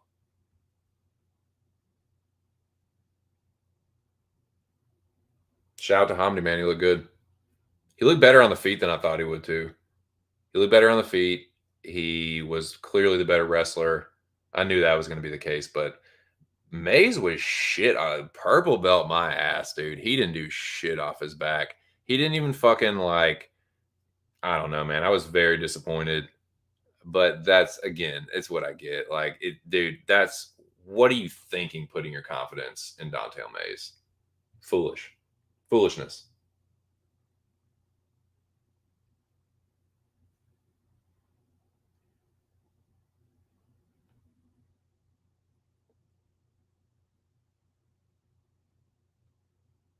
Nice.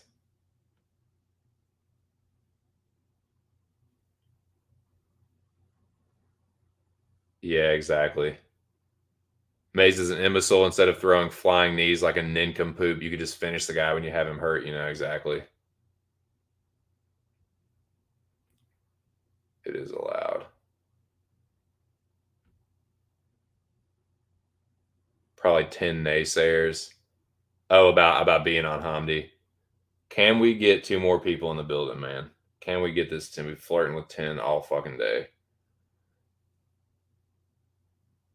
Yeah, I mean that's what I kept hearing. He's an Olympian. He's an Olympian. And like that might end up being nothing against a real fighter, but like Mays is kind of a jobber, so whatever. It is what it is, man. But alas, next fight. Next fight. Let's get back to some correct picks. How about nailing a pick? How about nailing a pick and getting scared off of a bet for something I know better?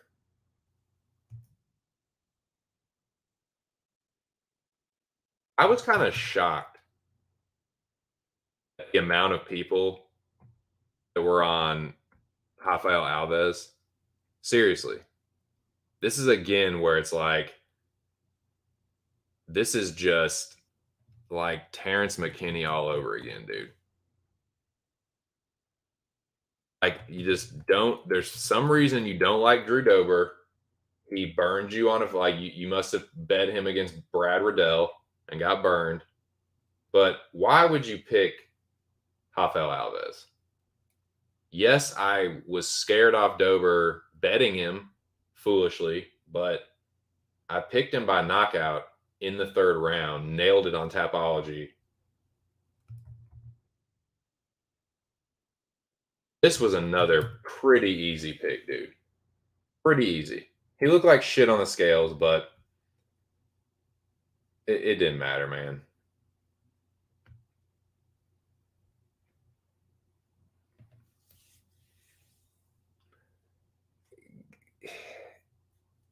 Dober is one where I feel like it's pretty easy to like pick him, or to like not pick him, but to cap him. They give him, or they have been like pretty winnable matchups. I think they were maybe pushing him a little too hard in the beginning.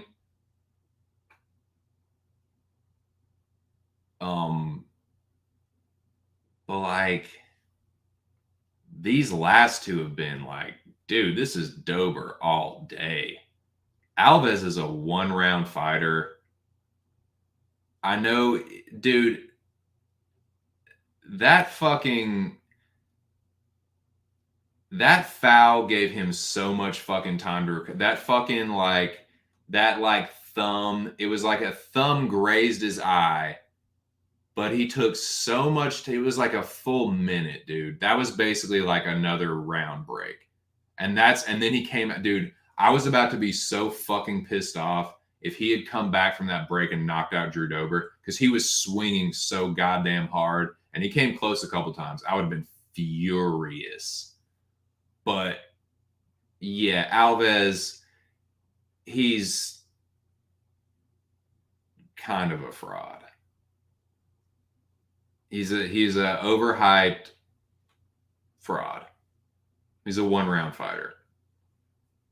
Had he not had that almost 2 minutes of recovery time for a barely that was like half of a punch, half of an eye poke. Like he punched him and his thumb caught his eye is what happened. So that was a little greasy to me. I'm glad that Dober knocked him out. That was a nasty. It was a rear right hook to the liver, or rear left hook, excuse me. Dober's a southpaw, so the left hook to the liver is a classic boxing punch that ends fights. But if it's a southpaw and it's a rear left hook to the liver, oh my God. And Dober hits hard too, man. So extra torque, extra power, rear left hook to the liver, and it was over. Nasty knockout. Awesome win for Dober. Man, he just, that weight cut, dude. God, he looked bad. He was the absolute worst looking one. He cuts ridiculous to get to 55. I don't know, man. He's one of those dudes that would be like perfect in the 165 division, and he does well. Like when he rehydrates, he's got the power, he's got the fucking, the cardio and stuff, but God, he looks terrible trying to make that weight. 10 people in the building. That's what I like to fucking see. That's what I like to fucking see. Snapshot that. We got 10 boys. Boom. Yeah. Oh, he's way overhyped, dude. I thought he lost that last one, man. I thought what's his fuck got robbed. Dang. Yep.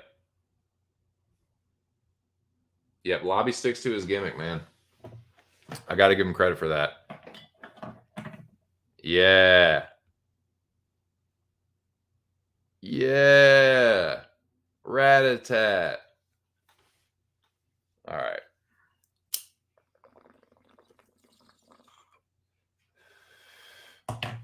Next fight, boys.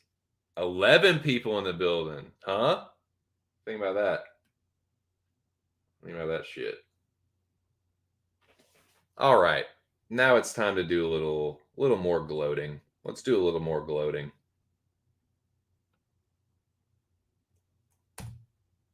Now, I can't do as much as I would like to because I gave somebody a little bit too much credit.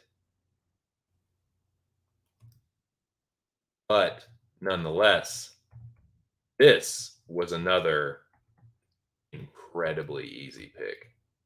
I mean, this was a fucking gimme for prediction.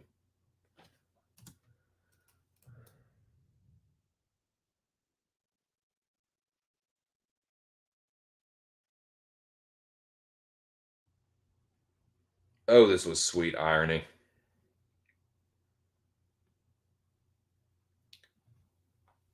And I'm telling you, you are never going to push me off this square. Magomed Ankalaev will be UFC champion. Mark my fucking words. He will.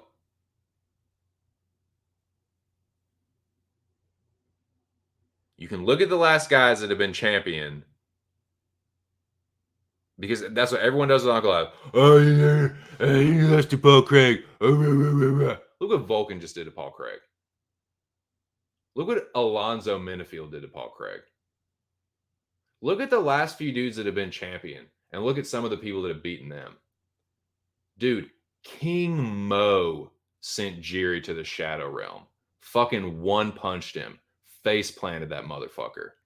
Face planted that goofy motherfucker. King Mo. All right.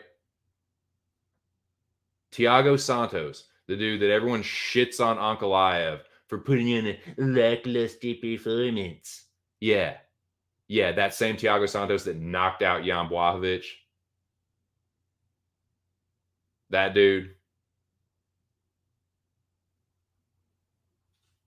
Everyone wants to come up with some clever little narrative for Ankalaev because they get burned betting against him. But when you look at that division, there's so much goddamn parity that you're just going to find yourself to be full of shit. Anthony Smith got finished by Thiago Santos.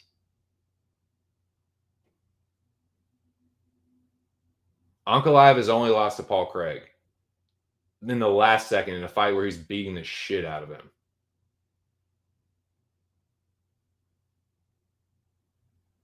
So yeah, Vulcan just made Paul Craig look stupid. Made Paul Craig look like Ryan Hall. And like Ankalaev dropped Vulcan a couple times. So yeah, dude, you can look at any of them. Jan, been finished by Thiago Santos. Got beaten by Jimmy Manoa. Jiri, slept by King Mo.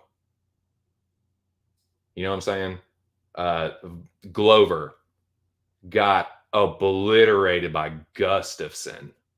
The Gustafsson that just got chinned by Krylov. Everybody always want to act like, dude, so-and-so is going to do this. So-and-so is going to do that. Oh, Jamal Hill is going to do this, that, and the third.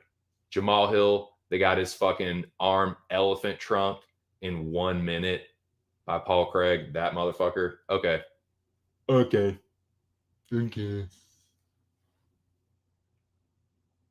Fucking eat crow. Eat crow. Fucking suck that, you Ankalaev haters. I saw so many people on Anthony Smith. Good. I'm glad you got burned, and I hope you fucking recognize the truth now. Now let's talk about this fight, dude. Let's talk about future champion Magomed Ankalaev. Let's talk about how well he was checking those leg kicks. Let's talk about how powerful his leg kicks were.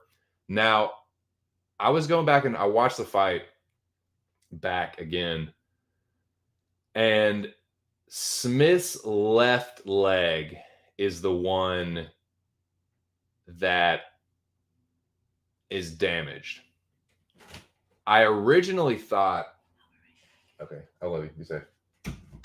I originally thought that his leg got fucked up from Ankalaev checking the kicks, but I think it got fucked up from Ankalaev's kicks themselves. Because Ankalaev is a southpaw, but he was throwing the lead leg low kick, basically throwing his lead right leg into Smith's left leg. So I think it was actually his fucking kicks that either re-injured Smith's leg, because Anthony Smith was coming off an injury. So he either re-injured that or he just fucked it up with the leg kicks he was throwing himself. Because when he checked them, he was checking right leg kicks from Smith. But yeah, I don't know, man. I don't know. But by the second round, Smith couldn't stand. And he didn't come into that fight limping. So something happened in that fight. And it wasn't just, oh, he took a rough step. Ankalaev was swinging them tree trunks into his fucking leg and checking the shit out of Smith's kicks. And all the people talking all that shit about, oh, Ankalaev is like, oh, he's so lackluster. How do you fucking love that? Now, I gave Smith a little bit too much credit. but I knew that Ankalaev was the side. Anthony Smith is a legit gatekeeper. Like, he is the gatekeeper. Look at who he's beaten. He proves alleged contenders to either be the real deal or fucking frauds. Crute, a little fraudulent.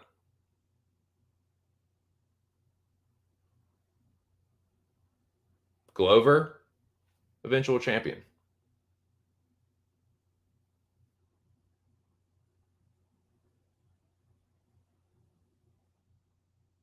So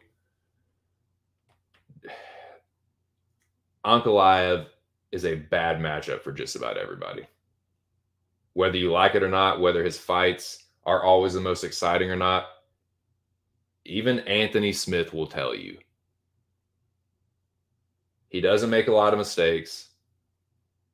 He doesn't do a lot of shit wrong.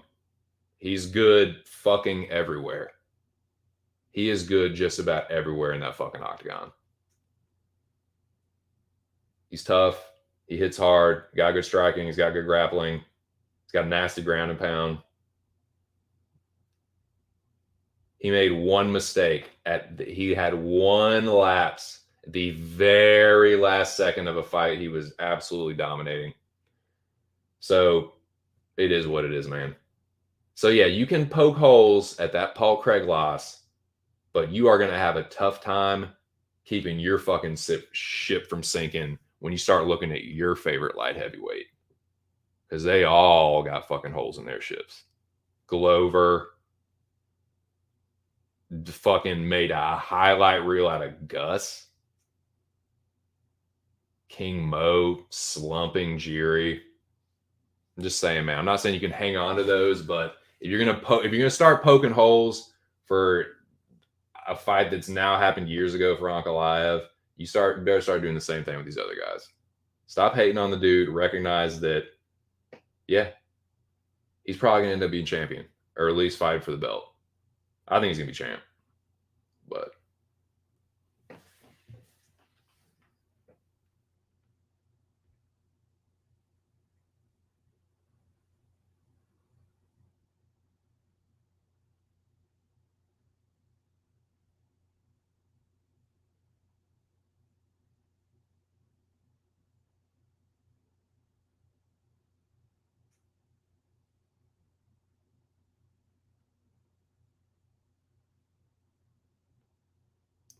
Yeah, man. And that's the other thing. Like, Anthony Smith is clearly intelligent when he breaks down fights, but it's cringy to watch him talk about other light heavyweights because it's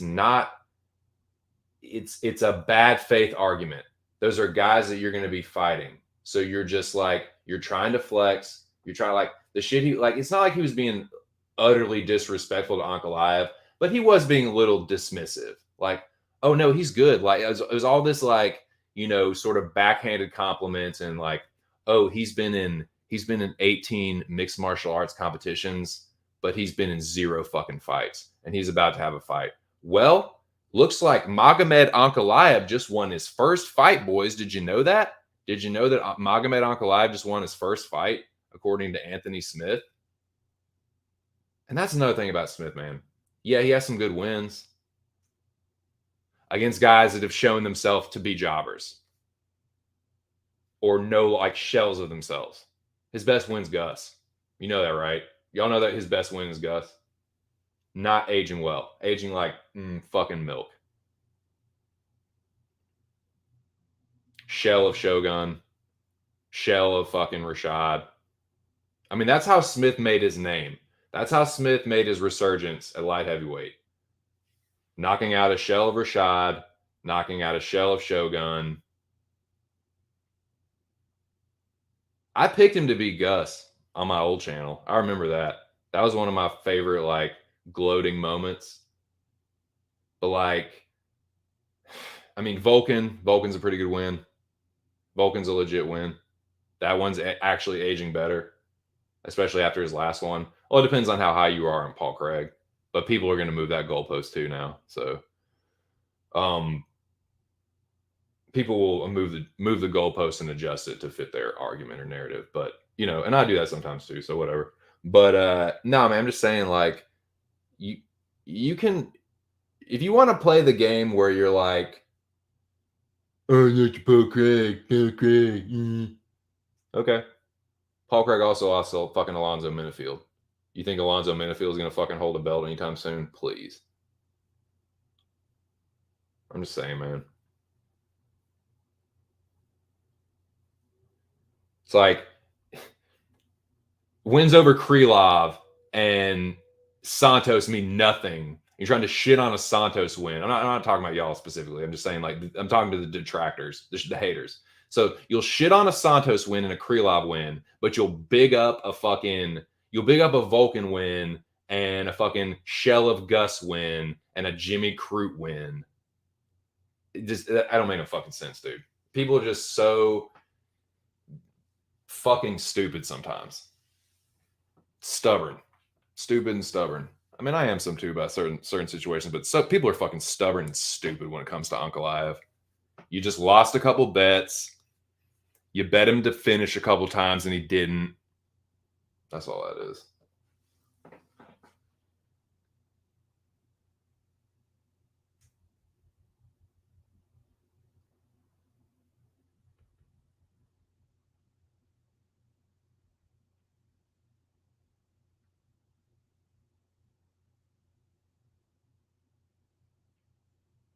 No, Zach's talking about I'm talking about Smith being corny. I'm just talking about Smith being fucking corny, dude. Like that, but that's the thing, Zach. That's the thing. Now Smith is in this position where he's this mouthpiece. And then it's like, oh, well, he's just broadcasting. He's just calling it like he sees it. That's his job to talk about it. You know what I'm saying? That's why it's a conflict of interest for him to be employed by the UFC, active fighter, talking about his own division. It's like, that shit is fucking cheesy. I don't like Chiesa doing that. I don't like none of them. It's just like, you're arguing in bad faith.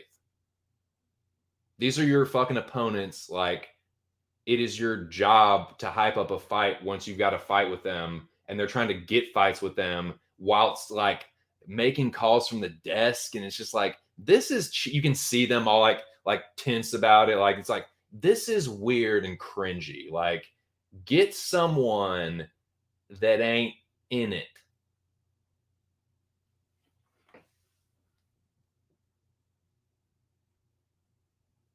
Yeah, Zach was talking about talking about what I was saying about Smith. I think so too. And he's talking about Brian. Yeah, Brian's a little mischief maker, man.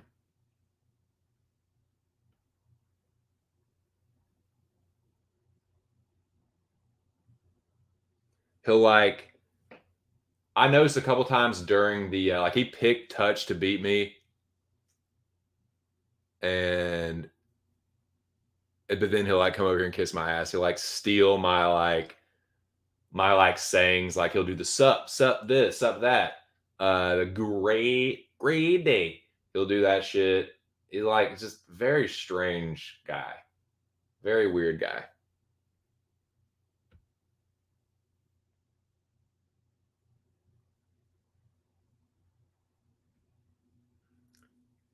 That happened with Usman and Covington one night, and it was awesome. So, but yeah, next fight, man. I think Uncle Ive is going to be champion eventually, and it's going to be tight. But this was cool because, and I should have bet him. I should have fucking bet him, but I gave Smith too much credit.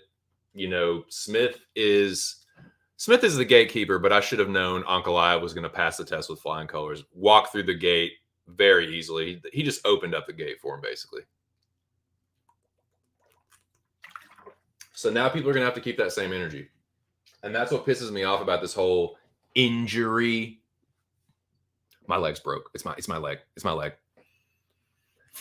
I think Uncle Ive broke your leg, bud. But now that's going to be, if I was 100%, I guarantee you, Anthony Smith is going to come out with some shit like, at my You're going to see him start to say some shit now as the dust settles. Oh, at my best, I would have blah, blah, blah, blah, blah, blah, blah, blah, blah. They're going to, this win, I can guarantee you, the Uncle Live haters will be discrediting this win. I can already hear them. But that's all right. That's all right.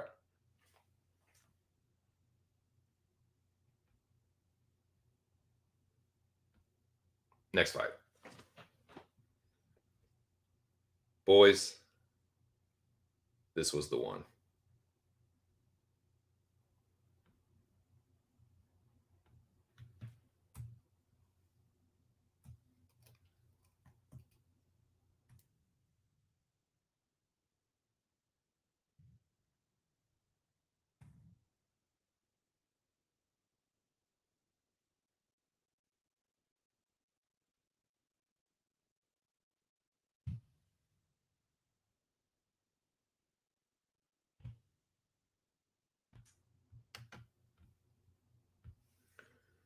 This might have been the easiest money I've made all year. And I didn't make much at all. But this was probably the easiest pick on the card. Like I said, I'm hesitant to use the L word, but this was a fucking L word, dude. Motherfucking homie Pantoja, father of the year, neck cranks Alex Perez. Thank you, Father Pantoja. Well, other than Zach Pantoja's, he's the Brazilian father of the year. So, yeah, I don't know, man. He set a great example for his kids. You know, both of his children fought in the co-main event. We can talk about that here in a second. But yeah, man, he's a good father. He set a good example for his kids. Smoked Alex Perez in the first round, as predicted on Tapology. And I'm gonna talk about it here in a second, but Pantoja saved my night, dude. He saved my fucking night. So thank you to the good father, Alessandro the Cannibal Pantoja. This was easy fucking money. This was the L word of the night. I said so beforehand. So yeah, that's in the record books. I did call that one. Shout out to Wong Yun. I believe Wong Yun tailed this and was able to make a nice little chunk of change. I couldn't be happier for him. I'm glad that I was able to help. That's what's up, dude. It was such easy money. Tell him, Wong. You tell him, Wong, wherever you are. Definitely.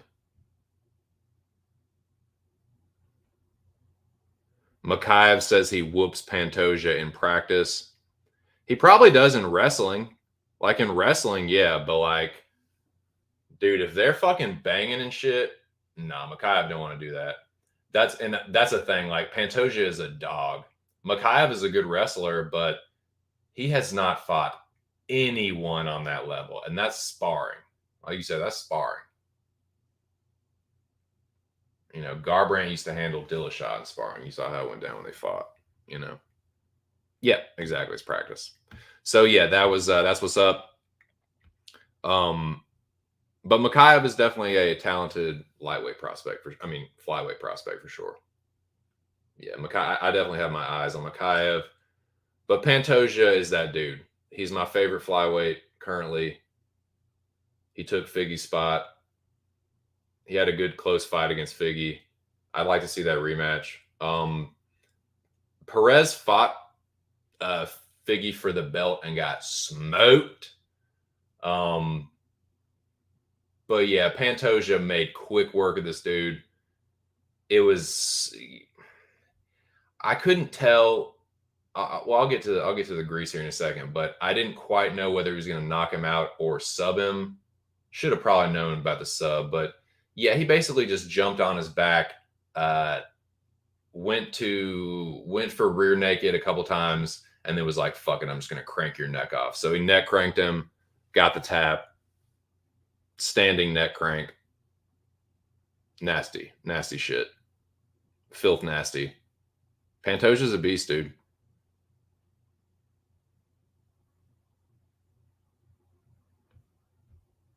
Yeah, dude.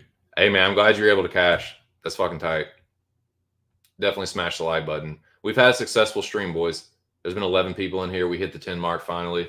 I'm happy about that, man. Whether it's in the first 30 minutes or the 5th hour, you know, we got it. We got that 10. So shout out to everyone that it never hit 0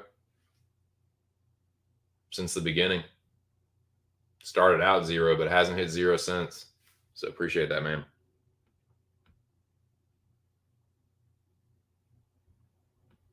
Yep. Exactly. Beat Moreno, beat Kai France. Pantoja has a great resume, dude. He's got a lot of experience. He's still relatively young. He's tough, hits hard, aggressive submission grappler. You make a mistake against Pantoja, you're going to get choked. You're going to get choked. And he can fight reckless sometimes because he does have a good chin. And he puts a pace on you, dude. If you can't handle pressure, Pantoja's going to wreck you. You're going to get wrecked. If you're someone like Figgy that can fucking stand in the fire and fucking crack, you'll have a shot. But, dude, that's why he was able to beat Moreno, dude. He just hits harder, and he's still as good of a submission grappler. So he's just, you know, as good, if not better. He's legit, dude. He's a legit black belt, legit power, and legit toughness. That's like the holy trinity, dude. Deadly grappling, heavy-handed, tough and durable.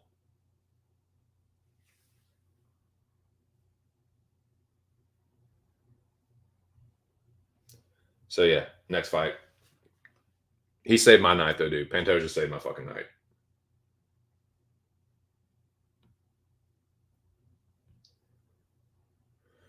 All right, let's eat some more crow. Let's fucking eat some more crow.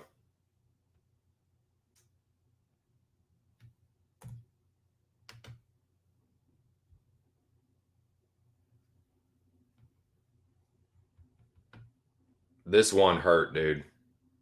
This one hurt. Not from like a personal standpoint, but just from I almost avoided this. I almost avoided this, dude.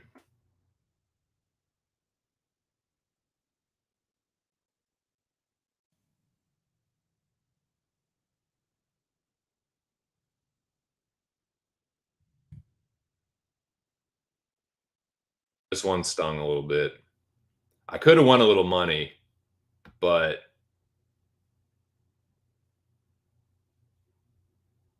I had a 5-leg parlay. Every single leg hit except Derek Lewis. So this was my first real experience with that. All the other parlays that I've had busted, it's like 2 or 3 legs bust. I either nail them or they're busted pretty badly. This was the first one where I nailed every single leg except one. He was the parlay buster. It was stupid. I got greedy. This is just going to be a lesson because he was the latest ad. I was looking at the parlay. I knew that I was going to put Negamariano in there. I knew that I was going to put Close in there. I knew I was going to put Moreno, and I knew that I was going to put Pantoja. I originally, now, it wouldn't have worked the first way I had it set up either because I had Mays in there like a dummy, and I had Semi like a dummy. But yeah, this one stung because it's like I hit Close and Negu, and I hit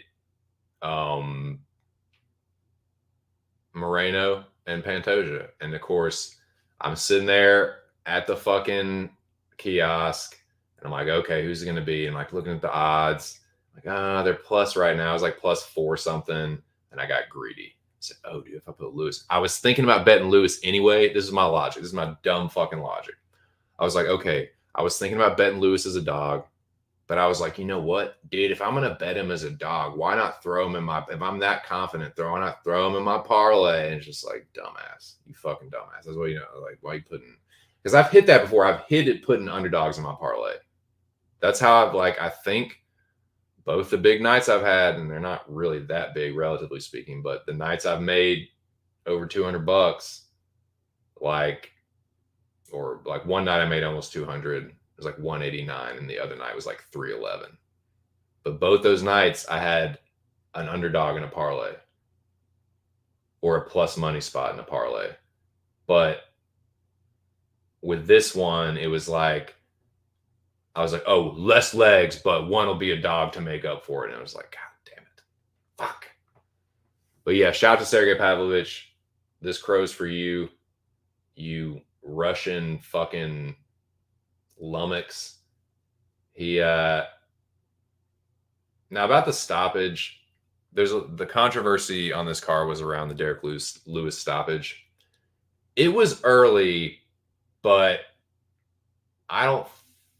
it wasn't a great stoppage, but it wasn't horrible. Like, he was about to get fucked up. And yeah, I know it's a fight, it's heavyweight, one punch can change everything, you give Lewis a chance, but they got into it, and Pavlovich hurt him on the first exchange, man. I've said for a while that Lewis is chinny. He is, dude. Lewis is chinny. That's his, sixth knockout loss? That's not a great chin. I don't care who the fuck you are. I've heard people called chinny that have like one or two knockout losses. He's chinny, man. Like, even for heavyweight, like, he's chinny. You can make him quit. Like, he's kind of a glass cannon, man. Lewis is kind of a glass cannon. He might be the biggest glass cannon at heavyweight right now. I've been saying for a while he's an overperforming jobber. I was trying to have some fun with it, like, oh, dude, Lewis in Texas, dude, you gotta throw something on it. It's like, fuck, you busted your parlay, you fucking dummy. But live and learn, man. It is what it is. I could have made a little money, but whatever.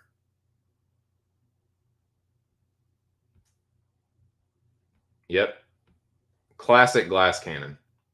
The cannon is real, but the glass is real too.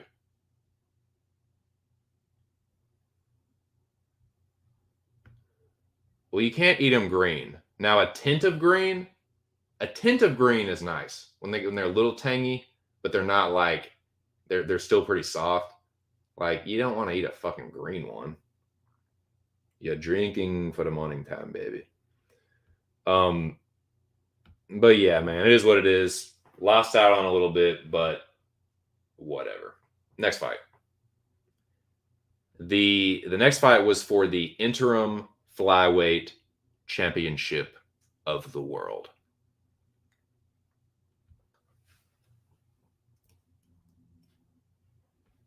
Crybaby Moreno versus Kai Car France. Little Kai. And you guys know what happened. Of course, Brandon Moreno is your interim flyweight champion. Branson Moreno, that's not his name.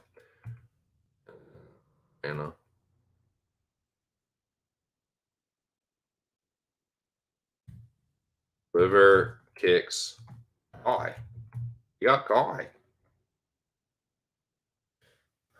I did correctly pick Crybaby Moreno. Yeah, it was a good fight. Moreno, I had Moreno up 2-1 going into the fourth. Gave him the first 2 rounds, gave Kai the third. But ultimately, other than a couple moments in the third round, Moreno was getting the better of it. This is the problem with Kai Car France. Kai Car France is a really good counter striker. But the problem with Moreno was that he is an aggressive counter striker. So Moreno will he'll pressure forward, but then he'll kind of pressure forward and wait for you to do something. And he'll also be throwing jabs and low kicks. And the problem with Kai Kara-France was he was strictly a counter striker. So Moreno would jab, and then Kai Kara-France would go to answer. Moreno would just slip out of the way, or he would just lean back out of the way. And then Moreno was being first and third. And that's how he was beating Kai Kara-France. Now, ultimately, it was his pressure that got it done, because that's what happened. He charged and shuffle stepped forward and then got him with it was actually a front kick. But he shuffled, he shuffle stepped into it.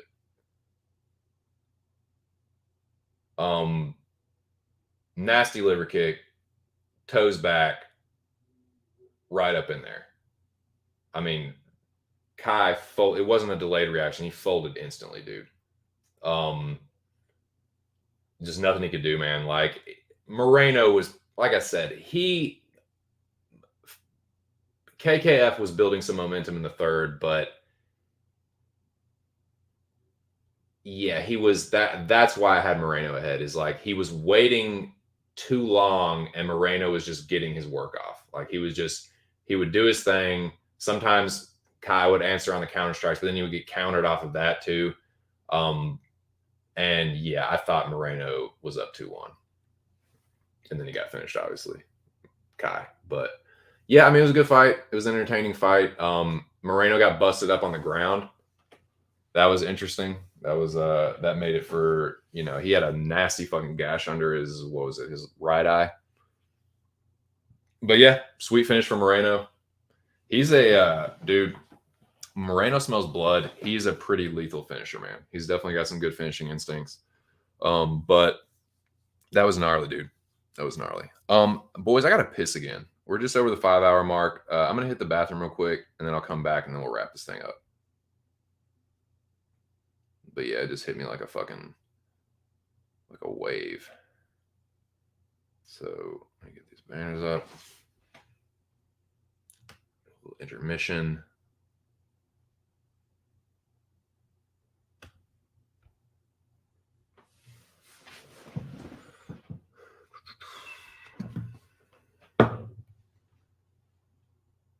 Yeah, been a good stream. Had 12 people in here at one point.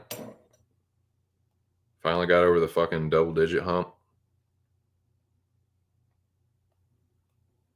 So shout out to you guys, man. Y'all made that possible. Appreciate the support. I'll be right back.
Sorry about that, boys, but Big Bear's got to eat, goddammit. Big Bear's got to eat.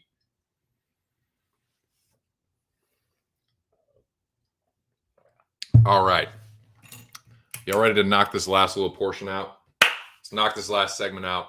I'm going to get the fuck up out of here. I appreciate everyone that's been hanging out with your boy all day. I've had a damn good time. I think it's been a damn good stream. Had a nice little Mecca recap. Shout out to the Rabid Dog, Mr. Arkansas. Make sure y'all stay on the lookout and stay tuned into Ark's channel. I think he is going to be activating the membership only portion of his channel today, sometime this week. But the only way to find out for certain is to be subscribed to his channel and have all the notifications turned on, because sometimes YouTube be putting the fuck to Ark with that bullshit.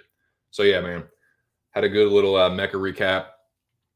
Recapping UFC 277, we are now to the main event. This was the women's bantamweight championship bout. It's a rematch between the champion Juliana Pena and the former champion and featherweight champion Amanda Nunes. Excuse me. No longer 2 cents mukbang. Now it's 2 cents smoke bomb. No mukbang, smoke bomb.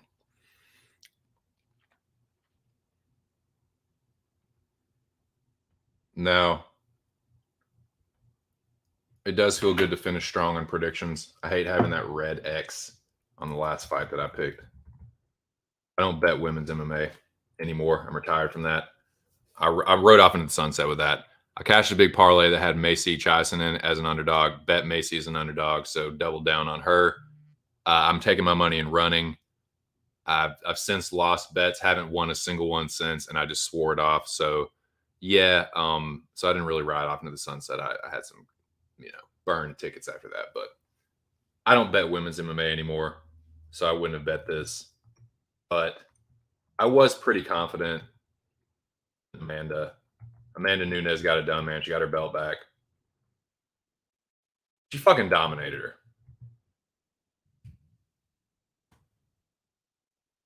This is again like similar to Ankalaev and Anthony Smith. One person was the mouthpiece all fucking week.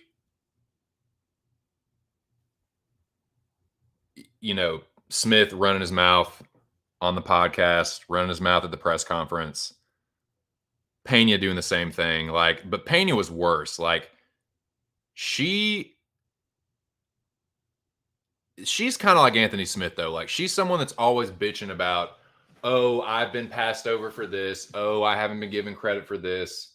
Oh, I'm being disrespected, blah, blah, blah, blah, blah, blah, blah, blah, blah, blah, blah. I am so glad that Amanda was able to come out on top because, look, Juliana Pena is tough as fuck. Obviously, no denying that. She's very tough. That's honestly the best thing about her. She has some decent power, too. She has some decent power. She has some good grappling skill, for sure. She's a really good grappler. She has pop on her punches. She is a terrible striker, though. My God. She has, for a champion, she had the ugliest fucking striking. Worse than anyone you can think of. Worse than Khabib. Some people say Usman's striking is bad. I think they're just fucking haters. Yeah, he doesn't have always the cleanest looking, but goddamn, it's devastating. Anyway, we're not talking about Usman. For a champion, her striking is embarrassing. And the only reason it was successful in the first fight is because Nunes thought she was going to get her out of there early, was coming off of COVID, gassed, had a bad game plan. But I'm so glad that someone that has atrocious striking like that is no longer the champion. It's kind of like Aljo, dude, where it's your striking is fucking butt. Yeah, you're a good grappler. Good. Awesome. Your striking is anus, dude. It is ass compared to the person you beat. You know what I mean? So that always that is just one thing I didn't like about Aljo being champion. It's oh, you're such a terrible striker. He's not terrible, but it's yeah, compared to the person you beat, and so that's why when Pena was able to do that to Nunes, I was oh, I feel sick. Her butt fucking ugly striking got it done against you. And it was just so satisfying to see her looking so foolish, throwing that fucking horrendous, upright, running forward with punches, looking like a fucking kid trying to fight someone in a schoolyard, and Amanda just leaning back and fucking cold cocking her. and watching her flop down in the most embarrassing way. Like, that was embarrassing. Her striking was embarrassing. Like, yeah, she does have some power for sure. Her jab is okay, but her what is that strike? What is that stance? What is that fighting stance? God damn. It's horrible looking. So it was so satisfying to see Amanda just paste her fucking ass over and over with fucking clean boxing. That was so awesome. That was like, okay, balance has been restored to the universe. Order has been restored. This fucking dude looking horrible striking ass, fucking cringy shit talking ass thing is just thank God that's no longer the case. Just order's been restored. The universe, all is right with the universe again. Like, Amanda's the GOAT. She showed that. She showed that the first one was a fluke. Pena can call for that trilogy all she wants. Good. Amanda came into that first fight injured, off of COVID, horrible game plan. She clearly showed who the better fighter was. Out grappled her, outstruck her, dropped her 17 fucking times, smashed her fucking, smash her face. Like, elbow after elbow after elbow, split her the fuck open, won every single round, couple 10-8s in there, call it a day. Amanda's the champ again. Man, that felt good. Pena is so cringy. She was such a fucking bitch to Amanda. She's another just whiner, dude. Always whining about what she hasn't gotten. Oh, I've been passed over for this. Blah, blah, blah. You got your fucking ass whooped, bitch. You got your ass whooped. That's what you get for being disrespectful about Amanda's motherhood and talking about how you were a real mother. Well, I'll tell you what. Amanda might be a lesbian, but you're the one that looks like a fucking man. You're the one that actually looks like a fucking tranny. Amanda just looks like a lesbian woman. You look like a fucking dude. So if you want to get disrespectful about Amanda not being a real mother, you don't look like a real woman. You look like a fucking man with makeup on. You're like a fucking drag queen. And you look like you've fucking been on some shit with your square jawed, fucking broad shouldered. How do people think she's attractive, man? I don't get that shit.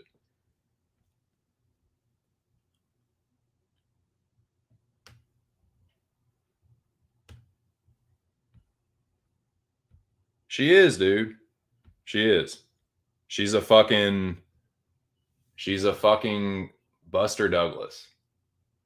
That was her 15 minutes. You had your chance. Fluky win. Good job.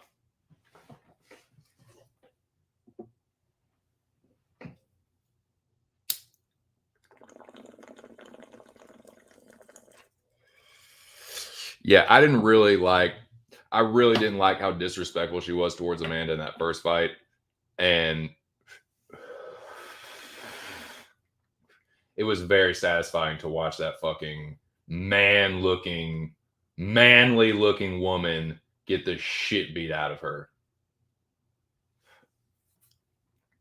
That was awesome. Den Thomas is a goofball too. Well, I think the real takeaway is how tough Juliana Pena is. How much she can get the shit beaten out of her. Okay, goofball. God, he's so corny. All right. Well, that was the card, boys. UFC 277 is in the books. Mecca 7 is in the books. What else is there to say? Shout out to the Rabid Dog. Shout out to the whole community. Like I said, man, make sure y'all subscribe to Arcs. Be on the lookout for his members only. But yeah, be on the lookout for his next stream too. I imagine he'll be going live sometime this week. I feel like he usually goes live on Wednesdays, but you never really know. You just got to be subscribed, dude. You got to be subscribed. It's like a speakeasy, man. You never really know when it's going to be popping, but trust and believe when he is live, this shit will be live. Like, it will be live and in full effect. But you just You know,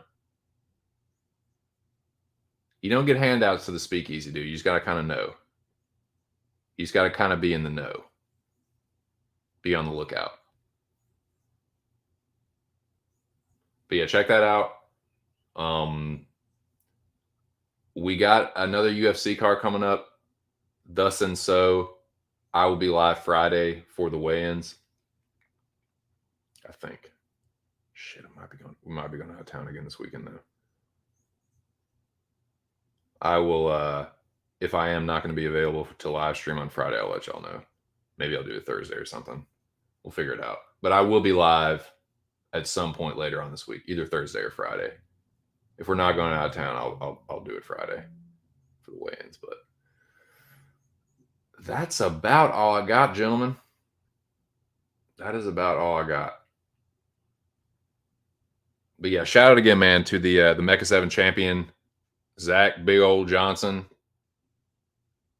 Shout out to the other Finale 3, Tigger with the bronze medal, the General with the silver. And shout out to the Rabid Dog, man, the evil genius. Keeps making each season better than the last. The Mecha's fucking crazy. Get in on that shit, dude. If it sounds like something you'd be interested in, it's a commitment, but it's very rewarding. It's a lot of fun. Check this shit out, dude.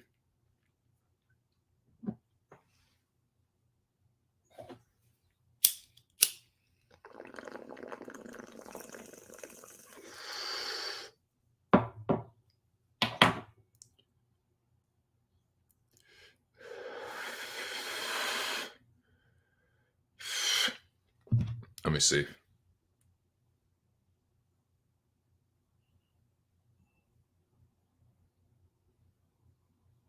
Oh, shit. Yes, I did. Yes, I did. Hold the phone. Hold the phone. Hold the phone. Yes, yes, yes, yes, yes. Yes, indeed. Yes, indeed. Hold on. Banner time. Banner time, boys. Hold everything. Hold everything. Yes, I did. Sorry. Sorry. I got to be better about this, man. Got to be better about checking this. I have notifications turned off for a lot of these, but yes. Yes, I do. I did. I mean, let me update this.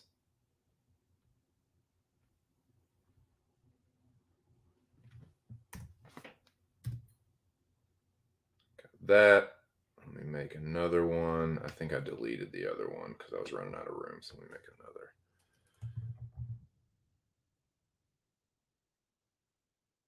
Dude, you know what I need to do? What I need to do is have like, I need to make another like song or something where I have like, I just need like a sound effect panel. I need to have one of those saved on GarageBand. And when someone like donates to have like a little alert thing, like a little woo, woo, woo, like the like fucking, remember in Bill and Ted when he fucking like, when they win the fucking, the Ziggy Piggy thing and the alarms and like, da, da, da, like all the alerts and shit go off. I want something like that. But there's a dono. Let me take the time now to show appreciation for that.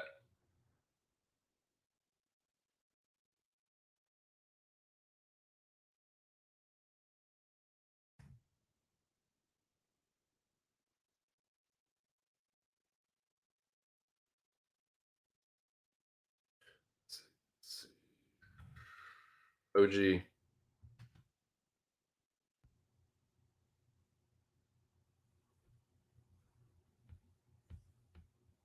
All right, got that. Here, the homie from Texas, Us. Thank you very much for that. I do appreciate it greatly. And with that, this banner must also be updated.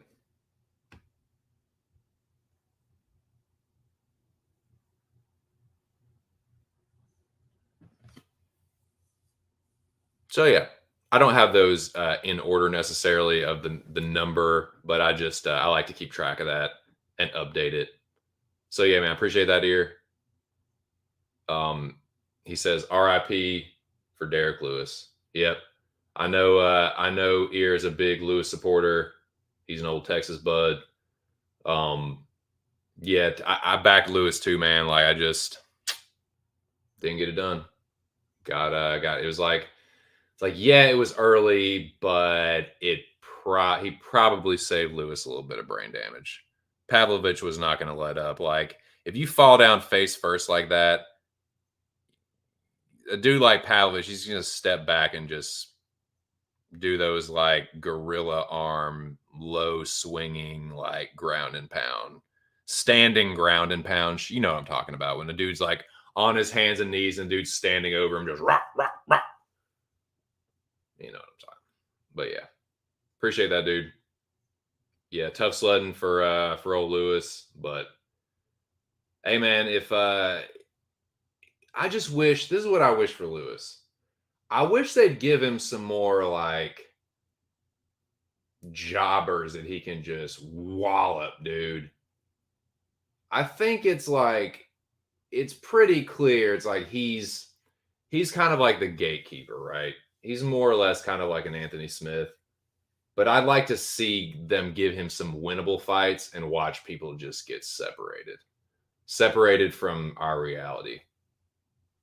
Like just fucking multiverse of madness. Like I want to see him put some more people in the multiverse. Cuz he's can still crack, but it's like they're still putting him up against like these top, like he's a gatekeeper. Like they're like, okay, you're kind of like the stepping stone to title contention. I mean, look how many people have fucking are putting themselves in like great positions beating Lewis. Fucking Tai Tuivasa. About to fight the dude that just fought for the belt before, Cyril Gane. Cyril Gane did the same thing, knocked out Derek Lewis, title shot, boom. You know what I mean? So Lewis is the gatekeeper now. I don't think that's a crazy hot take. But yeah, appreciate that ear. Yeah, we'll see what happens to Lewis next. Like I said, me personally, I'd like to see him just get a winnable fight, like some big dude, like kind of unproven, you know, debut or something, like an overhyped guy, and Lewis just knock his fucking ass out, dude. That'd be pretty tight. But yeah, dude, thank you, and I will keep this updated. I truly do appreciate the donations from everyone.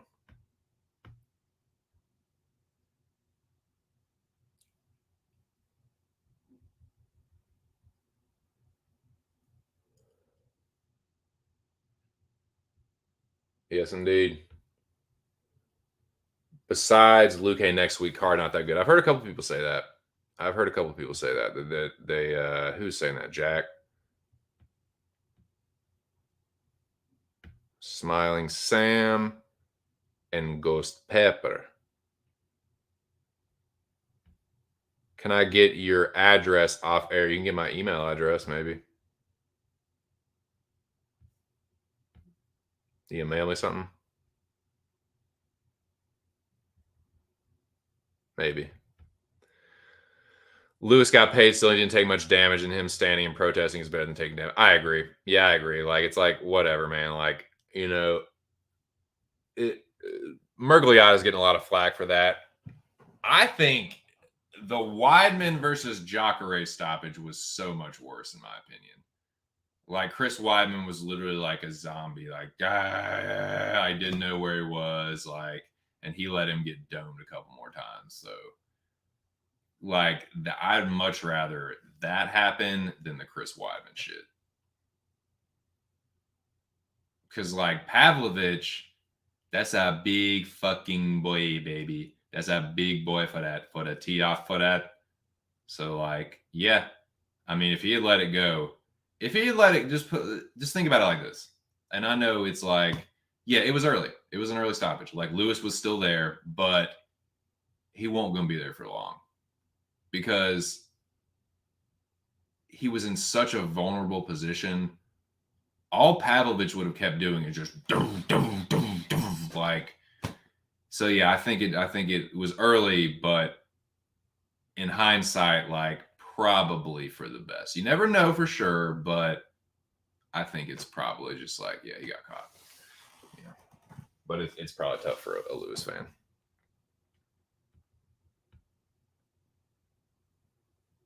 Yeah, dude. Yeah, exactly. Like an actual like someone like a last chance McGee, like where Lewis will be just like, and just be a devastating like knockout of the year, where just like Buddy just goes fucking limp, like wakes up like, what happened? Like, who are you, doctor? Who is this? What is this? What day is this? Like that kind of shit, man. Like that, I would like to see that. Just give the old Bud a fucking classic like Lewis highlight reel knockout. Get the win and the show money. Another Derek Lewis celebration. Get on the mic, say something crazy. You know, get another soundbite. Everybody wins. That's what I like to see. Because Lewis, like, dude has made a pretty good career out of being like a high end jobber, like a one trick pony, like with a devastating trick. You know what I mean?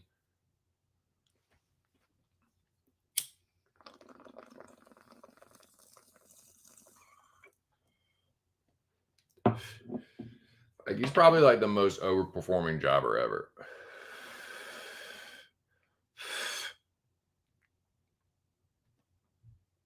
Let's see. Let me send this reply to ear. Yeah, dude, that was a very nice donation.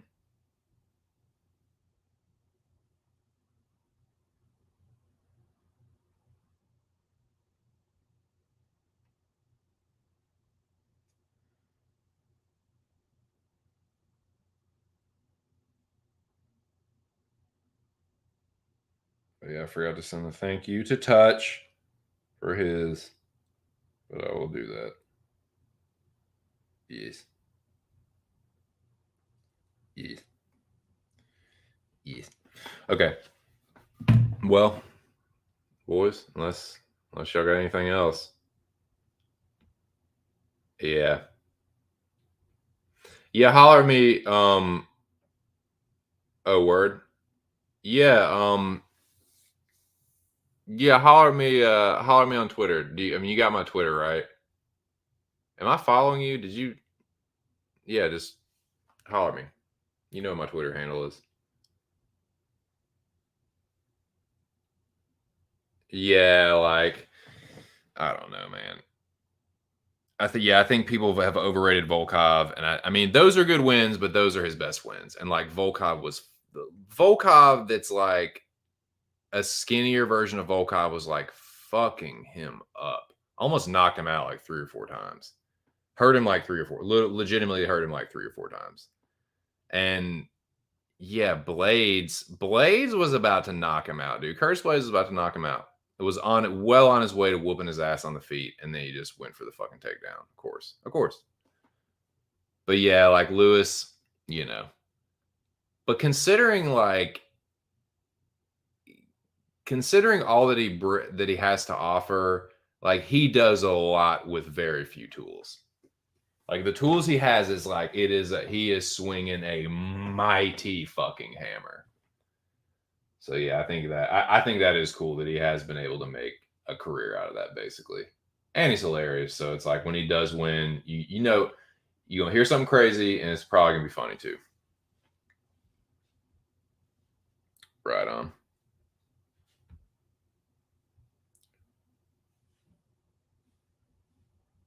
Right on. I'll check her out. Yeah, shit, boys. I think that's it, man. Right on.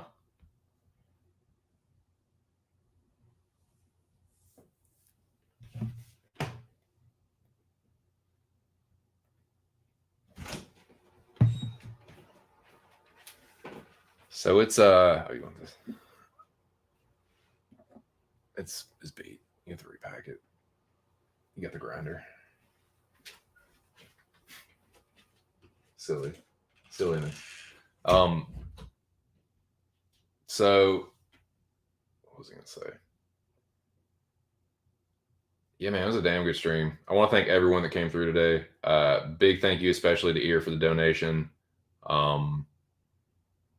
Shout out to the Rabbit Dog, man. Shout out to Mr. Arkansas. It was a great season of the Mecca. Appreciate the spot. Hope hope there's another season, and hope I I hope I can get a spot in the next one, man. I'll definitely take it. Again, shout out to the Finale 3. Third place, Tigger747474. Second place, the General Alex Ramirez. And your champion, again, is Zach Big Johnson.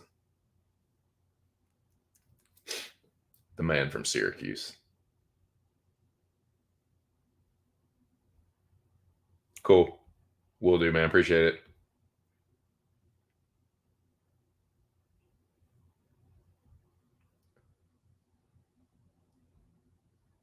Well, let me get the fucking song ready, and unless anybody has anything else, man, I think I'm gonna keep it pushing. Nice little, just shy of 6 hours.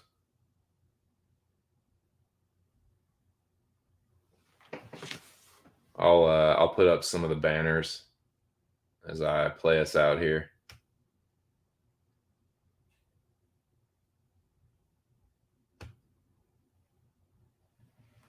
But it was a good stream, dude. Had 12 in here. Maybe do we have 30? No, I think it was 12. 12 was the max, but anything over 10 for a tiny channel like this, I view as a success. So thank y'all. It was a great stream. I will be back later this week, either Thursday or Friday. And make sure y'all be on the lookout for ARC's members only. He is activating that today or some point this week. So check it out. If you enjoyed the Mecca 8 will be on that. Mecca 8 will be on the members only.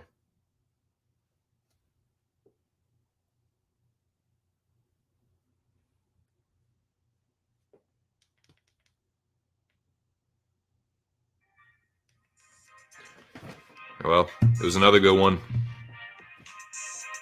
Great success stream. Thanks again, boys. I'll be back. The Mecca was awesome. Look forward to many more. Make sure y'all subscribe to the Rabbit Dog. Make sure y'all subscribe to Just My 2 Cents at this very channel. Smash the like button. Subscribe. Tell all your buds. Thanks again, boys. Ear, thanks for the donation, dude. I'll be back. Hope y'all have a good week. That's all I got. This has been Just My 2 Cents. And I'll catch you boys on the next one. Peace!